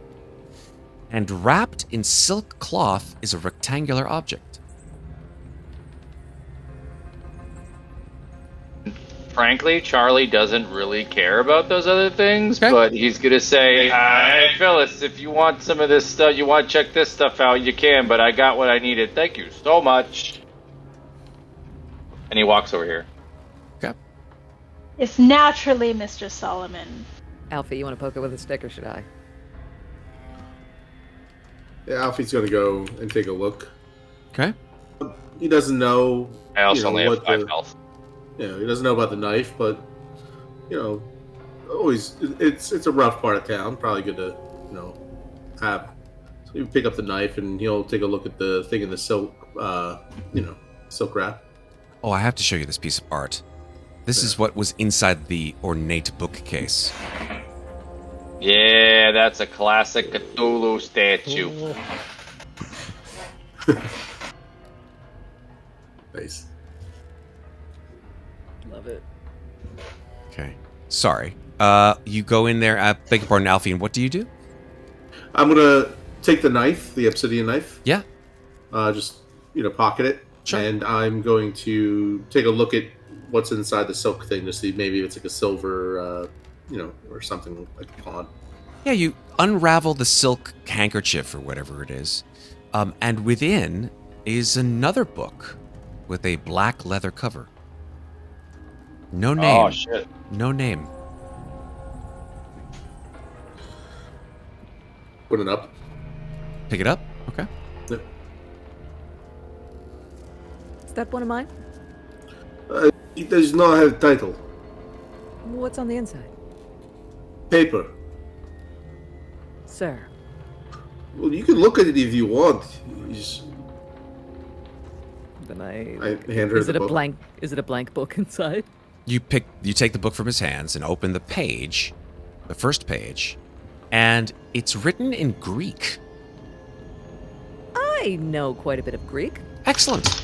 Make a language Greek roll. I don't know like a ton of Greek, but no, I know enough Greek. Okay, yeah. It's not Greek to you. Well, yeah, I think that is actually the exact point. It is Greek to her. All right. And We that's fine. are going to say that with a regular success, you start sort of leafing through the pages, See, Matt, you have an actual Greek dictionary. You're amazing. I don't have a Greek dictionary, but No, Matt. No, Matt does. has a Greek dictionary. Look at you. Nice. It was pretty wild. Jeebus Christmas, Matt. What? Give Amazing. him another bonus die. He's so cool. Okay, you have the prop. I'll give you the bonus die. Fucking Yeah. the He needs details two- he has of two your now. the details of your read through. Yeah, you're banking them. The details that you are reading, Flora, are rather confusing, as one might expect, with a book that you transcribe the title of to be called "The Book of Dream Memories." The It's writer. handwritten, you said? Oh, yeah. The writer of this book claims to be making regular visits in his dreams to a place that he calls the Dreamland. It suggests that the writer was having dreams in which they were reading a dream book. Sections of the book that you are reading right now appear to be an attempt to write down what was seen in this dream book. And you do see that there's a bookmark inside the book. And where it's placed, there seem to be instructions on how to enter this dream realm. I'm fascinated. How complicated are the instructions? Because I want in. Okay. Near to this page that has been bookmarked are diagrams that show spiral shapes drawn upon a human body. I don't want in that badly.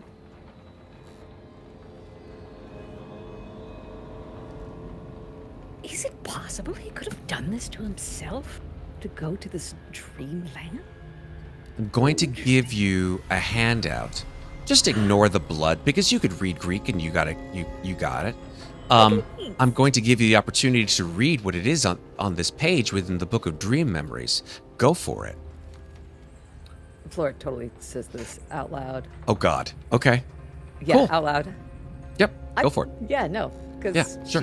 she's a verbal reader. I call upon Yog Sogthoth. Maybe she doesn't. I call upon Yog Sothoth to hear my request. The gate and the key. This vessel has been prepared. Empty this body. Transport my will. Prepare the way to dreams. Aya.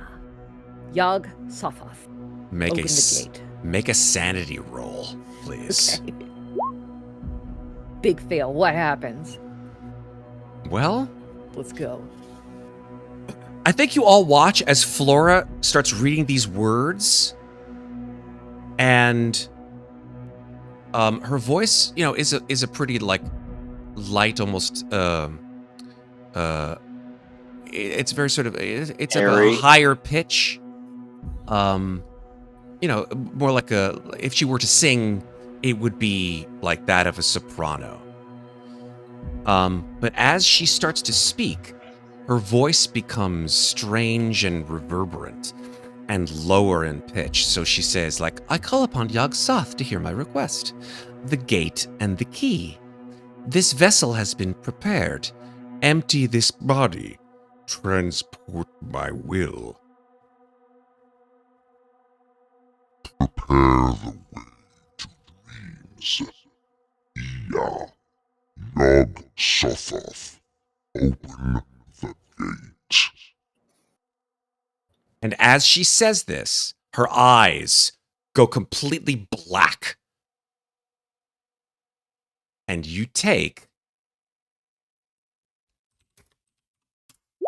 6 points of sanity damage. Yeah, brilliant.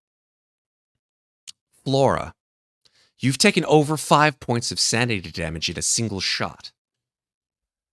Your mind verges from this plane of existence for a brief moment as you see within the layers of space and time to something extraplanar and absolutely abhorrent to the human mind. Please make an intelligence roll.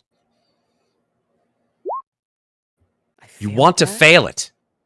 Oh, good. Okay, great. Thank God. No. You fail it in that your mind Thank God. Doesn't comprehend what you reels, saw. and it doesn't comprehend. It just thinks it's some kind of strange, almost Nothing. sort of after effect of maybe some like bad piece of beef, essentially. But you're Swamp gas. swamp gas. But you do in fact take this sanity damage. Can I push it? Push it Push it real all the way good. down. I have never seen someone as excited to fuck up their mind than Can you. Can I? I mean, it's a game. Let's find out what happens but if you push it. We have 20 gonna minutes push left. it.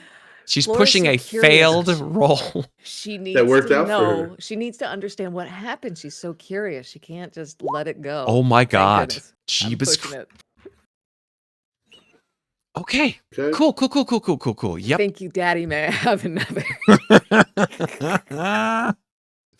Holy shit. All right. So Flora, you go indefinitely in, well, no, you go temporarily insane and take a bout of Temporarily madness. insane. Yes. I'm going What to is her insanity though? You have to give her something. well, she gets a bout of madness. Roll on the table. I don't need to roll on the table. No, the I know chat exactly. gets to pick it. Oh, that was for what's it called? That was for That was Matthew. for the first section, yeah. That was for Matthew.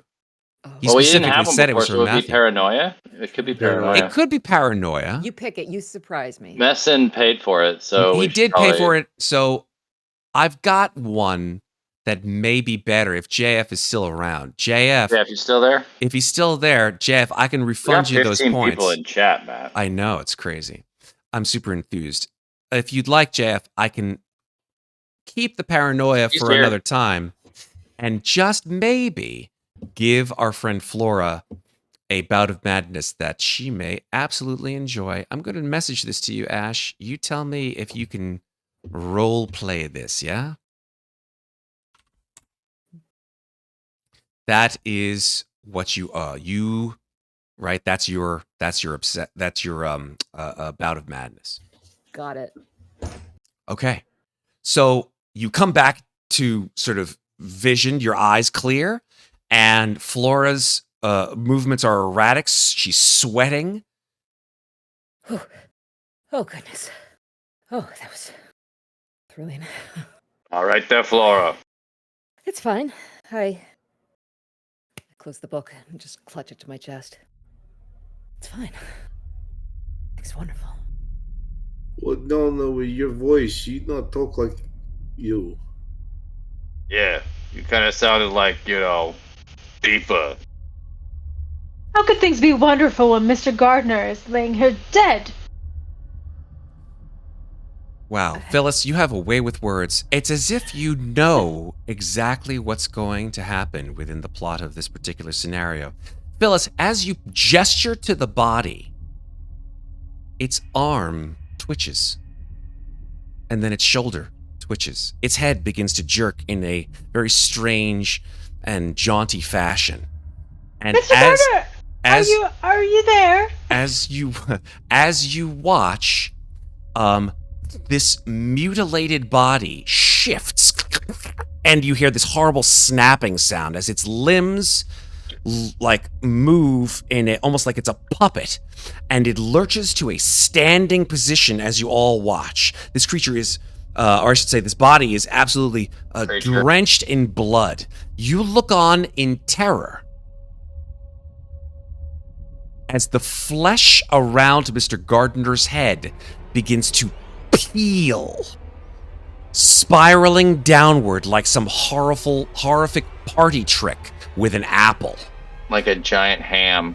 The blood-slicked skull turns to look in Flora's direction with pure malevolence in its lidless eyes. And for the final time tonight, let's go into combat. Let's fucking go.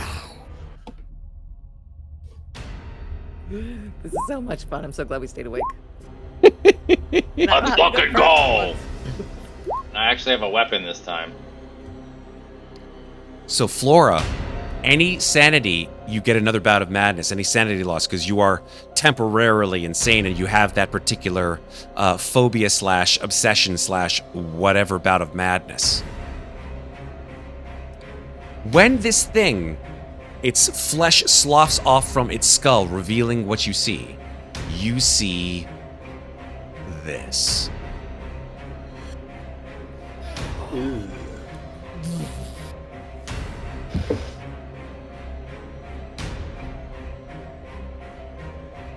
Its hands become enormous claw-like appendages.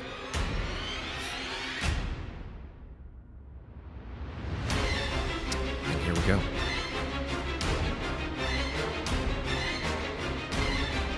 Let's give it some initiative here. I'm good with 0. You're funny. Initiative, 35. Alfie. Technically the smallest creature I think we've faced tonight. Yeah, it's the size of just a large person. It's an That apartment alligator size thing was like elephant. monstrous. It was pretty fucking huge. So, Alfie, what do you want to do here? I've got a blackjack. I'm just going to try and hit it. If it's looking at the floor, I'll try to get it from behind. Okay. So Could I try to smash it in the head? Or Yeah. in the face? Or in the body? I'll go for the head with a blackjack. Just try Hey, to knock it out. I'm going to give you a penalty die if you're going to try to blackjack it in the head. Okay. That is a success, but you also have a penalty die. So click on that penalty and let's hopefully see. Okay, so it still is a success. Beautiful. So you do 3 damage to it as you smash it on the head. God, isn't that in between a hard and an extreme? Because it goes to 20, right? No, because remember he had a penalty, not a bonus. Oh, sorry. All good, all good. So, bam! You smash this thing on the head. You hear a hard slap of bone against leather, and this thing's head sort of as it screeches towards you, as you do 3 damage to it. Okay. Yeah, that's. It is now Charlie's turn. Charlie goes, "Oh, I didn't sign up for this shit." He takes his gun out and goes, "Blam, blam, blam. 1, Okay. 2, 3." So you are at point blank range, Well, essentially. Point Let's call blank it range. what it is. I basically point the gun and basically, dodge this kind of thing. Sure. Point blank range gives you bonuses, but because you're shooting bang, bang, bang, that's penalty dice. So these are just straight rolls.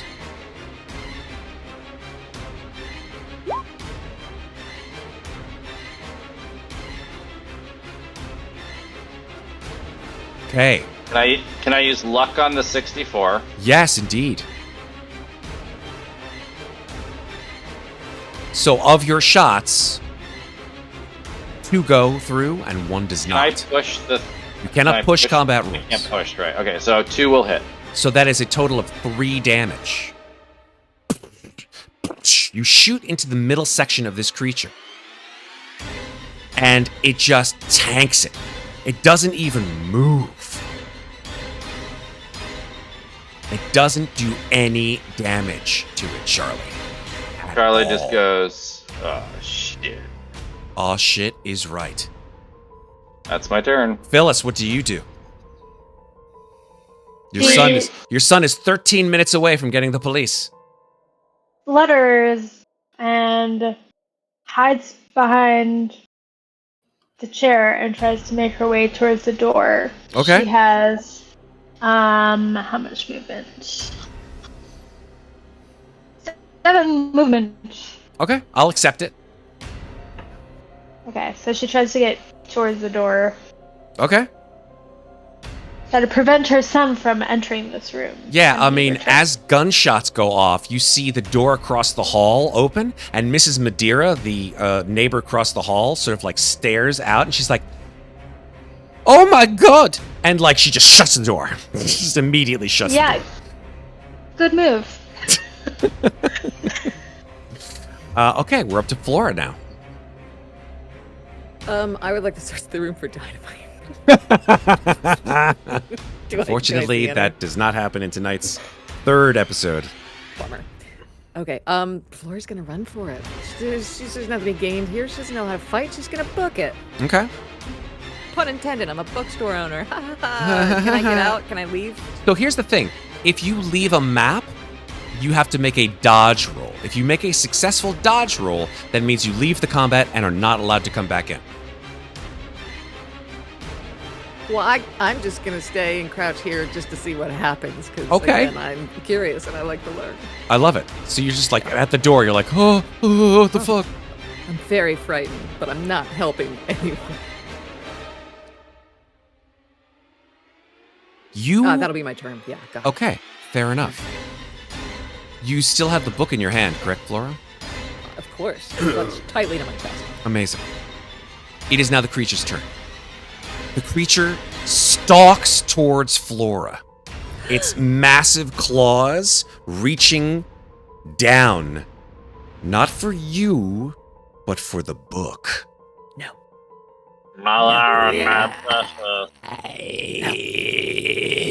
It just sort of screeches and gibbers. No. Finders keepers. Yeah. Where the hell will you keep them? So it's going to do a grab book maneuver. This is an opposed maneuver. So it's your strength versus its strength. No, but I want to keep it. I know you do. Try. Oh, Hey. no. That's not a fumble, but it is a failure. Can And- I push it? Yeah, I'll say it's a maneuver. It's a maneuver. I'll allow you to push it. Because it's not a combat roll per se. You still fucking fail. No. This thing's claws grab the book. And... Oh, Jesus. Wow.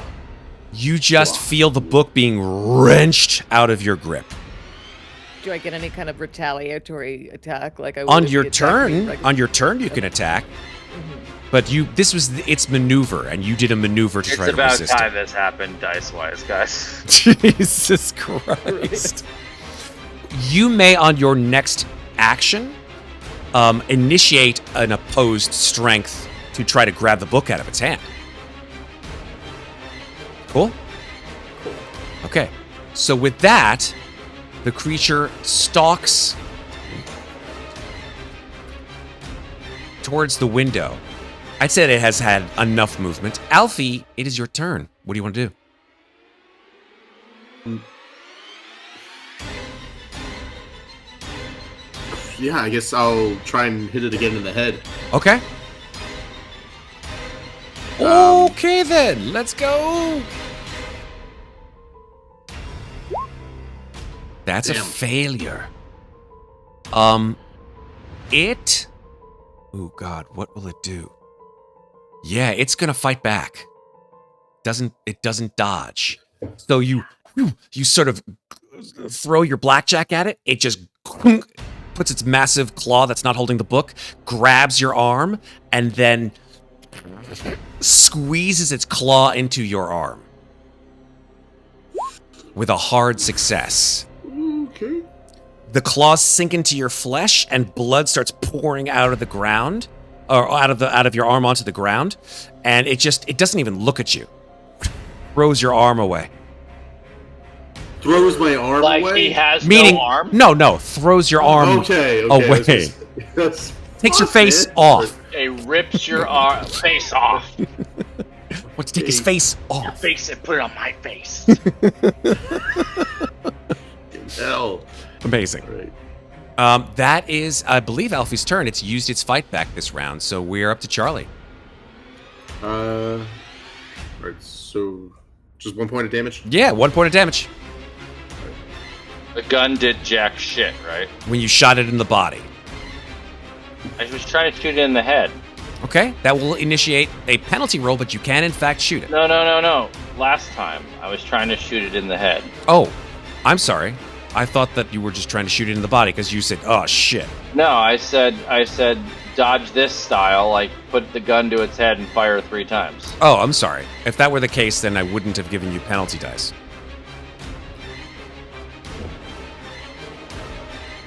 Oh, that's unfortunate. That's okay. You can try it again. Yep, fuck it. Charlie's like, alright, you only live once. Blam, blam, blam, motherfucker. Okay, so you get in point blank range. That gives you bonuses. You go blam, blam, blam, which gives you penalties. You go to the head. which gives you penalties. So technically speaking, these are with penalty rolls, because blank out and then penalties. So please give me 3 penalty rolls for each of those successes. One being a hard success, Charlie. So that is a 67 versus 60, so that's a failure. I will move that 7 to. You can't use luck on a.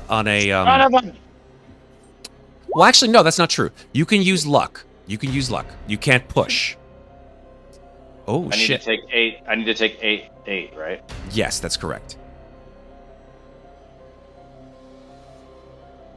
So that turns that one into a success. The second one stays a success. The second one stays a success since it is a 0.8 out of 60, which if I'm and the third one does. Sorry, 58 out of 60, and the third one. So they're all just successes. Success. No hard success. No hard successes. So let's take a look at the damage here. We've got 4, we've got 2, and we've got 3. Okay. 6 plus 3 is 9 damage. Bam, bam, bam! Its head's rocked from these 3 shots, which you've done at close range. Awesome.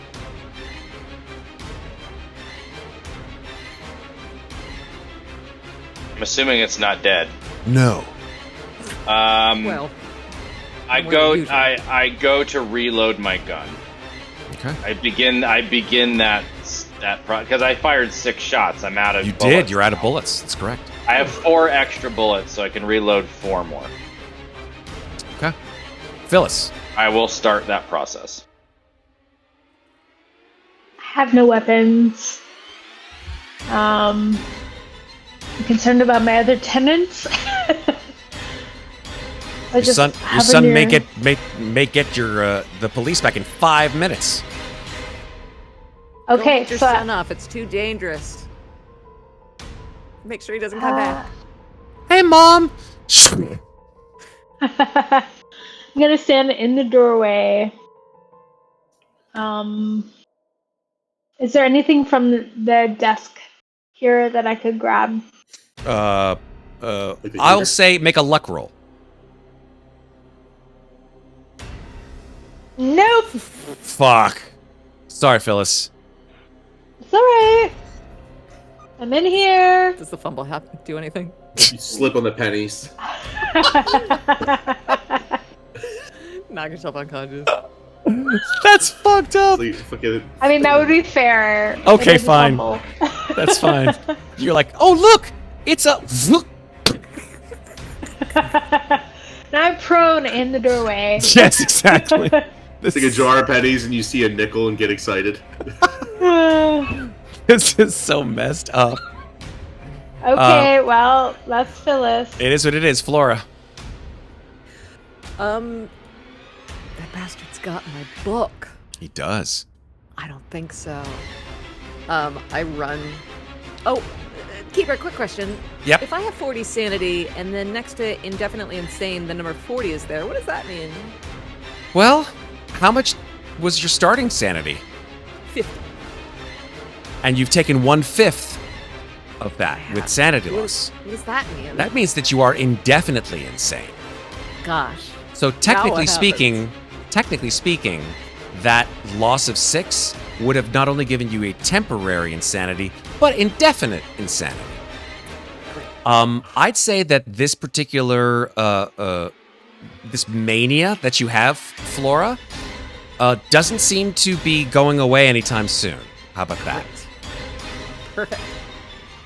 Flora's gonna run screeching across the room, leap on this thing's back, and try and maneuver the book back. Okay, make a strength roll. Here we go. Let's go. Which one's strength? That starts with an S. Sorry, guys. There is. Oh dear. I got an extreme success and you got a failure. So you I- try to grab for the book and it's just sort of like shoves you off with its hand.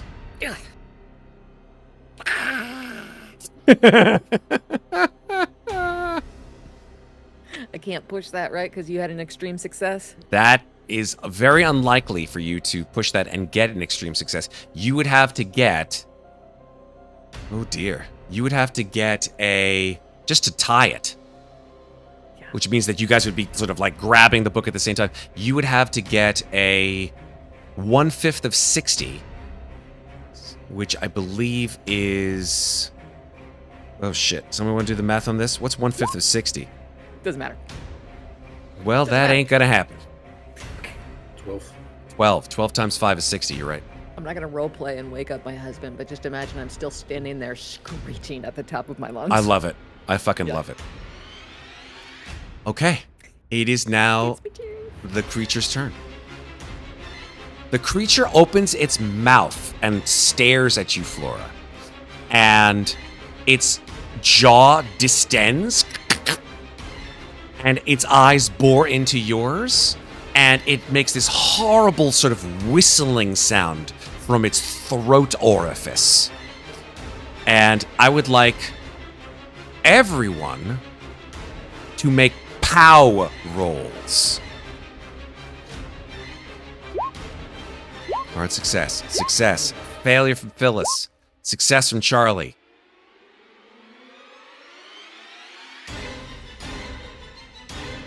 Determined. Who's left? Is that it? Oh, that's 4 of you. My God, yeah. So it's just Phyllis. Phyllis, as you sort of like sit up from falling down, it's just like, what's happened? And like this horrible sound hits your ears. And you are dazed, which means you cannot take any action for 1 round. You just sort of like, your eyes just sort of roll back into your head, and your body starts to sort of like jitter. At least those pennies won't get you a second time. Yeah. So when you're dazed, you suffer a penalty die to all rolls, and you cannot initiate an attack, but you can dodge or fight back. At the end of the dazed condition, let me know. It is Alfie's turn.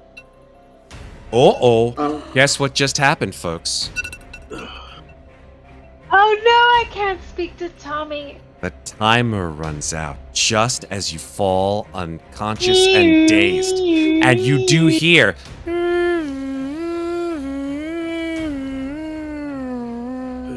This thing, like, is sort of stunned by the red and blue lights at the window. It's just like... grabs the book. No.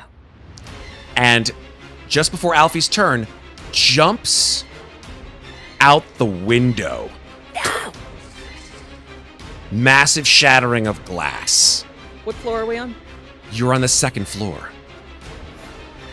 Can I jump out after it? Can Oh I? my freaking God. Can Laura, I? Please. Run. make a luck roll, Flora. I'm sorry, but the dice have spoken. You jump out the window, or this thing jumps out the window. And you hear from below, "Oh my God, what the hell is that? I don't know, Jimmy. I don't know, just shoot it. Fucking shoot it."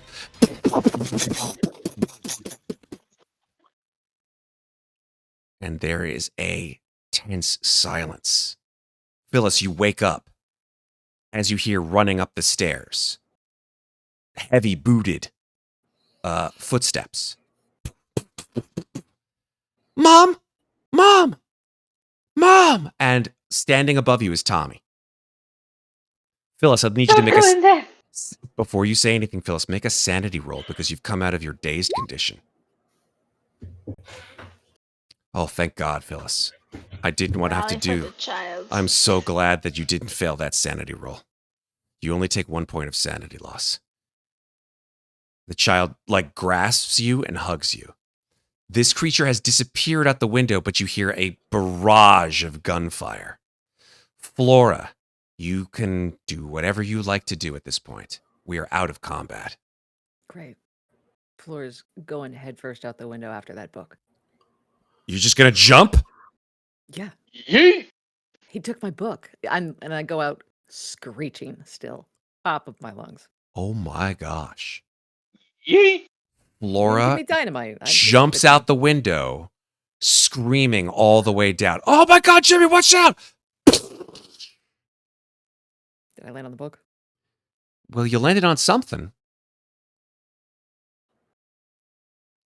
Alfie, Phyllis, Charlie, what do you guys do? Take my ledgers, kind of look at the two of them. Well, that was one crazy broad, and I start to leave. I just back away from the, look, they're just staring at the, cracked window. Then kind of like looking down and everything at what I have, I just drop the obsidian knife and run. Okay. The sounds of the police siren fade, and all you see are the brilliant red and blue lights from outside. Charlie runs out the door. Alfie runs out the door. Phyllis, Tommy is hugging you. What do you do? I say to him, there, well done getting everybody. And I say to the police, please look around. We're happy to participate in however you need. Yeah, the police see this absolute horror show. Blood spattered on the tarp. No body to speak of any longer. And looks at you. Nice, Alfie. Nice with the background. I love it. More bonus dice. Don't think there's any much more to roll. Sorry to say. I could do that. I give all my bonus dice to the lady that jumped out the window. Well, that may be needed. We'll see. Phyllis, Tommy stands up and walks through he sort of furtively walks through the broken glass to the window. And he says, Mommy, look. And he points out the window. Yes, dear? What do we see? So Phyllis, you come to join Tommy as he stares out the window. And this is sort of the final shot of the night in a sort of I'm not sure exactly what the musical overture would be, but it's probably like, maybe you'll think of me when you are old and gray. And we follow the camera as it goes down 2 flights to a absolutely decimated police car with a body on it. Well, technically, 2 bodies. Because what you see is intermingled between the limbs that have been splayed out and the cascade of blood that has come out of the corpses of both James Gardner and Flora Beaumont. Between them, the camera focuses in and we see this book grasped between their hands. And then, in a spiraling fashion, much like the spirals that the police will find all over James Gardner's body, the camera spirals up past Tommy and Phyllis, who look on in shock and horror, and out into the night air. And that is where we stop our story for tonight. You fucking did it! We fucking did it! You guys. We fucking did it! We did it. We did 3 modules in 3 hours, everybody. Yeah, it wasn't 3 hours, but it was, listen, dilation of time, right? Dilation of time. This is so worth it. This is so fun, Matt. Thank you very much. And I have to be up at work very early tomorrow morning. You know what? You're going to be thinking about this all tomorrow morning. So, let's go. I feel like it was worth it. Well worth it. Hopefully that solution call goes okay tomorrow, Matt. You'll be fine. You'll be fine. You'll be really fine. Yeah. Guys. Don't look out the window of the parking lot. Yes, exactly. Don't look out the window. For you. Happy Relay-a-ween, folks. I hope you guys all have a fantastic... It is actually technically Halloween now. Oh my It's a 3-hour tour. Exactly. Have a safe and happy Halloween. I hope you all, do fun Well stuff done. with Well your done, families guys. or your friends. Well done, everyone. And we will see each other again very, very soon. I hope you have a fantastic night. Remember, folks, take care of each other. But don't forget to Cthulhu Fatagan. What? Sorry, I meant to say, don't forget to take care of yourselves. Bye, everybody.